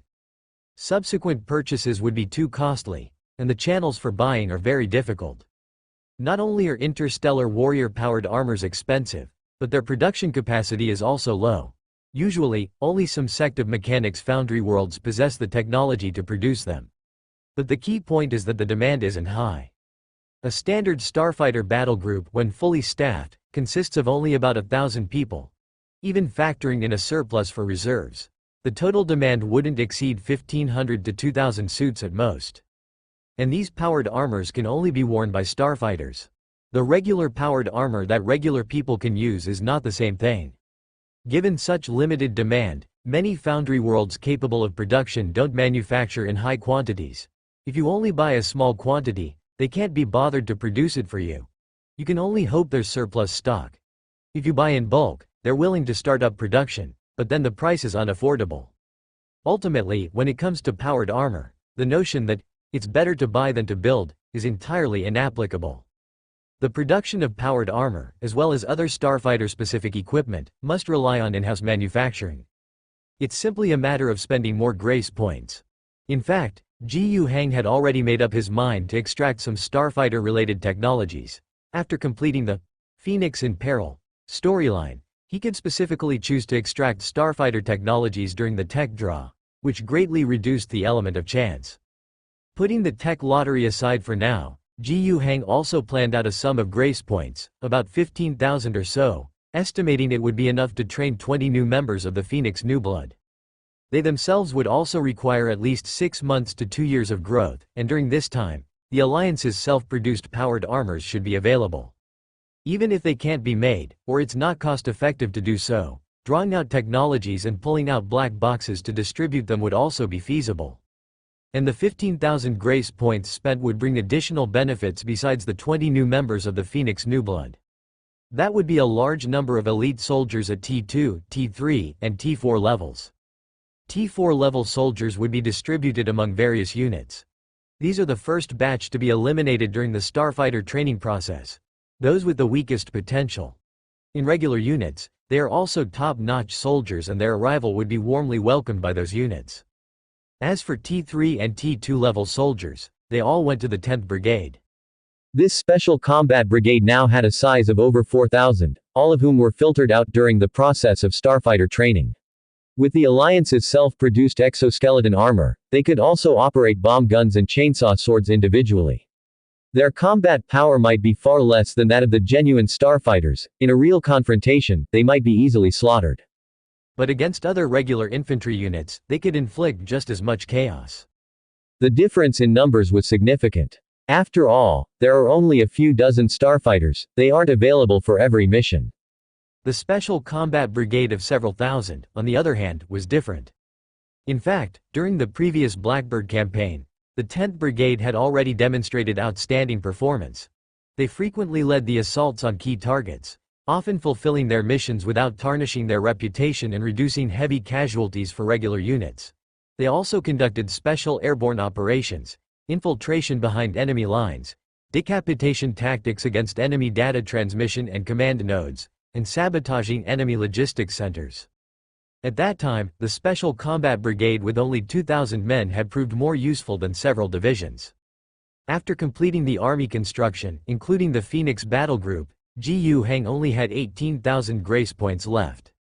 In fact, regarding the military, Ji Hang had another minor expense. That was the Black Arrow Corps. The army led by Pearboat consisted of 5 bona fide divisions of the Alliance, stationed on Hagian Star, helping NE's Lumen stabilize the domestic situation. After all, the army of the Lumen Kingdom had been basically smashed in the war a year ago. That place was not peaceful, and it needed troops to be stationed there. At the same time, Ji Hang also needed an army there to ensure the stability of the victory fruits obtained by the Alliance in the last war. However, with a sizable Lumen Kingdom population of 40 million, which was almost as many as the native population of Rajal Star, it was unrealistic to expect a force of less than 50,000 from 5 divisions to completely hold the ground. The Black Arrow Corps of the Alliance essentially held a fixed position in the capital of the Lumen Kingdom, Pinsir City. And the defense work of the entire kingdom still depended on the Lumen people themselves. Only when there were issues that they truly couldn't resolve would the Black Arrow Corps of the Alliance deploy. Also, the number of the Black Arrow Corps could not be too small. Ji Hang had already given Pearboat the authorization to recruit soldiers locally in the Lumen Kingdom. Corresponding weapons and equipment would be transported to the Black Arrow Corps in supply ships between the 2 planets, mainly relying on the GU commercial firm, making the trip every 6 months. Many of the extra individual equipment and artillery were used to establish new troops. These troops were distinct from the native troops of the Lumen Kingdom. Ji Hang required that the new troops absorbed by Pearboat into the Black Arrow Corps must be reported to the Alliance Military and Political Department, following the official establishment process of the Alliance Army. At the same time, he demanded that in this troop, the initial ratio of officers from the Alliance should exceed 70%, and 10% of the Army's total members should be from the Alliance. On this basis, the Alliance Military and Political Department would grant this troop an official Alliance designation, under the Black Arrow Corps. All recruits would be given a probation period, and those who passed could obtain Alliance military ranks and Union citizen benefits directly. Once they acquired their Alliance identity cards, They could normally be promoted in military rank and position within the troops. The troops established on Hagian Star comprised 7 divisions, totaling over 40,000 people. They were regulated like garrison divisions, which are third-line troops. This was fairly standard. The elite and heavy weaponry of the Alliance were still not enough for its own direct-line troops, and there was also a lack of transport capacity to send them to Hagian Star. They could only transport some light weapons and outdated towed artillery. At most, there were a few double-digit heavy blaster rifles. Even ammunition supply and part of the weapon production had to be placed in the hands of the Lumen Kingdom locally. Fortunately, one of the G-series light weapon production lines that spilled over from Wying City had been transferred and shipped to Hagian Star through maritime transport. Although the production capacity was still average, it could at least fill some of the gaps. The training for these 40,000 people, as well as the over 4,000 people spun off from the original direct-line troops of the Black Arrow Corps, all required supplementary training. Luckily, Ji Hang didn't need to attend to it himself. After the establishment of the 7 Hagian Star garrison divisions and the achievement of the required ratio of direct-line officers and total soldiers under the badge system, it was directly reflected inside. Ji Hang just needed to click once, and with over 400 grace points spent, the training for over 40,000 people could be completed. After completing the training for the Hagian Star Group Army, the remaining 18,000 grace points were the grace points Ji Hang was about to use for the technology lottery. Without a second thought, he found the completed Phoenix Will Die from the event features, limited to Star Warrior technology, and then injected 6,000 grace points to do a 6-time draw in the 1000 tier. The 1000 tier prize pool was already very barren, with only a 2.5% probability for elite level and 20% for advanced level. Out of 6 draws, he hit 3, 2 at the advanced level and 1 at the basic level. This was already considered very lucky. The 2 advanced level draws were Thermal Melting Weapon and Rhino Transport Vehicle. The basic level was Individual Rocket Nest. These 3 pieces of technology could also be considered special supplies for Star Warriors. Thermal Melting was for Star Warriors who possess strong individual combat capabilities to deliver fatal damage at close quarters when facing some big targets. For instance, if they encounter something like Titan Mecha that can't be taken down by blaster rifles and chain swords, a thermal melting bomb could solve the problem. It's useful for Star Warriors. After all, they truly have the capacity to penetrate these big things' outer defenses, rush face to plant bombs, and then gracefully leave. Other troops could use it too, as conventional explosives aren't as reliable as thermal melting bombs when a soldier encounters something that needs to be blown up. And the Rhino transport vehicle is indeed the most commonly used vehicle by various starfighter battle groups. Compared with the Strider combat vehicle, the Rhino is bigger, heavier, has thicker armor, and more powerful firepower and load capacity.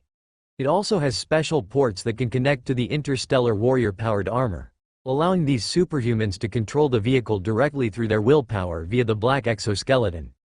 In other words, in the hands of ordinary people, it's just a heavily armored combat vehicle. But in the hands of Star Warriors, this massive machine can achieve incredibly graceful and agile performance, completely different from its use by others. Mortal troops don't necessarily need to use the Rhino troop transports. It's just a waste. After all, the cost of a Rhino is 5 times that of a Walker.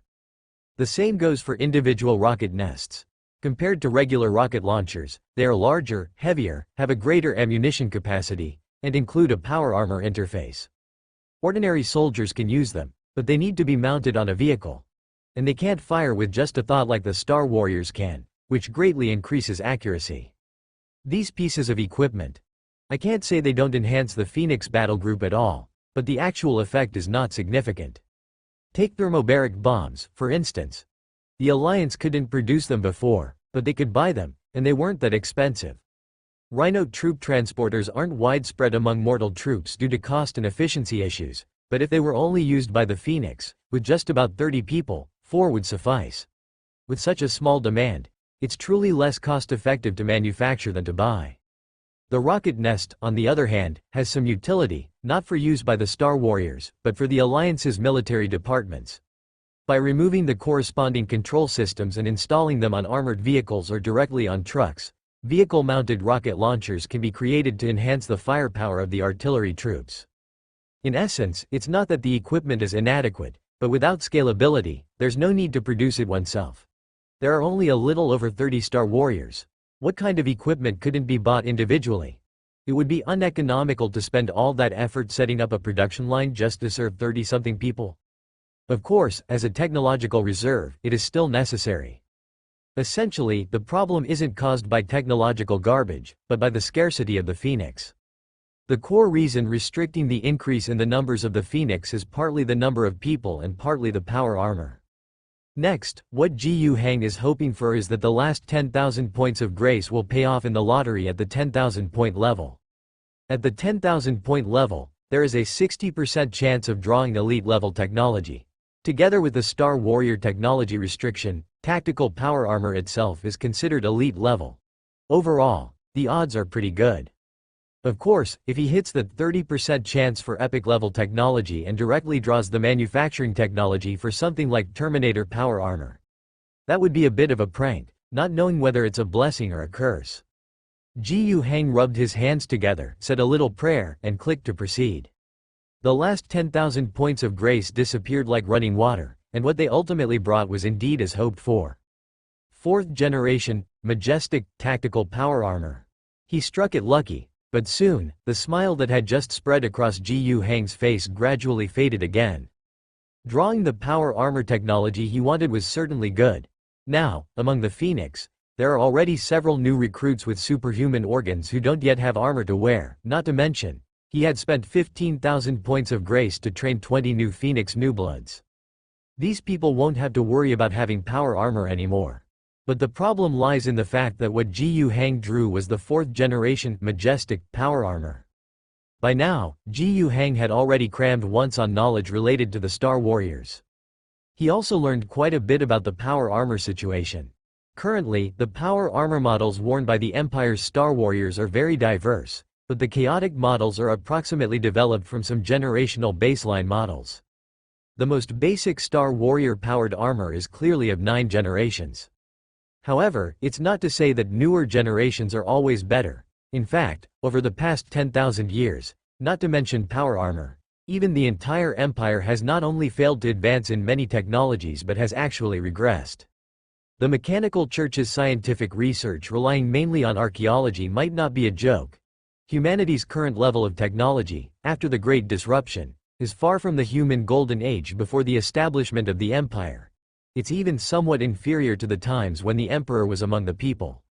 Many generations of power armor are still in production today, with only variations in production volume. For example, the most numerous model of power armor currently in the empire is the 8th generation, Sky Eagle type, which is what the Phoenix are all equipped with now. The 8th generation is not the most widespread because it's powerful, but because the technology is mature, mass production is easy, maintenance is simple, and performance is quite decent. These comprehensive factors make it stand out. The 4th generation, majestic, power armor that Gu Hang just drew, on the other hand, is different. Its performance is excellent, but production and maintenance are difficult. As of now, not many 4th generation armors remain. In some battle groups with a deeper history, this type of armor is even a relic passed down for thousands of years, worn only by the most outstanding warriors, a symbol of honor. It is said that some battle groups and foundry worlds still have the capability to produce this armor, but the output is probably pitifully small. Well, now the issue is, Gu Hang can mass produce it here. Subsequently, it's likely that the entire Phoenix will be equipped with majestic type armor. Although it's not a sin, it's really an eyesore. But what can be done about it? Gu Hang deeply sighed. Could I just let it go unused? If there's a problem, we'll solve it later. As for the power armor, the black box can churn out 2 units every month. That's practically free. Apart from that, he glanced briefly, the power armor technology. The Alliance had the base technological capacity to pull out production lines and mass produce it. All sorts of technologies had been skimmed off earlier, such as ceramic steel technology, compressed energy technology, high-energy anti-gravity engine technology. Yet, due to the many technical challenges within the gigantic power armors themselves, even having the master machine black box, the production lines created will still demand a lot from the people during the manufacturing process. The difficulty of mass production won't be small. It's estimated that the speed of subsequent self-production would be about 3 units a month. Mainly because although the engineering volume is not considered large, it requires too many high-tech workers. Many processes need at least technicians or higher-ranked people to use production machines to forge them. But as long as it's producible, that will do. Thus calculated, 5 units a month. By the time this batch of Phoenix new blood has grown up, not only will they have enough to wear, but there will even be a surplus. The rest can be saved for a sudden increase in soldiers later. If it really comes to it, secretly sell them. A normal power armor goes for 50,000 a set. This could sell for at least 100,000 a set, if historical factors weren't considered. 50,000 points of grace spent, the changes it brought to the alliance were quite significant. Although the technologies drawn out were mostly exclusive to the Star Warriors, less stimulating the economy, it brought strong developmental momentum to both military construction and talent cultivation for the Alliance. Moreover, the Alliance itself still had great potential for development to unleash. Apart from Wying City being the industrial center, in many areas, the Alliance was still in a state of waiting for revival. A vast workforce hadn't been fully utilized. On wastelands, people urgently needed to invest their labor to rebuild their homes. When Osania reported to Ji Hang, she said she was confident that by the next imperial tax payment, in a year and a half, she could raise the per capita output of Wying City to above 3.5, the global per capita output to above 1. This also meant, based on the current population, the Alliance could have an annual output value exceeding 65 million tax currency. Ji Hang was certainly satisfied with this outcome. His prime minister had promised him a 20% GDP growth goal for 2 years. What was there not to be pleased with? What's more, his Madam Prime Minister might have even overlooked the difficulty of fulfilling this promise. Because the population of the Alliance was bound to grow. Apart from the policies encouraging childbirth on the native soil, a large number of immigrants from other regions were also inevitable. During Ji Hang's most recent trip to Corellia III, he brought along a batch of warriors from the Rage Bear Legion, rotating out the troops who had initially been struggling on Corellia III. Additionally, he dispatched 5 more garrison divisions, the 21st to 25th, along with the 59th Mechanical Brigade, and a large amount of ammunition and supplies to Corellia III. From this point on, the number of soldiers the Alliance had fighting on Corellia III would reach a scale of 100,000. The given reason was to support the fight of our human brethren, to offer some humble assistance. But in reality, what Ji Hang did was no different from other powers, plundering Corellia III. I've been helping you so diligently, it's only proper to help evacuate some more refugees, right? The Rage Bear Legion goes without saying, they fight according to the orders of the Military Affairs Department and the Star Domain Military Headquarters, and Ji Hang won't fuss over the details with them. But the supply of the Rage Bear Legion was delivered by Rage Owl Star, which is not provided by the Imperial Military Department. Don't think ammunition is cheap, especially the shells for heavy artillery, ammunition for bomb guns, replacement parts for technical equipment, these are all expensive. Moreover, the newly brought in 5 garrison divisions and 1 armored composite brigade are not from the Rage Bear Legion but from the Rage Owl Star's Planetary Defense Army. They surely won't fight for free. The construction cost for these 40,000 troops has already reached 1 million tax currency. The Alliance also transported a large amount of food and freshwater. This wave of investment by Ji Hang has already reached nearly 2 million tax currency in total cost. In this situation, Ji Hang, on Corellia III, signed an evacuation agreement for the refugees with the government on the other side. In the future, the Alliance will still further dispatch troops, provide ammunition, military weapons and equipment, food, freshwater, textiles. The total aid is estimated to reach the scale of 7 million tax currency. This amount of money is substantial, but the Alliance can afford it. A considerable part of it is direct military participation in the war, offsetting wealth. Aid in various forms of ammunition, technical equipment, is also replenishment for the Alliance's troops on the front lines, not given to the Corellia people but counted in this 7 million support. The only thing really handed over to the Corellia people are some light weapons. This is normal. The Alliance's military factories also need orders. The various types of heavy weapons are eagerly awaited by the Alliance's own troops and they have no spare to give to the Corellia people. But some G-series rifles and such have plenty of excess production capacity. The same is true for ammunition. War on the homeland of Rage Al Star has largely quieted down, ammunition consumption immediately decreased, and the surplus must be sold off, right? Freshwater and food follow the same logic. Rage Al Star still has a relatively abundant freshwater resource, with extensive oceans suitable for desalination. As for food, the Green Valley region had a bumper harvest last year, and the Rage Al Star people couldn't even consume it all. It would just be left to age if not exported. Moreover, a substantial part of these resources will be provided to refugee camps. And the people living in the refugee camps. In the future, they will all be people of the Alliance. And the 7 million tax currency, aid, in exchange, is that the Alliance will help Coralia 3 evacuate 10 million refugees. Among all forces plundering the population of Coralia 3, this agreement is considered to be quite ruthless. The reason for such ruthlessness is the result of Gu Heng's efforts. This is the role of reputation, starting to slowly show its effectiveness. Of course, there's also the political influence of the Gu family. In fact, not only did he earn, but the Gu commercial firm did as well. A significant portion of the transportation orders, not only from Rage Al Star but also from other major forces. Whether transferring materials or personnel, a substantial number of ships are needed.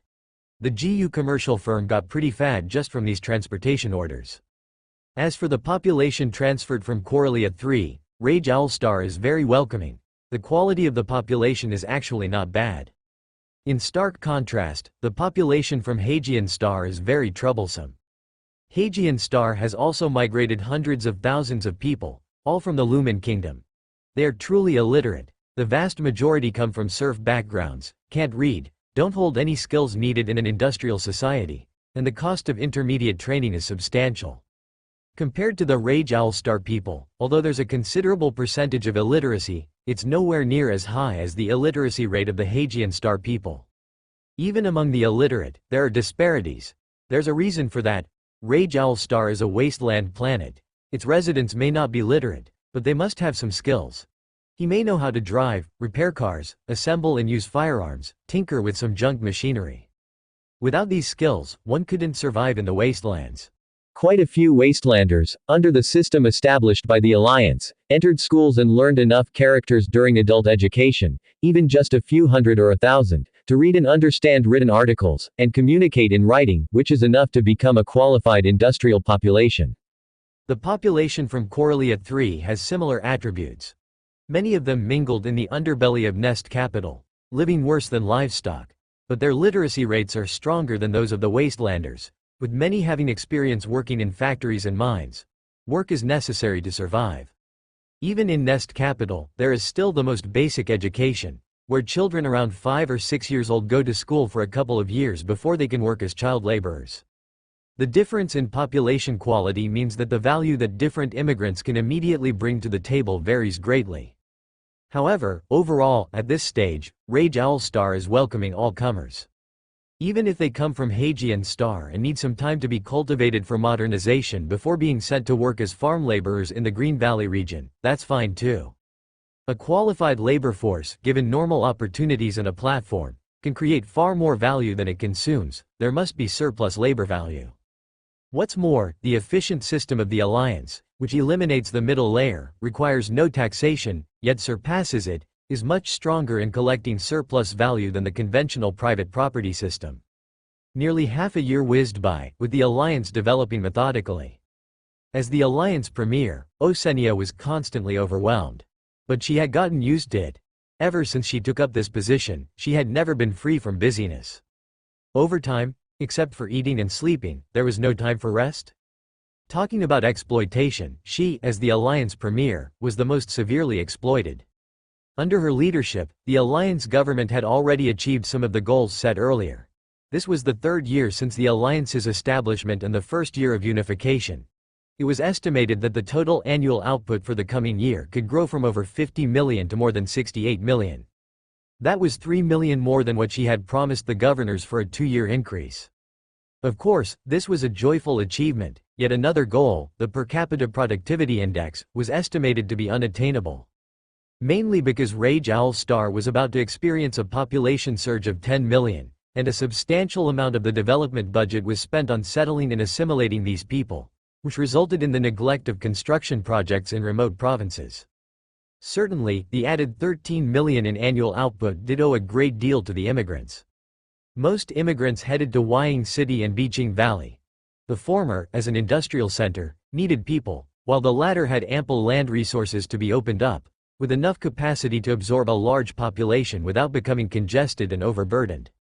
Gu Hang didn't have any dissatisfaction with this situation. He was quite satisfied with Osenia's work results. As for not meeting the per capita output target, it was expected. Besides, wasn't it still short of 2 years? Just half a year so far. During this period, Gu Hang's time was mostly spent shuttling between Coralia 3 and Rajoul Star. On the one hand, he maintained his presence on Rajoul Star to make some overarching decisions on planet development, and on the other hand, he actively participated in interstellar politics. At the same time, he was also waiting for the investigative team from the Sun Lord to arrive. On Coralia 3, due to the same reason, many people who were stranded there were many.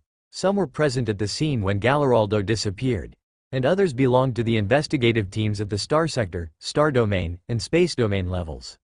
Everyone was waiting, but today, the Sun investigative team suddenly issued new news. They were not coming. This message spread to Coralia 3, causing an uproar. Complaints and curses were heard everywhere. What did they mean by not coming suddenly? In previous communications, they had even set off and had been on the road for half a year. To say they wouldn't come and to suddenly turn back, what was the meaning of that? So what were we waiting for more than half a year for? Waiting in vain? Amidst the grievances, some politically astute individuals immediately sensed a lot from this information and perceived certain special signals. Firstly, there were potential changes within Tianma star sector. The apostle of war isn't being sought after anymore? Responsibility not pursued? Of course not. The Sun investigative team still issued their demands and orders. First, they approved the joint investigation conclusion given by the third-level investigation team, acknowledging the disappearance of Galleraldo and demanding that the Dragonhawk star domain maintain a team to continue searching for the missing war apostles, in life or in death. The words were stern, but compared to their previous attitude, there was no question that it had softened a great deal. The space domain government had directly taken itself out of the equation. The star domain government only needed to dispatch one team to maintain the investigation. That is to say, they just needed to go through the motions. After searching with such great effort for a year and finding nothing, could they really expect that a mere investigation team could find the war apostles as time went on and clues grew fewer? It was unrealistic. As for the matter of responsibility, such a significant incident had occurred, yet no definitive culprit had been found, so the only conclusion could be an accident, a scheme of the abyssal demons. This also meant that it was impossible to find a person to take the blame. Well, you couldn't expect the demons to be responsible, could you? And you couldn't solve it, either. So, who should this responsible person be? I am about to die. When Pei Daisy uttered these words, his gray hair was a bit disheveled. Despite having tried to conceal it with makeup, his bloodshot eyes inevitably revealed his despair. This was the first time Gu Hang had seen him like this. In his memory, the head of the Pei Daisy was always particular about his image. His hair never out of place, his demeanor full of energy, his smile always refreshing. It seemed that, in the face of death, everyone was the same. The others present, regardless of what they thought about this matter, at least outwardly, all showed grief. This was a meeting, attended by the Tianma star sector circle centered around the head of the Pei Daisy, 6 people in total. Aside from himself, there was his brother, little Pei Daisy. Beyond them were 2 other families of the Tianma Iron Triangle, the Gu family and the Fufana family. Representing the Gu family were Wang Qi and Gu Hang. Wang Qi was the actual operator of the Gu commercial firm, while Gu Hang was the family head and also represented the soon-to-rise Tianma Star Sector Psychic Association and Rajoul Star. The 2 members of the Fufana family were General Fufana, dressed in a navy uniform, and Colonel Yelisia. The former was the family's stalwart sea anchor, while the latter was a rising star within the family and the future successor. This meeting was the head of the star sector, Pei Daisy, settling his affairs. Little Pei Daisy, beside him, had a gloomy face. His shrill voice rose, "We could resist." He hadn't finished speaking when his brother interrupted him. "What nonsense are you talking? We Pei Desis have been loyal subjects of the Empire since our ancestors. No matter what treatment we receive, we should accept it gladly. He scolded sharply and then observed the expressions of the 4 people from the Gu and Fufana families. Being scolded like that, little Pei Daisy eventually shut up. Gu Hang maintained a serious expression on his face, but upon hearing little Pei Daisy's words, he almost laughed out loud. Resist? With what would they resist? If they really started some form of resistance, the first to cut supplies would be the Gu. The first to fire cannons at Flying Wing Star would be the Fufana. Pei Daisy sighed and faced the 4 allies, again, repeating his sentence, I am about to die. The Sun Lord's investigation team may not be coming anymore and have accepted the 3rd-level government's investigative conclusion, but they demand someone take responsibility. That person is me and Governor Akuna. Akuna tried to flee but was already intercepted by the Star Domain Justice Department, and by now, he is probably dead. I am ready to calmly accept my fate. The Star Domain and Space Domain, in a show of respect for me, will allow me some time before I end it myself, and with that, the matter will be closed. Pausing, he continued, but what I can't let go of the most is my brother. Little Pei Daisy stood on the side with a stern face, silent. After the death of Akuna and myself, he emphasized, our biggest problem will be the weakened control over the Star Sector political situation and over Corellia 3. No new heads or Corellia governors have been appointed yet. The Fatches family will surely not miss this opportunity. I have no other requests, but we must not let go of these 2 positions. At least, they cannot fall into the hands of Fatches, or else we will all be in great trouble. With that, he looked at General Fufana. General, I hope you will come out of retirement to run for the position of Star Sector head that I leave behind. Having said this, without waiting for General Fufana's reply, his gaze turned to Wang Qi and Gu Hang. The Gu family might have someone who can take on the responsibilities of the Corellia governor. After concluding their discussion with the leader Pei Daisy, several people took their leave, and Gu Hang returned with his mother. On the way, they were silent, each lost in thought. Only after they got back to their secure residence did they begin to discuss the whole matter. Wang Qi reminded Gu Hang with great concern, Corellia governor, you mustn't be confused. Right now, it's a huge trap, incomparable to when you went to Rage Owl Star on your own. If you handle it poorly, it could spell death for you, as well as for the entire Gu clan without a place to be buried. I understand, I won't be fooled. Gu Hang nodded and then sighed, it's such an enticing piece of fat, it's a pity it's covered in dog shit. Gu Hang's lament was heartfelt. Honestly, when Pei Daisy proposed to promote someone from the Gu family to assume the role of Corellia governor after Akuna's death, he was indeed very tempted. How could he not be moved? By comparison, Corellia's population was 1,000 times that of Rage Owl Star. If Gu Hang could control this planet, and with the black box, complete the political and economic transformation of the entire planet, igniting the strong productivity of its tens of nest capitals and a total population of 40 billion, then the value of this planet would become immensely vast. But the difficulty was too high. Corellia 3 isn't Rage Owl Star. There are massive and intricate native forces here. Objectively speaking, while there is potential, the huge population also brings with it terrifying environmental pressure. Gu Hang couldn't replicate his success on Rage Owl Star straightforwardly on Corellia 3, with its entirely different ecology. Moreover, the situation here on its own was bad enough, compounded by the political struggles of the Tianma Star Sector, a core vortex, further compounded by the massive invasion of the plague demon that hadn't just been controlled but was showing a trend of worsening. That was what Gu Hang meant by fat covered in dog shit. Now was absolutely not a good time to take over Corellia 3.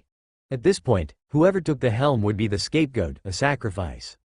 Old Fufana also didn't accept Pei Daisy's invitation to run for the next Star Sector head, did he? Gu Hang quietly asked. Yes, General Fufana seems to have no such intention, Wang Qi responded. Gu Hang slightly nodded, that's easy to understand. They are a military family, why run for Star Sector head? To unnecessarily stand out, yet lacking the support of political forces. The difficulty of getting elected is not small, and the key issue is that even after being elected, there's no tangible benefit but instead direct pressure from Fatches. Wang Qi sighed, it's difficult. Gu Hang knew what his mother was lamenting about. With Akuna and Pei Daisy's deaths, the investigation teams from the Sun Lord no longer came, the star domain and cosmos domain investigation teams left without a fuss, leaving behind a huge mess. The original balance of power in the Tianma star sector was going to be directly shattered. Objectively speaking, Pei Daci was a very competent star sector head. Although there was Fatches, a political opponent within the star sector, who also had immense influence over the Star Realm army there, he was still able to support his own brother to become the Flying Wing Star Governor and ally with Corellia's Governor Acuna. With population and production, he firmly suppressed the Fatches family. Additionally, the alliance with the Fufana family and the economic strength of Flying Wing Star, especially its shipbuilding industry, strongly affected the Imperial Navy troops. In this situation, he was unquestionably very advantaged within the star sector, not like those star sector heads who are mere figureheads in many other star sectors. Even more valuable, he was a man who knew restraint. Despite his great advantages, and even though relations were very bad, he never pushed Fatches to a dead end, lest the super-powerful family who controlled 3 planets with a total population of over 10 billion be driven into a corner.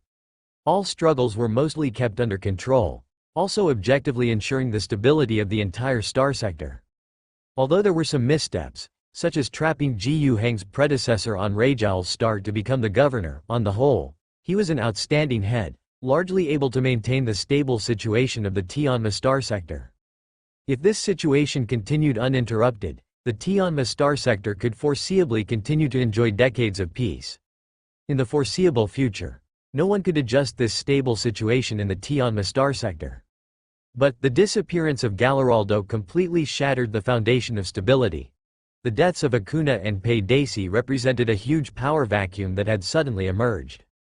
In the past few years, what action would the Fatches family, which has long been suppressed, take? How would one quell the increasingly severe demons invasion in Corellia? Those above seemed to have hardly considered this problem, hastily and brutally killing 2 people, holding them responsible, and thus declared an end to it all. And Ji Yu Heng, despite being powerless over this. Oh, looks like I triggered all of this? But honestly, even as the instigator, he had not anticipated that things would unfold in this direction. It could only be said that the existing political contradictions within the star sector, coupled with the crisis Corellia itself was facing, after a poke from Ji Yu Heng, could no longer hold. Later, old Fufana came to visit Ji Yu Heng and his mother with his granddaughter Yelisia. In conversation, as expected by Wang Qi and Ji Yu Heng, the Fufana family had no intention of taking over. After Pei Daci's death, they did not wish to be pushed to the forefront to confront those sinister forces lurking in the dark. But the situation that followed began to descend into chaos. The next day, Pei Daci ended his life with dignity, and the various investigation teams hastily departed Corellia 3 with Acuna and Pei Daci's corpse in tow. What followed was an all-out war between 2 factions within the star sector. One side was the opportunistic Fatches, who began to vie for the positions of Corellia 3 governor and Tianma star region's head. Unlike other places, Fatches had the capital of 3 civilized planets on one hand and significant influence over the star realm armed Foss's Dragonhawk 3rd Legion on the other. If they took over Corellia, they really had the capacity to stabilize the situation here. Currently, the star realm army struggling here numbered 7 million, but they were fully capable of doubling that figure within a year. If that wasn't enough, the planetary defense forces from the 3 planets could transfer tens of millions more. This was a tremendous advantage in terms of volume. Once they gained control over Corellia, combined with the original Fatches 3 planets, the population they would control would exceed 50 billion, nearly 80% of the entire star sector's population. With this might, taking on the position of Tianma star region's head would make them the undisputed rulers of the entire star sector, returning the family to its former glory. This so-called family glory referred to the history of the Fatches family. Before the Tianma star sector was reclaimed by the Empire, it was the Fatches family in charge here. After the golden age of humanity, when major worlds fell into disarray and ruled themselves, the Fatches family rapidly grew in this dark era. They controlled 3 planets within their star system, formed a tri-star political alliance, and became the rulers of it. After the Dark Age ended and the Imperial Navy arrived at the Fatches star system, they offered up the 3 planets, submitted to the Empire, and actively participated in the Empire's expeditions. This allowed them to retain the governorships of the 3 planets, permanently keeping them within their family. They even held control over the entire Tianma star sector at one point. Many of the past heads of the star sector were under the control of the Fatches family. Until the arrival of Pei Daci, this high-ranking official from the star domain government, who, during his decades as Tianma star region's head, aggressively diminished the Fatches family's control over the entire star sector, almost pushing their influence back within their own star system. Now was their chance to reclaim their family's glory and become Tianma's shepherds once again. But similarly, the other faction wouldn't sit back and give up so easily. Pei Daci was dead, but only he was dead. The political legacy he left behind was far from extinct, and even his brother remained the Flying Wing Star governor. This also showed how rough the Empire's handling of Tianma Star Sector's issues were. But this was also very much the Empire's style. Before his death, Pei Daci managed to secure enough for himself. He already had extensive connections within the Star Domain government, and quite a number of people sympathized with his death. Feeling that the Sun Lord was acting recklessly, they all knew he was being scapegoated. He made good use of this to secure his brother's position, ensuring that Pei Daci wasn't implicated, and even attempted to continue tying the Jiyu clan and Fufana together. If all of Pei Daci's previous requests had been fulfilled, it would have indeed been quite stable. Fufana as the head, accompanied by the Imperial Navy, was still from his own faction. The Jiyu clan would pick someone to be the Corellia governor, also from his faction, and Pei Daci remained the Flying Wing Star governor. In this way, the political entity that had been comprehensively suppressing the Fatches family initially could still largely be preserved. Originally, Pei Daci might have had many ways to ensure that the Jiyu clan and Fufana obediently followed his plans. But no matter how many methods he had, they were useless now. He was out of time. After the Jiyu clan and Fufana rejected his plans, he couldn't even manage a second round of persuasion and lobbying before he was killed. And Pei Daci, in Jiyu Hang's view, was completely lacking his brother's abilities. After his brother's death, he openly turned hostile, cursing the Jiyu clan and Fufana as traitors at multiple meetings and banquets, while also fully mobilizing the political legacy his brother left, starting a comprehensive political war against Fatches. This war mainly took place on two battlegrounds, one within Corellia III internally, the other being the Star Domain government. A new governor could be appointed by the Empire from above, but the Central Empire couldn't manage everything. After all, it boiled down to reports from each level of government and, generally speaking, if there were no major issues, the Central Empire would approve them. Here, the voice of the Star Domain level government was very significant. But equally, being a governor meant that one must have sufficient control over the entire planet. He was the top military and political leader, burdened with the heavy responsibility of collecting imperial tax, and he must be able to quell the planet's troubles to ensure the tax was properly collected. No matter what the methods employed were. Were there instances of governors being parachuted in? Of course. But unless it was a foolhardy death sentence, any parachuted governor had to be a strong dragon, arriving with powerful resources to suppress the local snakes. Would the Star Domain government want to send such a strong dragon? Probably not. Although the Star Domain government is large and powerful, its resources are still limited. The other approach is to choose someone from among the local powers, which eliminates this problem. If this model is used, the Star Domain government will fully consider the situation within the star sector and planets to find a person they believe can stabilize the situation. This is exactly the point that Fatches and Pei Daci are competing over. On Yunluo Star, officials at all levels of the Star Domain government who have a say will probably keep welcoming lobbyists in the following period. The other battlefield is within the planet itself, which involves selecting this local power. To put it plainly, both families are looking for a spokesperson. This spokesperson needs to be strong enough to unite other local forces and also needs to stand on their side. In this, there will undoubtedly be all kinds of alliances and interest trades. And that's just what's on the surface. In the dark, assassination, lies, conspiracies, framing, and slander. None can be spared. The Jiyu clan and Fufana huddled together, somewhat revealing a hint of neutrality, but who can truly be neutral? The Jiyu clan is still alright, at least not long ago. They had a history of trying to mend relations with Fatches. When Jiyu Hang cleaned out Blackbird Heavy Industries on Rajowl Star, although he slightly coerced Fatches and made them bleed a little, in essence, he was cleaning up after them. The evidence of the Iron Men rebellion he obtained from Blackbird was also hidden and not handed over to Paydacy. But it's different for Fufana. They had not refrained from taking part in suppressing Fatches in the past. They had a grudge. Over the years, the intertwining close relations between the GU clan and Fufana and their alliance with Paydacy have become complex and difficult to cut off at once. Simply put, the Tianma fleet is present in the Star Sector. GU commercial firm primarily operates within the Star Sector, and Rage Owl Star is also within it.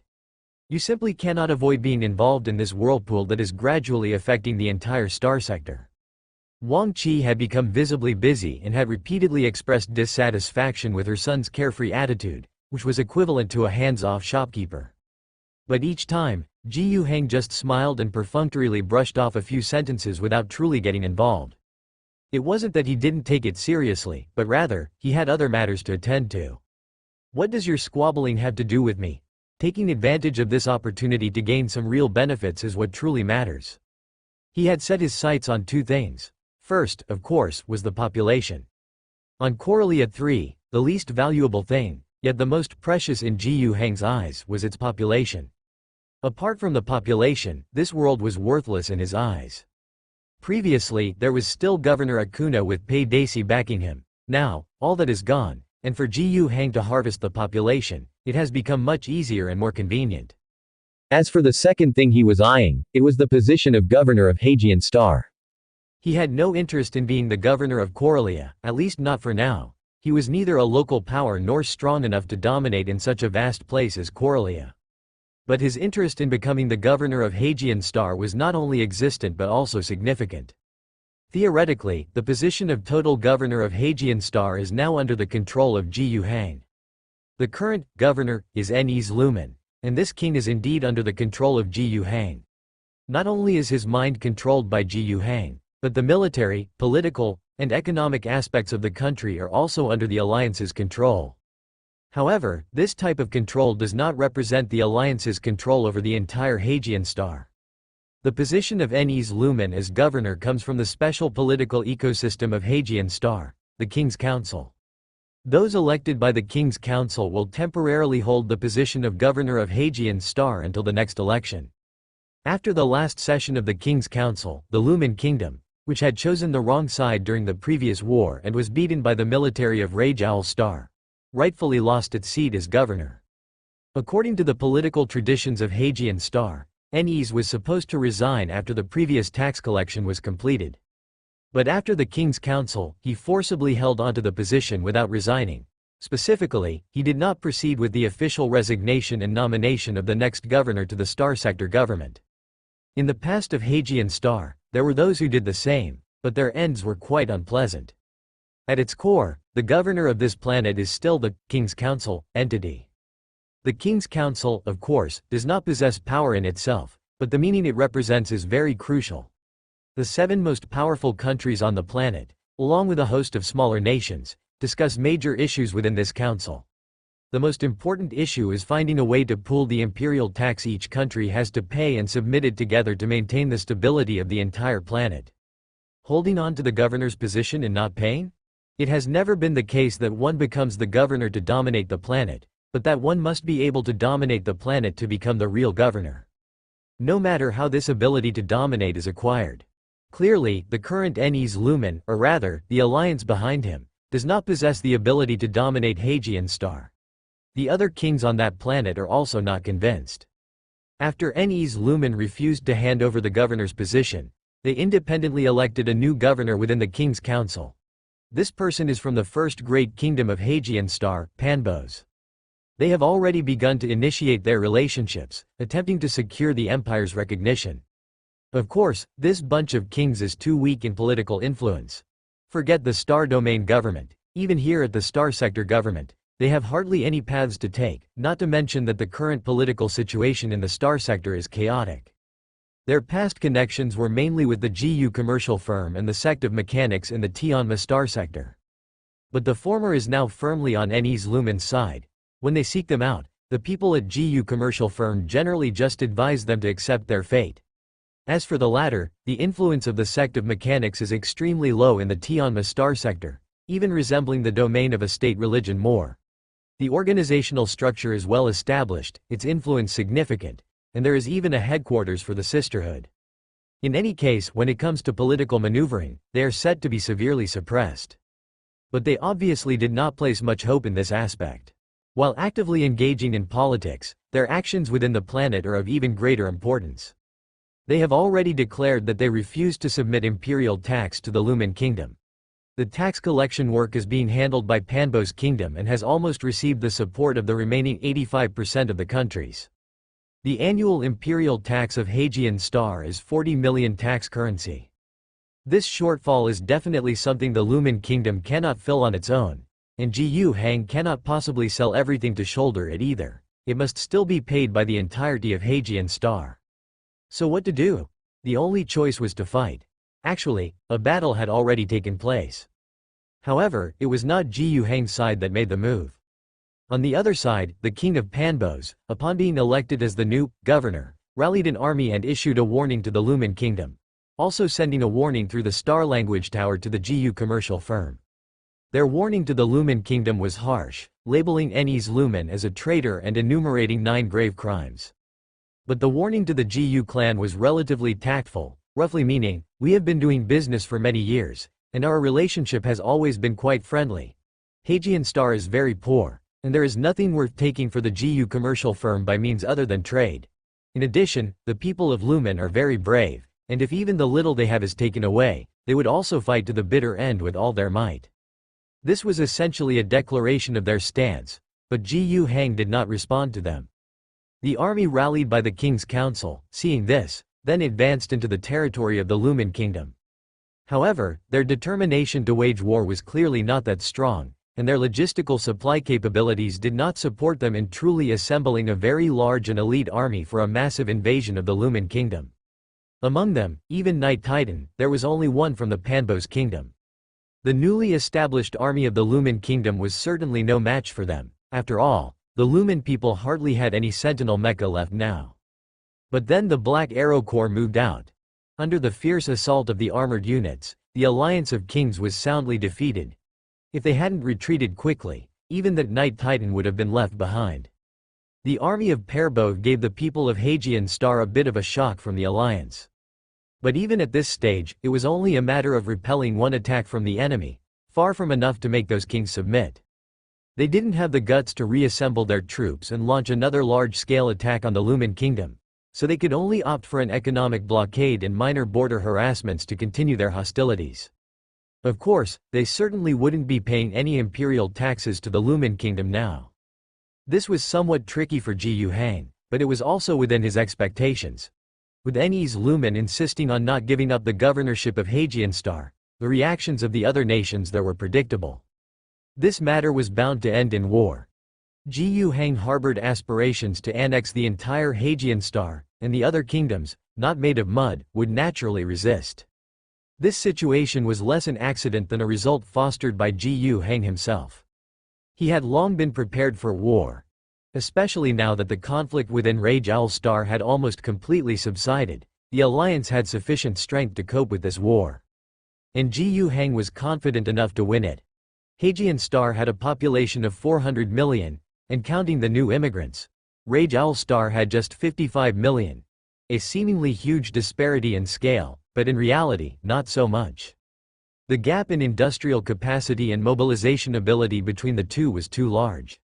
The main military forces of the kingdoms on Hagian Star, namely the kingdom armies, were at best militiamen in terms of quality, and differed greatly from the Alliance's regular forces in all aspects.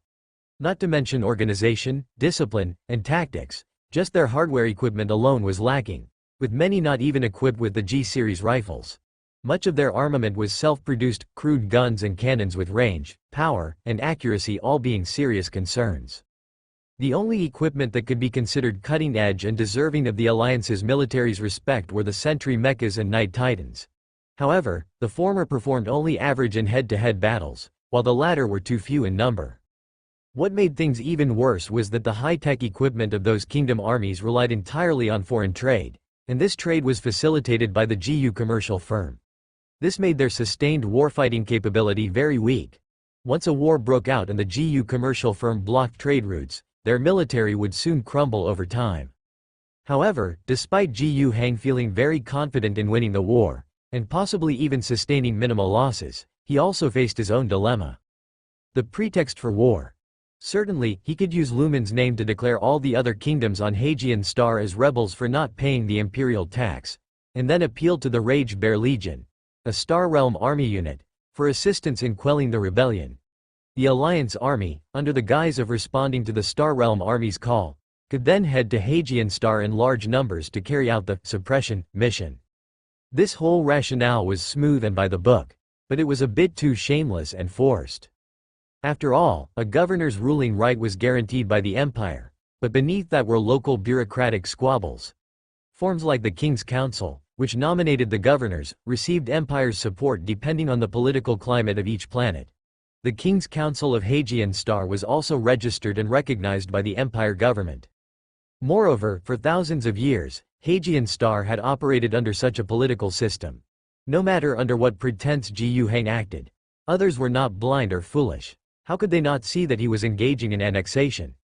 If it were the past, Ji Hang would not have dared to do this.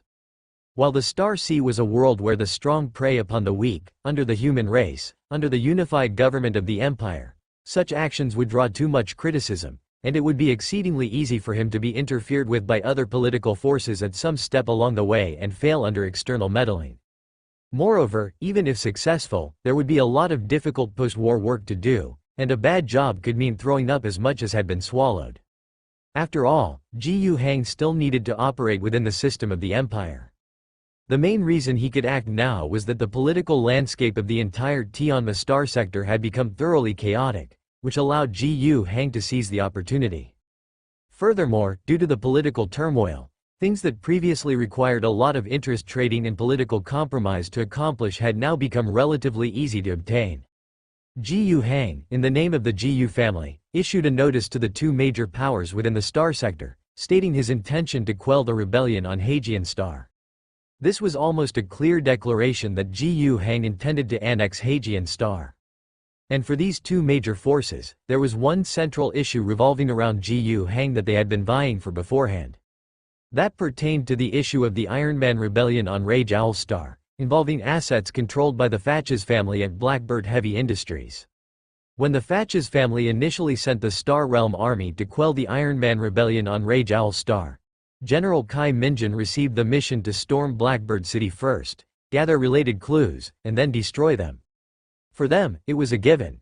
Indeed, the people of our Fatches family have caused you trouble, so now I have dispatched 1,000,000 Star Realm troops to solve this problem for you. We should then be even. But obviously, what really matters is the specific method used. Kai Minjin couldn't make it into Blackbird City first, and in the end, it was looted by the Alliance army. Fatches felt guilty, they didn't know what was there. Ji Hang hadn't said, but, isn't that fear? At this critical juncture, they certainly didn't want this thunder to explode. On the contrary, Pei Daci wanted Ji Hang to hand over this thunder to them, which would give them a weapon to attack the Fatches family. Not to say how lethal, but associating the Iron Man rebellion, originally deemed an individual act, with the entire Fatches family would evidently cause them a great deal of trouble. And here, Ji Hang thus had the capital to exchange with both parties. Hajian Star was originally just a marginal small place, with a population of 400 million, not even half as many as Corellia's Nest capital. It had no rich special products, just an agricultural planet under feudalism. It really wasn't critical. Moreover, Ji Hang wanted it for himself. He was to take it himself, without any special help from others. He just needed their nod of approval. So, after some exchanges, Fatches eventually agreed not to trouble Ji Hang over this matter. As long as he could stabilize the situation on Hajian Star before the next imperial tax payment, they would consider the matter settled. After receiving a satisfactory response, Ji Hang quickly reassured them. I definitely won't give Blackbird Heavy Industries information to Pei Daci as a weapon to attack Fatches. I definitely won't hand over Blackbird Heavy Industries information to Fatches, to let them be completely without worries. Then Ji Hang also gave Pei Daci a reassurance on his side. Ji Hang heard that Pei Daci was furious about this. He had already been angry about the betrayal of the Ji family and Fufana, and now, Ji Hang hadn't fully met his demands, hadn't handed over the goods to him, and was certainly not going to come forward to identify the Fatches family. But after all, Jiyu Hang hadn't completely flipped to the other side. After repeated persuasion by staff and other cooperative forces, based on the principle that even if the support of the Jiyu family couldn't be garnered, at least relations shouldn't become hostile, they finally nodded in agreement, their attitude roughly the same as Fatches. They wouldn't help, but they wouldn't cause trouble either. That was enough. Having resolved the political issues, Jiyu Hang could finally get down to business. The Central Group Army, half of the Rage Bear Legion on Rage Owl Star, the Phoenix Battle Group. The combat forces that Jiyu Hang confirmed began to get ready to set out. They were to board the transport ships summoned by the GU commercial firm, embarking from the Rage Owl Star port, which had already expanded many times over, and head to Hajian Star, taking the first step in the Alliance's conquest of the Star Sea. In this war, Jiyu Hang would participate personally. In the palace of the Kingdom of Stefano, as sturdy as a fortress, on Hajian Star, it was a hive of activity. Today marked the 42nd day since the invasion of the Kingdom of Stefano. 2 months ago, the armies of the Alliance descended upon this world, causing nearly all the nations on Hajian Star to tense up. Even without access to a starport, the Rage Owl Star people relied on ground-rail transport ships and landing craft to continuously transport troops, equipment, and supplies to the surface. The spies stationed in the Lumen Kingdom by various nations became noticeably more active. They were investigating the specifics of the army that had landed on the planet, trying to understand their objectives, their military strength, and the state of their weapons and equipment. However, before they could figure anything out, the war operations of the Alliance army had already begun. In the morning of the first day, NE's Lumen delivered a global address, with the signal openly accessible, shamelessly claiming the identity of the governor of Hajian Star, denying the legitimacy of the King's Council, and presenting documents from the Star Sector government to declare all nations that resisted taxes as imperial traitors, claiming that a Star Realm army had arrived at Hajian Star to quell the rebellion.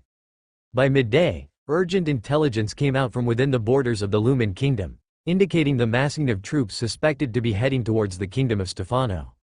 By evening, the border defenses of the Kingdom of Stefano had been crushed into dust by the Alliance's Lion tanks. This series of news arrived extremely swiftly and frequently. One report had just detailed the kingdom's soldiers making a desperate stand at the border, estimating they could hold back the enemy for 10 hours and hoping for reinforcements soon, when the Minister of the Military was already fervently debating from where to dispatch troops and how to arrange the entire defense line to block the enemy. But before they could come to a conclusion, the next message announced that the defense line had been breached. This presented them with tremendous difficulties. The plans of the entire day seemed to be in vain. Often before a discussion could conclude or a plan could take shape, the basis for its feasibility no longer existed. This scenario repeated over the course of 42 days. The military operations of the Alliance were akin to a blitzkrieg. The kingdom's defenses were like butter to a hot knife, easily pierced. After the border, one defense line after another barely formed, some still in the process of being built, were overwhelmed by the Rage Owl Star people's armed forces, with artillery and armor. As of today, the latest news indicated that the enemy's vanguard had reached a distance of 330 kilometers outside the fortress capital of the Kingdom of Stefano. In front of the capital, only 2 lines of defense remained. Within the court, a mood of tension, bewilderment, and even a bit of despair was spreading everywhere. Those generals and ministers, who under normal circumstances were either graceful or steadfast, were still trying hard to maintain their dignity and calmness. However, as monarch, Queen Isabel could discern that her ministers and generals were in utter disarray, incapable of producing a coherent idea. Honestly, she felt the same way, but at the same time, she also harbored deep anger. The Kingdom of Stefano, the second largest kingdom on Hajian Star, had a population of 70 million people, ranking one above its neighbor, the Lumen Kingdom, and nearly double its size in both population and land area. Stefano was the most powerful among all the neighboring countries of Lumen Kingdom and a force to be reckoned with on the planet. Furthermore, Stefano had a strong military tradition. The nation had always prided itself on its military might, with a prevailing martial culture from top to bottom. The Stefanians were renowned throughout the world for their bravery and skill in battle.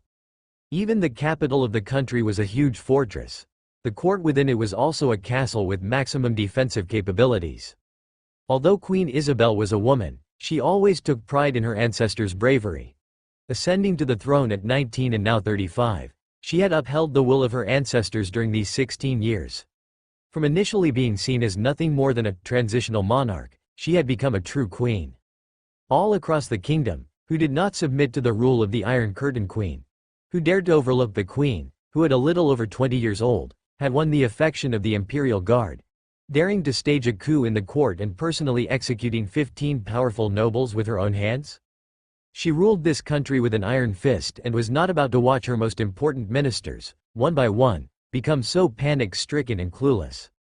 She knew well that this was the time for her to step forward. Tapping lightly on the table, the ministers and generals seated below in the military conference fell silent and raised their heads, looking towards their queen. The once youthful face of Isabel now appeared even more hardened. She made the decision: stop discussing those worthless things. We have already concentrated most of our forces. Over 200,000 warriors are ready to hold their ground in the capital fortress. At the same time, across the country, more than 500,000 warriors are converging towards the capital, and they only need a month to gather. After another month, we can expect a further 500,000 troops. Our allies have promised that within a maximum of 2 months, an alliance army of no less than 500,000 men, organized by the King's Council, will come to our aid. We will prepare for the worst, and we shall fight a desperate battle with the enemy in our capital, our heart. We have a defensive line that spans 330 kilometers, a capital fortress manned by 200,000 people, and the million-strong army that is soon to come from our allied forces. I will ensure that those alien invaders crash and bleed against the fortress that Stephanians have built with their flesh and blood.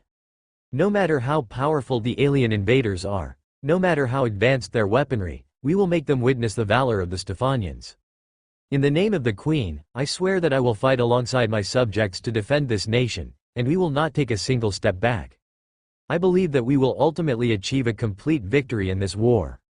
Under the Iron Curtain Queen's speech, generals and ministers shouted and raised their arms in cheer. Their morale was boosted, they trusted their queen, and they were willing to shed their last drop of blood for Her Majesty. However, just at that moment, a muffled sound penetrated the shouting of the officials, unclear but still firm enough to reach everyone's ears. The cheers and applause gradually ceased, followed by more and more frequent muffled sounds that kept coming, seemingly getting closer and closer. Many thought it sounded like gunfire, but they also found the idea too incredible. Under the Iron Curtain of the Queen, who would dare to fire a gun inside the Stefano fortress? As for that more terrifying possibility, no one wanted to believe it was real. Logically, how could the Alliance army, which was still 300 kilometers away this morning, possibly have come so close in the afternoon, past the defensive line of 100,000 soldiers, past the strong fortress defended by 200,000, that their gunfire could be heard by these individuals? Were divine troops descending from the sky? Even if there really were such divine troops descending, they would be shot down. The Stefano fortress had a complete orbital defense system. No matter whether it was airdrops from planes or orbital drops, it would not be so easy to break in. So, what was really happening? At this moment, the Iron Curtain Queen's face really was as stern as iron. Without her needing to give an order, the close attending military officer had already rushed out to find out what exactly had happened. However, barely a minute or two later, the military officer who had left came back. Isabel's close attending officers, all of whom were promising young elites, were born into military families with solid military training. The Iron Curtain Queen established the position of close attending officers to gather these young talents, to develop their abilities, their loyalty, and to facilitate their future deployment to various armies, replacing the Queen in controlling the military power of the kingdom. They were supposed to maintain a poker face in all situations. But when truly facing a catastrophe, how many people who prided themselves on their composure could actually remain calm?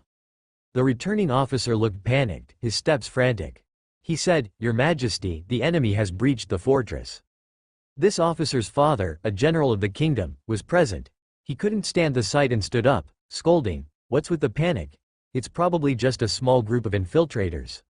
Yet, the officer defiantly retorted, "It is indeed a small group, but they are interstellar warriors." Now, there was a real silence. Interstellar warriors? The ones known as the Emperor's Death Angels? They remembered the intelligence, About 2 years ago, during the turmoil initiated by the Lumen Kingdom against the Jiyu family, the forces that had beaten up the Lumen military indeed included the appearance of interstellar warriors. Even though many thinkers within the kingdom concluded from their limited understanding of the interstellar warriors that this unexpectedly powerful force was only invited occasionally to deal with Lumen Kingdom affairs.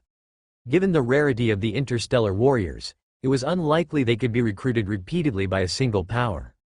But, adhering to the spirit of expecting the worst in every plan and preparing for it as comprehensively as possible, they still included the extraordinary force of the interstellar warriors in their defense planning. The kingdom's military thinkers racked their brains with the limited intelligence they had, estimating the combat capabilities of the interstellar warriors, and conceived many ways to deal with these super soldiers. But now, the frontline battlefield hasn't even encountered those angels of the Emperor, yet the capital, which should have been extraordinarily safe, has been struck first. How is that possible? Even if they are interstellar warriors, how did they get in? In the midst of silence, that military officer couldn't help himself. He spoke up again. I saw the surveillance, those red armored giants wiping out the stationed knights as if there was no difference between them and the unarmed civilians they slaughter. The royal knights couldn't stop their advance at all. Your Majesty the Queen, generals, ministers, you must retreat now while you still can. Shut up. The general, who was the officer's father, spoke out once again. He was worried his son might anger the Iron Curtain Queen. Just moments before, Her Majesty the Queen had proclaimed before all the ministers that she would live and die with her subjects, and fight to the end against the enemy, without retreating. And now his boy was clamoring for people to run? Do you have a death wish? Doesn't Her Majesty still care about her dignity? With some concern, he glanced towards the head of the table, only to see Her Majesty the Queen, pale with anger, wordlessly turning and walking away. Anat put down the bomb gun in his hands, still smoking from the barrel, watching as the last sentry mecha, painted orange-red, fell before him.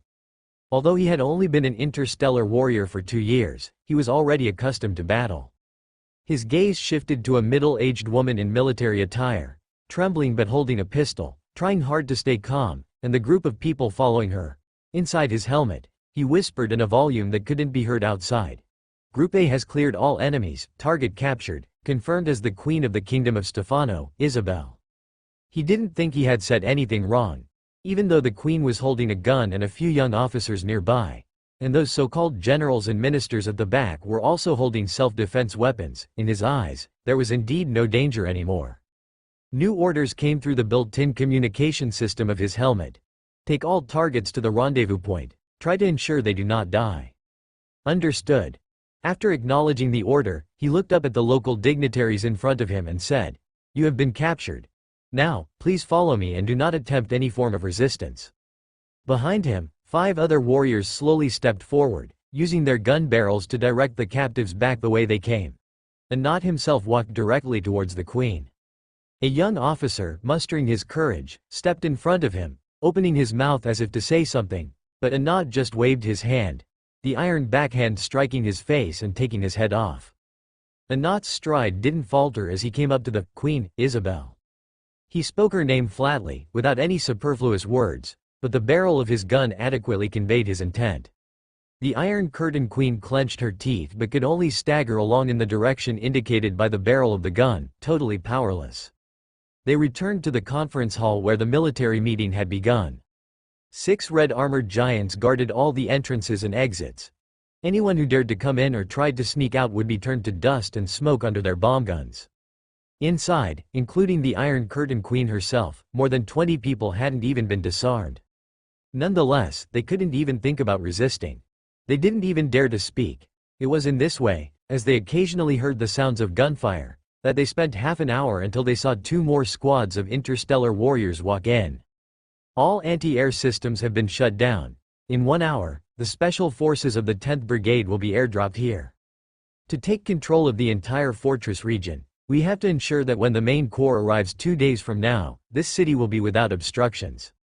We guarantee to complete the mission, the 31st. Anat pulled the blood-stained chainsaw sword from the chest of the fallen sentry mecha before him, while his other hand, holding a bomb gun, fired non-stop, blasting Stefanians who tried to threaten him into pieces. Seconds later, the magazine was empty. It was his last one, and there were still many enemies. But he felt no panic.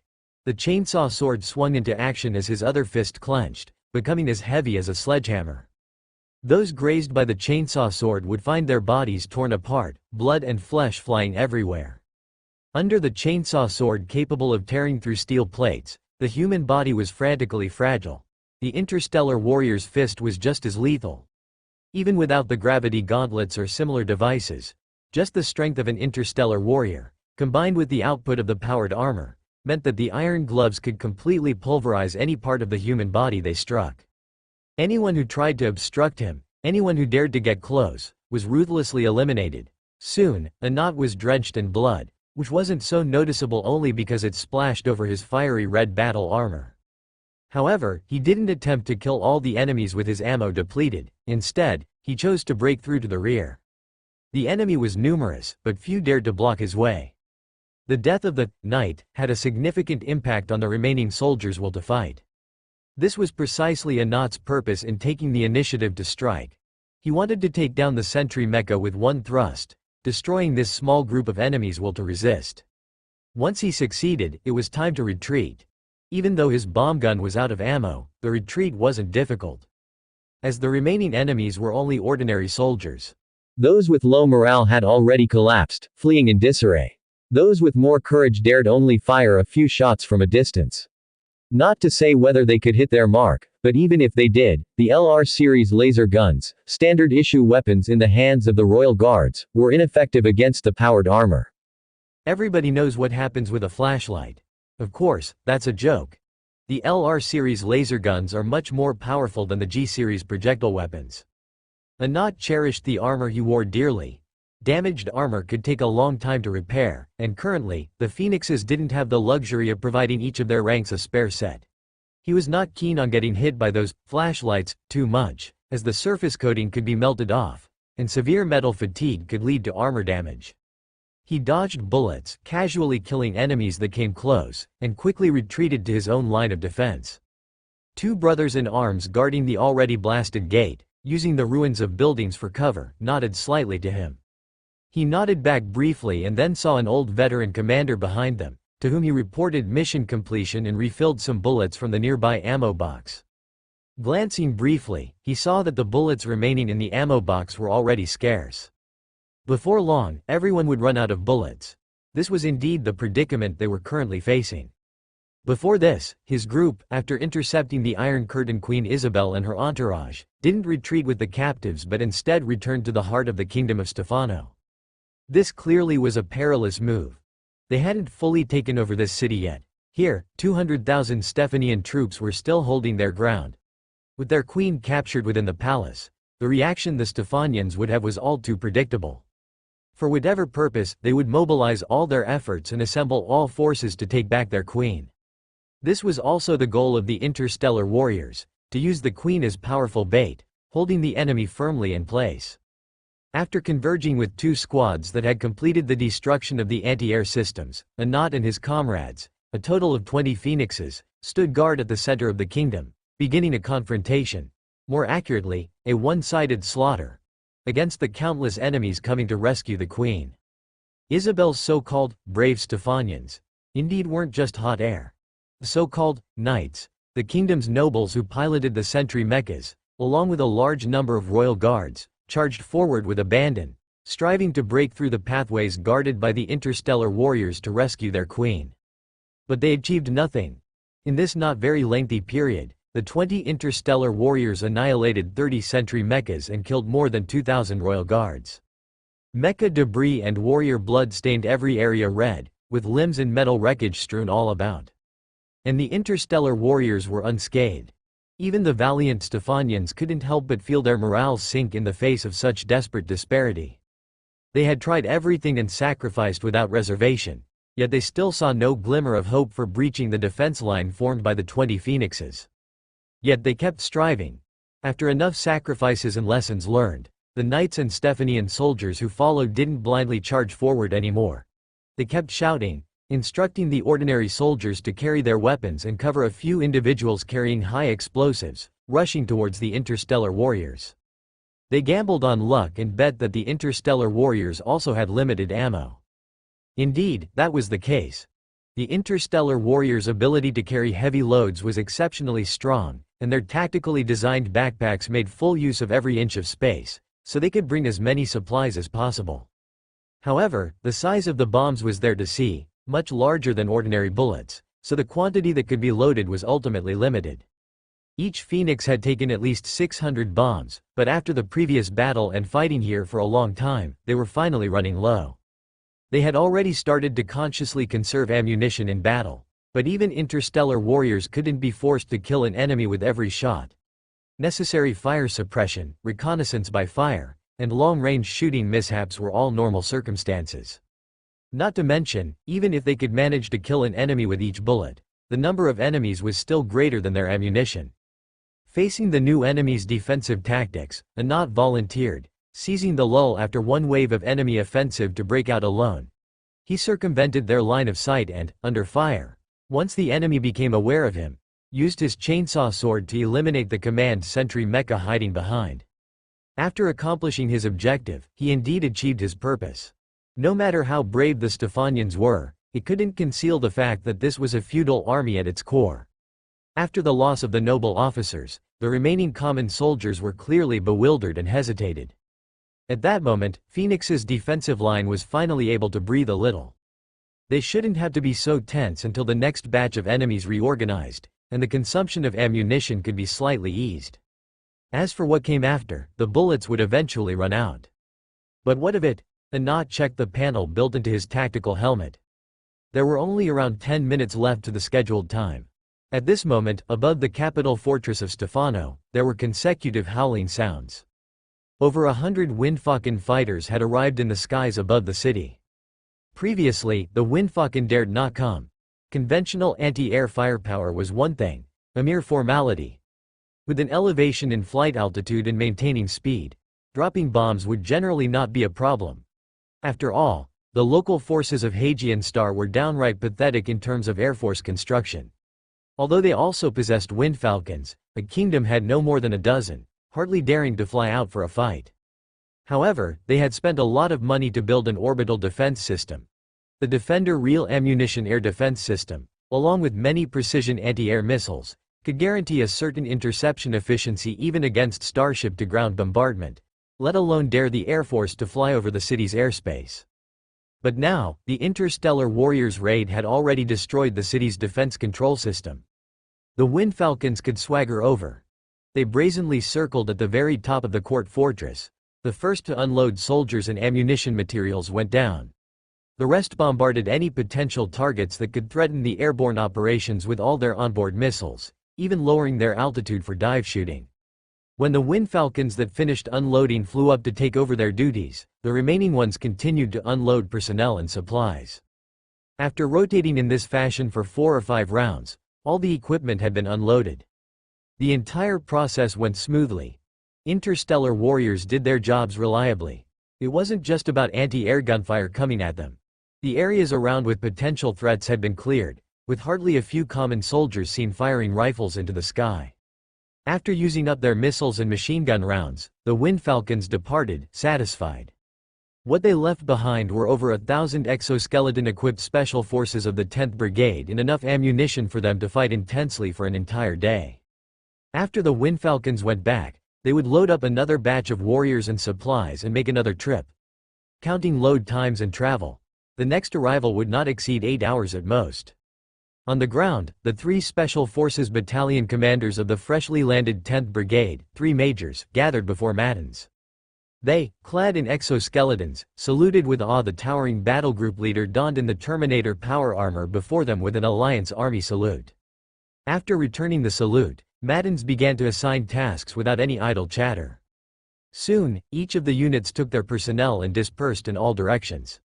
Matins gazed at the entire city. Hasty and chaotic, flames of war spread everywhere. He was all too familiar with this scene. For the past several centuries, this was how he had lived. Interstellar warriors indeed always dealt with all sorts of formidable enemies resembling monsters and evil spirits, who were the most memorable. But digging a little deeper into memory, those routine rebellion suppression missions against laughably weak foes were actually the most frequent battles. Sometimes he didn't understand. Even when his battle group, at its peak or later during the redemption expeditions, had been split into dozens of groups of a few dozen men, operating on the scale of companies, constantly on the move in the Star Sea, responding to support requests from planetary governors and the imperial military at the far corners of space. Most of the battles were about helping planets suppress rebellions. They truly did not have much time to rest, yet planetary governors always complained that requesting imperial reinforcements, especially interstellar warrior support, was something unattainable. By the time reinforcements might arrive, the conflict had already cooled down. This contradiction often perplexed Maddens. He always felt that as the Emperor's death angels, as the imperial military's most formidable warriors, their enemies should be those aliens, demons, the great adversaries of mankind. Yet most of the time, their opponents were just humans, continually suppressing rebellions, over and over again. Of course, he knew it was because the Empire's territories were so vast that, even though the battle groups were running themselves ragged everywhere, they could only quiet one rebellion at a time. But what he truly did not understand was why there were rebellions everywhere. Even more so, why did rebellions they had just quelled sometimes resurface after a few years? He had a long life, but his life had always been filled with battles, hardly providing him enough time to ponder this question. But now, it seemed another person had come to contemplate this question in his stead. On the Rage Owl star, he had not only witnessed but also participated in Governor Gu Heng's unification of the world. He was initially indifferent, for he had assisted too many worlds to achieve unification and suppress rebellions. However, he rarely saw that when so-called unification truly arrived, every single person, every group that had come under Governor Gu Heng's rule, significantly began to live a better life than before. The evil-doers also truly received their punishment. He knew the state Rage Owl star was in when Gu Heng first arrived, so he felt even more that everything they had done appeared to have real value. At least, he saw no signs whatsoever of a large-scale rebellion arising on Rage Owl star. This scenario was also somewhat confirmed on the Hagian star. The Lumen Kingdom, after its conquest, also quickly settled down. Though its development wasn't notably spectacular due to not being native and not having changed its political system completely, one no longer saw people dying of hunger or freezing to death. Maddens knew he wasn't particularly astute politically, but with his shallow understanding, he believed the Lumen people wouldn't rebel anymore.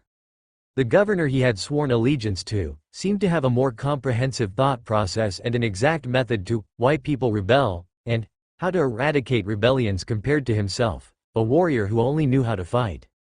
Let's just wait and see.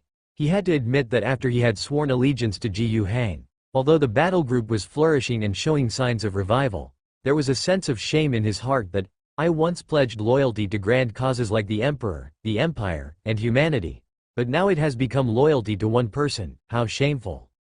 Sometimes, he even asked himself if it was worth sacrificing the battle group's honor for the sake of its continuation. And now, those inappropriate feelings of shame were gradually waning with what he was seeing and hearing.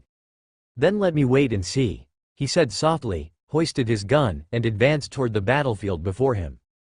The Special Forces elites of the 10th Brigade didn't have the same terrifying battlefield dominance as the interstellar warriors. Despite the armor plates welded onto their exoskeletons providing protection for their vital torso areas, they weren't enough to completely ignore enemy gunfire, let alone the significant number of laser weapons in the hands of the elite honor guard of the Kingdom of Stefano. Their offensive tactics, relying on laser guns and electromagnetic rifles, could easily destroy ordinary soldiers, but when facing the few sentry mecha, they too lacked effective means. Only their most elite, trained to T2 level, holding anti-tank rifles could pose a conventional threat to those knights. Other Special Forces elites needed to either get close with chainsaw swords or plant bombs, or otherwise hope to have anti-armor rockets or mortars at hand. But the good news was that, thanks to the extra power provided by the exoskeletons, they could carry a variety of heavy individual weapons, much more powerful than ordinary infantry. Compared to the interstellar warriors, their biggest advantage was in their numbers. After Anat and the other 20 interstellar warriors drew most of the enemy's attention, using the Iron Curtain Queen as an irresistible bait for the Stefanians, Maddens led another 20 men smoothly shutting down the rest of the fortress's air defenses, and even cleared a space suitable for Windfalcon fighters to drop soldiers and supplies on the upper part of the fortress. This airdrop brought down 1,000 Special Forces elites, a number 50 times that of the interstellar warriors. Moreover, the Phoenixes hadn't retreated, they would also join the battle. After handing over the task of guarding the fortress and watching over the high-ranking Stefano prisoners to a special forces company, 40 interstellar warriors formed squads and led a large number of special forces elites to commence operations. The battle lasted for almost 2 days. Mattins, as the commander-in-chief, basically accomplished the mission of leading the troops to seize the entire fortress. The Stefanians were truly fighting bravely, but their subjective valor couldn't make up for the gap in actual strength between the two sides.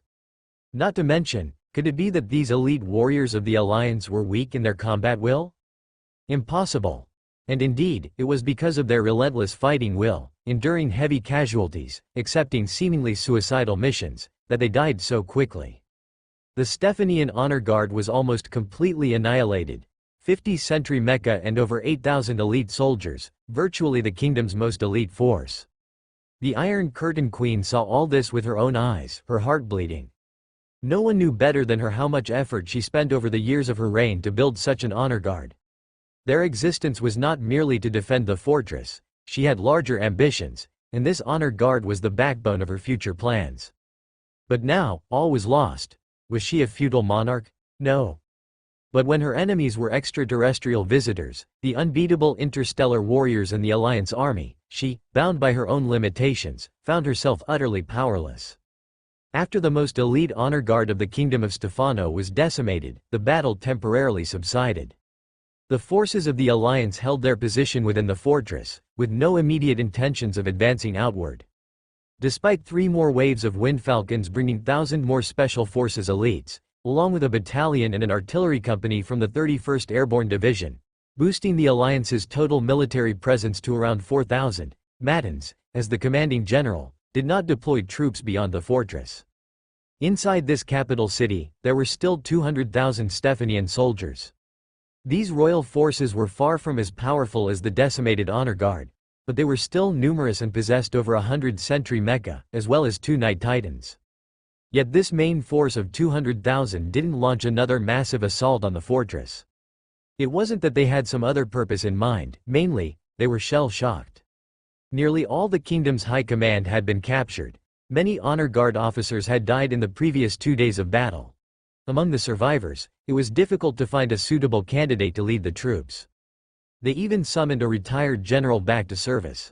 The chaos within the army needed sorting out, and the next steps required more profound planning. Moreover, they weren't completely inactive. They also tried to muster forces to retake the fortress. But it was clear they couldn't. The 200,000 forces, initially not stationed within the city, were far inferior in quality to the honor guard defending the fortress. After several failed attacks, they had suffered significant losses. Although their casualty rate was nowhere near that of the almost annihilated honor guard, the participating units showed a marked tendency toward combat hesitance and reticence. Despite some zealous and loyal officers urging the troops to attack repeatedly, the results were very poor. This caused the conflict around the fortress to generally calm down, with only some low-intensity fighting in localized areas. Not having to fight is a good thing. Mattins simply had his troops wait patiently, and eventually, they received the news he wanted. The main forces of the Alliance had once again broken through the enemy's defensive line. The main forces, originally 300 kilometers away, had advanced to just over 100 kilometers. And the fastest vanguard units had even reached a position less than 70 kilometers from Stefano capital city. It was the 5th day since the interstellar warriors had started their raiding operations, and everything was going according to plan. Now it was time for them to make their next move. Mattins found 2 people. One of them was named Henrik Larsson. He was one of the first group of fresh blood for the Phoenix. Before this, there was nothing distinguishing him from the others, and he didn't have standout performances like Anat. But now, he was the sole think tank member of the battle group. The other person Mattins sought was named Dani Dress. She was a member of the Alliance's Storm Mage Corps. This organization had been established less than 3 months ago, originating from the Storm Mage Academy that had been established 6 months prior, along with the Rage Owl Star branch of the Imperial Psychic Association. The Storm Mage Academy, in half a year's time, had screened out about 100 individuals with spiritual energy talent throughout the Rage Owl Star. excluding those who were older and whose spiritual energy talent was indeed insufficient to pose a threat to others, which were just registered. The remaining under 35 years of age totaled over 70 people, who, after registering their information, were sent to the Mage Academy to study control of their spiritual power.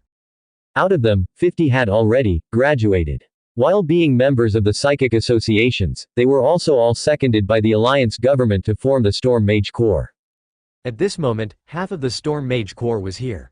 The temporary leader of more than 20 Storm Mages was Danny Dress. Dress came from the northern border province of the Alliance and was only 17 years old.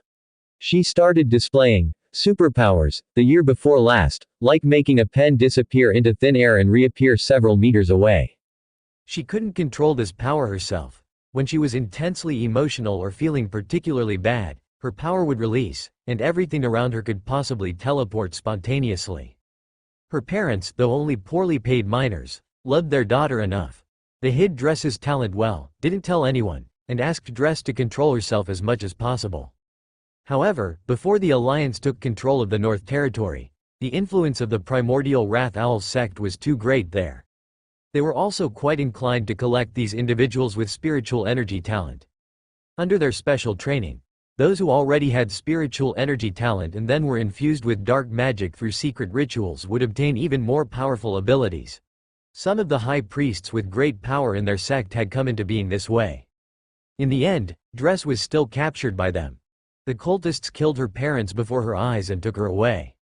What would follow was a series of long-term tortures combined with brainwashing techniques to twist her personality and memory, then infuse her with dark magic, in order to cultivate her into a saint of the sect.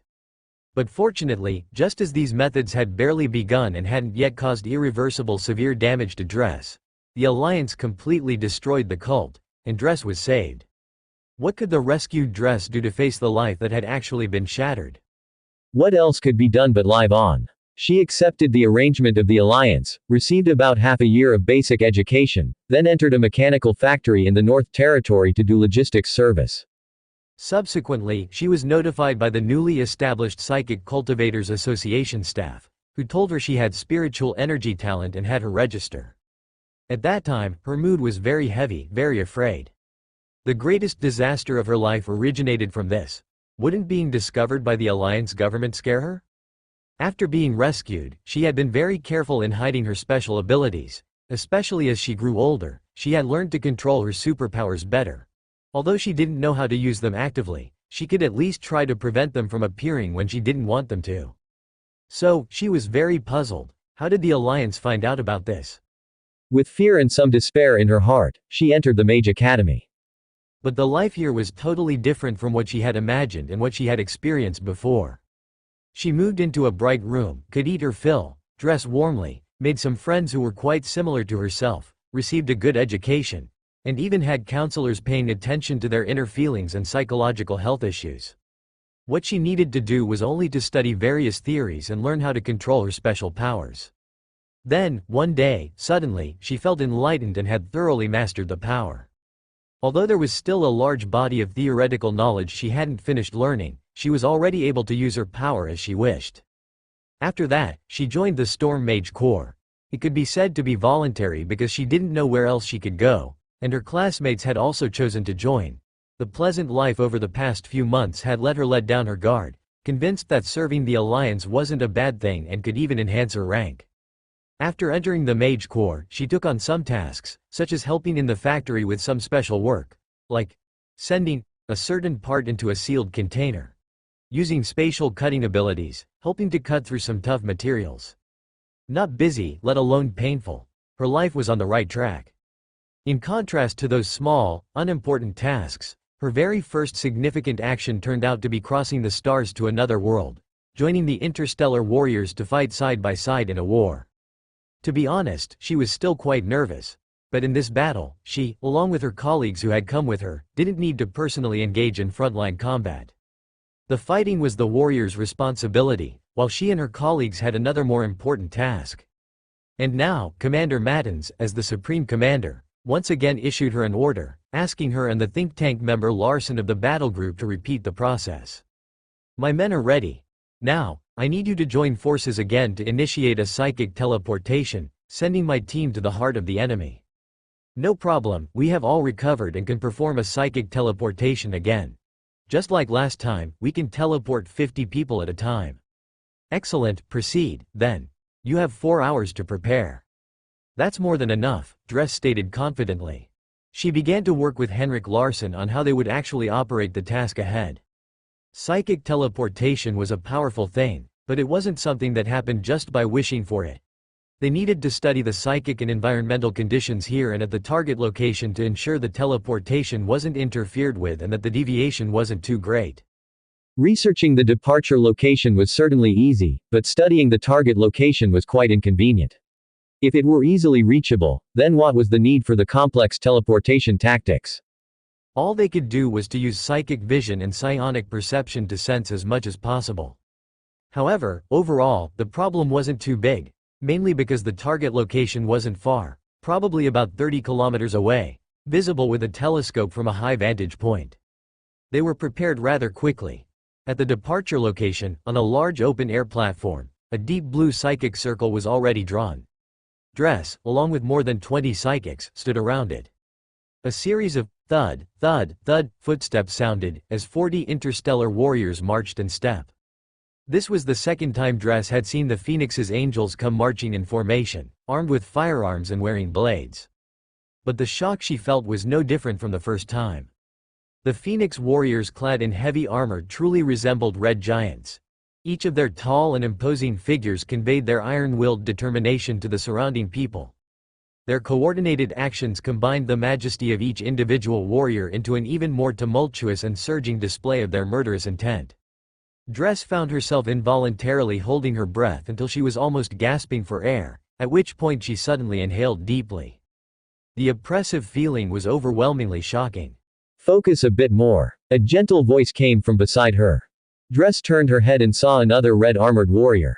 Although he did not take off his helmet, Dress could feel that the interstellar warrior and spiritual energy wielder, Henrik Larsson, was smiling at her. She nodded slightly. Sorry. No need to apologize, just wait for news of our victory. As the two conversed, the last footstep, like a thud, resounded, and the interstellar warriors all came to a halt. Mattens, walking at the forefront, said to her, "We are fully prepared." Good. Dress nodded slightly, as spiritual energy began to flow out of her. Following her, all the other spiritual energy wielders, including Henrik Larsson, did the same. The immense spiritual energy gathered on Dress, and through her, was channeled into the spiritual energy formation before her. Every azure thread of the formation began to light up. Moments later, the space above the formation started to violently tremble. "We can enter now," Henrik Larsson sent out the message. Commander Mattens was the first to step into the formation, and all the other warriors quickly followed. Larsson did the same, standing by Mattens's side. The surging spiritual energy linked each of the brothers in arms together. Moments later, the figures of all the interstellar warriors vanished in an instant, leaving behind more than 20 spiritual energy wielders collapsed on the ground, gasping for air. According to what they learned at the Mage Academy, this was a state of spiritual energy overexertion, which of course is not good for either body or mind. But as long as it doesn't happen too frequently, just occasionally, and if one gets enough rest afterwards to recover, it wouldn't leave any lasting problems or hidden dangers. Dress was in relatively good condition compared to everyone else. Although she was the host of this spiritual energy teleportation, she also had the highest level of spiritual energy among them all. During the grading at the Psychic Cultivators Association, her spiritual energy strength was rated as Class C, on the same level as Tianma Star Sector Psychic Association's current president, Wang Yuyang. Her face pale and breathing lightly, she gazed beyond the fortress court, looking far away. It was too far for her to see clearly, but she knew that the interstellar warriors had already reached the outer city area of the enemy camp, which had been repurposed as a military base. If nothing unexpected occurred, they would directly face the enemy's strongest weapon, Night Titans. Dress wasn't too worried, she felt that the interstellar warriors couldn't possibly lose. In the instant after the teleportation was completed, the interstellar warriors indeed had to confront the enemy's most powerful weapon, the Night Titans, which was undeniably true and was actually happening. But such a confrontation was certainly not what the Night Titans would have wanted to see. It was too sudden and too unforeseeable. The Night Titans required pilots, and in the societal context of Hagian Star, Night Titans were all part of the noble families. They wouldn't always stay inside the uncomfortable and cramped cockpit. When not in battle, they would naturally rest outside. Such as right now. Of course, as the most powerful weapons, as extremely costly assets of war, the Stephanians were very protective of their Night Titans. A large number of soldiers were stationed around them, with over 10 mecha sentries on guard. The typical storage locations for the Night Titans were permanent semi-underground fortifications that could withstand sudden artillery shelling and aerial attacks, while tightly preventing infiltration. However, what the Stephanians could never have imagined was that right under their noses, in the air that was empty just a moment before, suddenly appeared 40 red armored giants. Dumbfounded, the guards even forgot to shoot. Of course, even if they had opened fire, it would have been pointless. Upon landing, the interstellar warriors had clear roles. 10 men per group began charging toward the Stephano Kingdom army's only 2 Night Titans. The other 20 started systematically eliminating nearby enemies, with the primary targets being those sentry mechas, which, with their mounted cannons, could potentially damage the powered armor at the current combat range. But that was truly not difficult. There were only 10 sentry mechas, and they were also caught by surprise. The other rank-and-file soldiers could hardly be of any help. Under such circumstances, what else was there to say about the outcome? They were all still in shock when, in a flash, each of them was splashed with more than 20 armor-piercing bombs. The entire army was annihilated. Immediately after, the sound of thermite bomb explosions echoed from 2 fortifications that housed Night Titans. Without a doubt, Night Titans with no pilots and energy shields deactivated, once rigged with 4 or 5 thermite bombs and detonated simultaneously, stood no chance of being repaired and were utterly destroyed. The mission of the Phoenix battle group had been thoroughly accomplished. The entire process had taken less than 6 minutes. Mattins's expression bore not a hint of pride or anything of the sort. Just basic operations. Spiritual energy transportation, right into the enemy's face, and then slaying them all with a blade. What's so difficult about that? Not at all difficult. The only thing that might be considered somewhat difficult was how to retreat safely and unharmed. After all, they were now deep in enemy territory. Surrounding them were hundreds of thousands of Stephano Kingdom's troops. Not to say that they were invincible just because they were interstellar warriors wearing powered armor. That was not the case. Based on Mattins's past experience, if they made any mistakes or were the least bit careless in their following actions, there could still be consequences. Heavy artillery, excessive gunfire, bombs. These things could all pose a threat to them. But the good news was that the enemy's setup here had been completely shattered.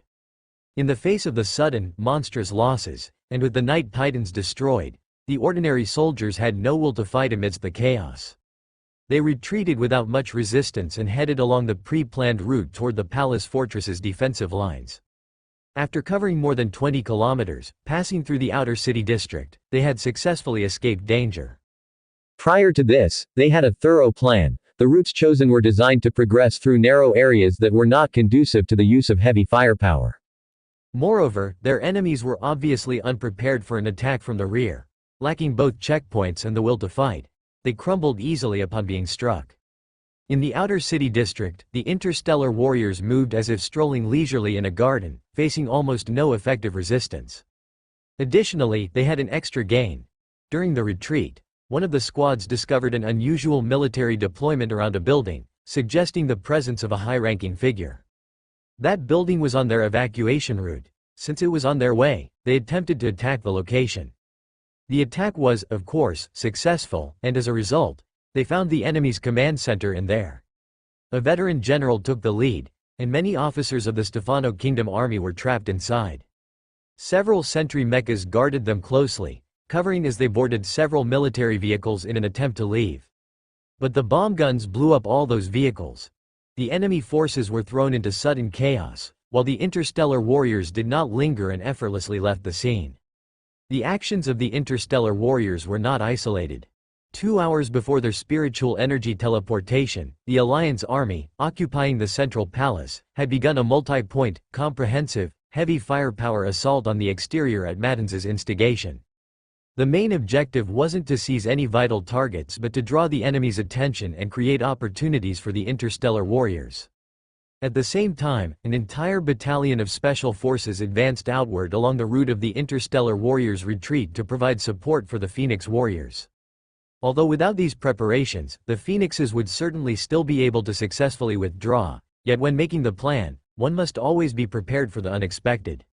The Interstellar Warriors who successfully withdrew, their achievements in this surprise attack were extremely glorious. The 200,000 troops of the Kingdom of Stefano stationed in the outer city area were instantly paralyzed and even lost control. With the main war weaponry gone and the recently recovered semblance of a command brain excised, countless soldiers witnessed the Emperor's angels cut through the entire district with an invincible stance. Everyone before them was like insects, easily killed. This made them lose their belief in victory. The organizational structure collapsed from the top down, and the morale of the ordinary soldiers crumbled. The chain reaction caused by all of this made the lower and middle-ranking officers completely unable to control their subordinates. Quite a few among them didn't want to control them at all since they themselves were breaking down. The army seemed to still exist but also seemed as if it had disappeared. Large numbers of deserters began to emerge among the soldiers, and those who did not flee were panicked and at a loss.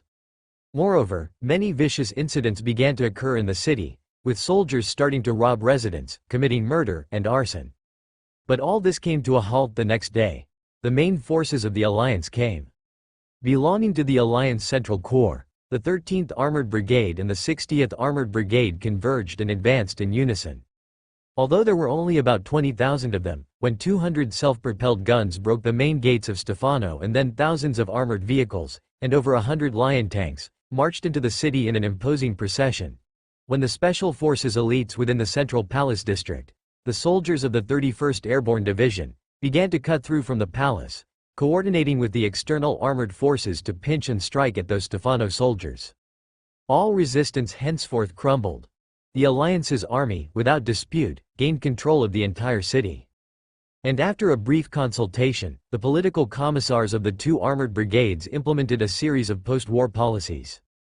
The whole urban area was first put under military administration, but multiple distribution points for essential goods were opened, ensuring basic humanitarian relief. They even temporarily mobilized some surrendering officials from Stefano's royal city to help with this task. About 200,000 people became prisoners of war. The Alliance swiftly began sifting through them. Most had no issues, but those who had committed crimes before the Alliance took full control of the city were picked out, publicly tried, and executed on the spot. All were handled strictly and severely. These strategies, swift and effective, pacified this feudal metropolis of 2 million inhabitants. "I want to see Mr. Gu," said Isabel. Standing in front of her was Maddens. The battle group leader did not say much, just nodded slightly. And so, the Iron Curtain Queen, Isabel, boarded a Windfalken fighter bound for Pincer City. On the plane, Isabel, no longer young, seemed to recover the feeling she had when she first ascended the throne at 17. Nervousness, fear, confusion. These feelings were the greatest, even larger than back then. By comparison, while initially she held firmness, perseverance, forbearance, and a decisively resolute attitude when necessary, now they were woefully weak. She didn't feel she had become weaker, but the two situations were completely different. If the past was the battle for her throne, then now, she was facing a war for the very survival of her nation. And it was a war that had already been lost. During her captivity, she was not too strictly supervised. As such, in that limited freedom, she personally saw how her brave knights and soldiers went to their deaths courageously but meaninglessly.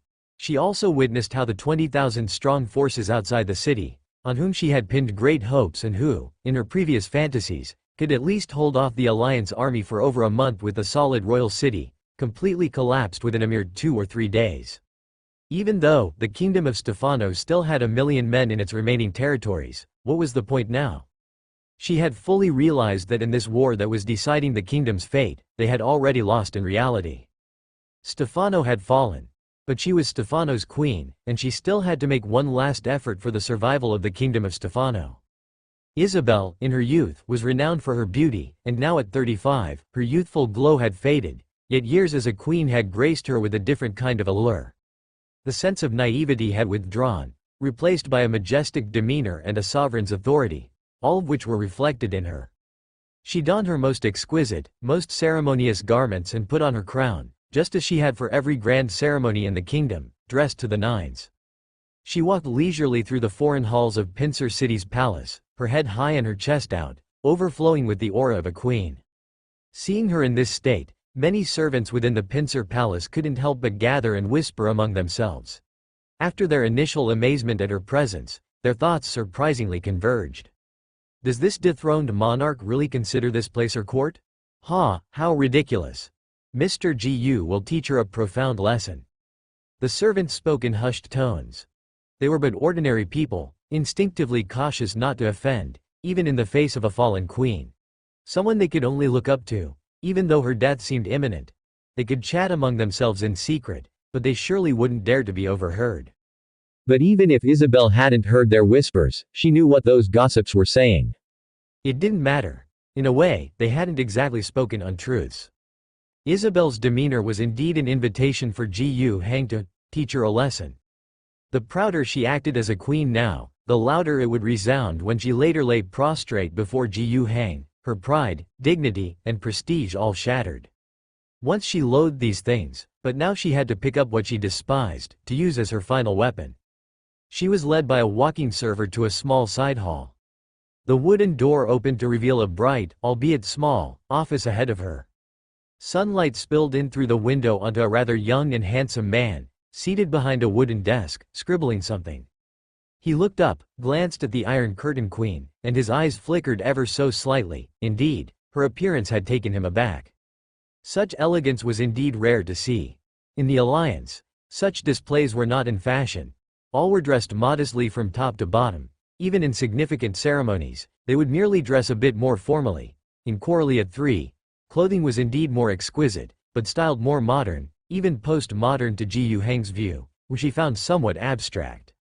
Isabel's garb, however, was different, feudal and regal, with a complex and ornate aesthetic considered outdated in many worlds, was unexpectedly to Gu Hang's liking. Of course, he wouldn't be caught dead wearing it himself, nor would he promulgate such dress in his own government or economic systems. But he could still appreciate it when it did appear before him. Isabel sharply detected Gu Hang's gaze. She thrust her already full bosom forward a bit more firmly. But just then, Gu Hang withdrew his gaze. All he did was mildly say, "Isabel, right? You've arrived a bit earlier than scheduled, but please, take a seat for a while. I have some other matters at hand." What else could Isabel say? She had her schemes, yet she dared not truly defy the governor. She had to compose herself and took a seat nearby. It turned into a long wait. Her clothes might have been beautiful, but they were far from comfortable, and she maintained a strict posture to avoid wrinkling her attire. At least not by her own doing, not now. Throughout this time, she stole glances at Mr. Gu repeatedly. She even had a keen desire to peek at the documents on his desk, clearly of great importance. But she dared not make the slightest overstepping gesture. "Please relax a bit," came Gu Hang's gentle voice again. "There's no need to be so tense, nor so stiff. You might be waiting for quite a long stretch." "That's all right," the queen responded subconsciously. Gu Hang didn't further concern himself with her. In fact, Gu Hang was well aware of Isabel's intentions. But he was utterly uninterested. He had no penchant for tearing apart someone's dignity, nor did he derive much pleasure from the feeling of conquest. His calculations were cold, driven by gains and losses, and the pursuit of his goals. It wasn't that he intentionally neglected Isabel. He indeed had matters of greater importance to attend to. His strategic considerations for Hagian Star were steadily advancing. Striking the kingdom of Stefano was a vital link. His forces were valiant and well-equipped, but their numbers were problematic. Alliance soldiers, no matter how fierce, should not face foes 10 times their number in direct combat. If the battle turned into a lengthy war of attrition, it would be a nightmare. Against an enemy of 400 million and a whole planet's strategic depth, 35,000 troops in Gu Hang's charge couldn't hope to win. If warfare degenerated to such a state, Gu Hang would have to enact his contingency plans, abandoning the swift conquest of Hagian Star in favor of assimilating the local populace. But for now, that step wasn't necessary. He could still follow the primary plan, a lightning war to overwhelm the entire planet. He needed prompt, decisive battles, and through such victories, to swiftly tear down the resistance of the entire world.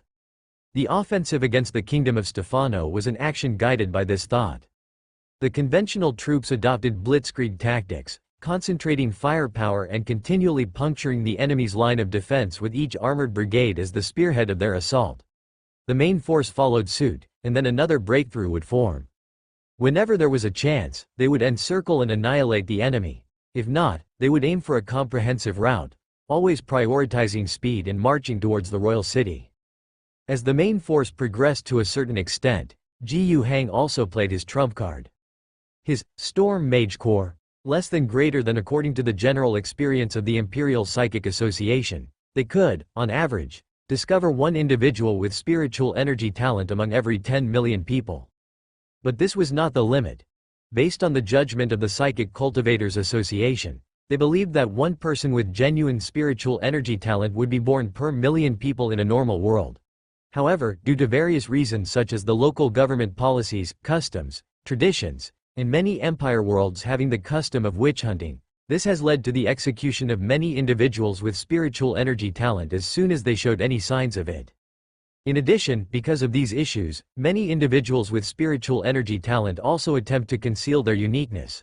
When they grow older and their talent fades or becomes controllable, they blend into the populace, or fail to hide it, go completely insane, and become a dangerous presence, in which case they are beyond help and must be dealt with.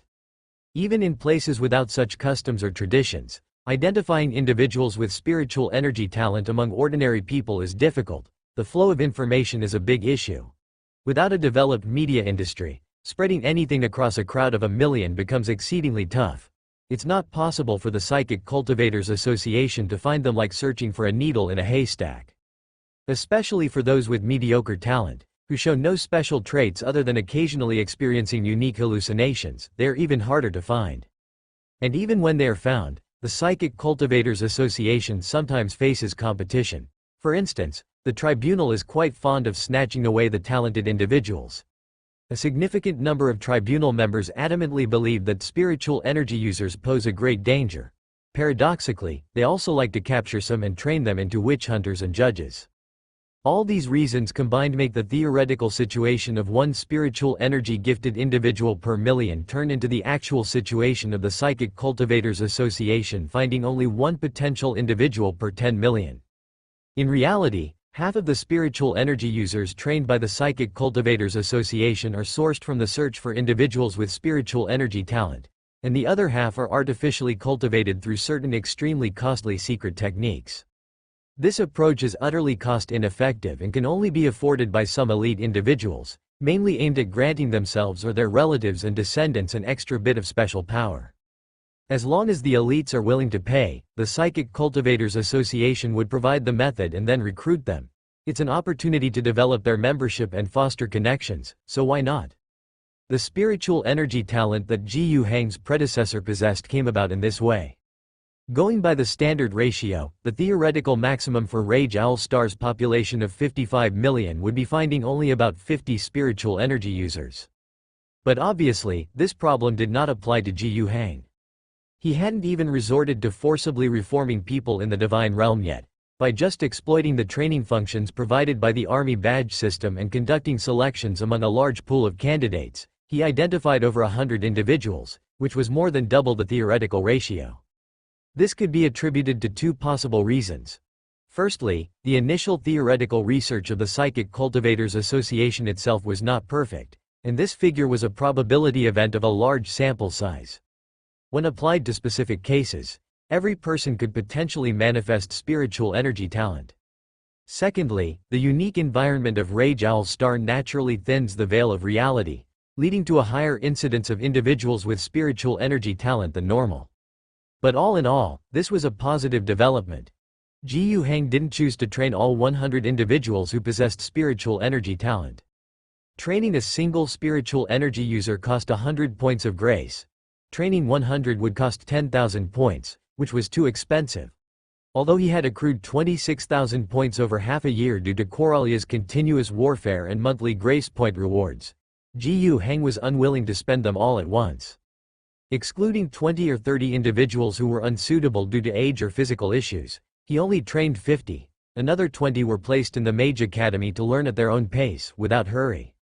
He wanted to first see the actual effect the spiritual energy group could achieve. then decide whether to keep it as it was or to expand its scale in the future. Speaking of the Psychic Cultivators Association, the combination of these two had given Gu Heng another surprise. He was now an official member of the Psychic Cultivators Association, and his status was quite decent. Therefore, within the scope of his access, he found something of great interest among some documents: spiritual energy teleportation. This was a spell, or rather a training method, that enabled spiritual energy users to master this ability, teleporting themselves or others over uncertain distances with variable precision. Moreover, it was possible to inscribe the corresponding arrays, combining the powers of multiple spiritual energy users for group teleportation. Usually, training a spiritual energy user to master this technique was very time-consuming.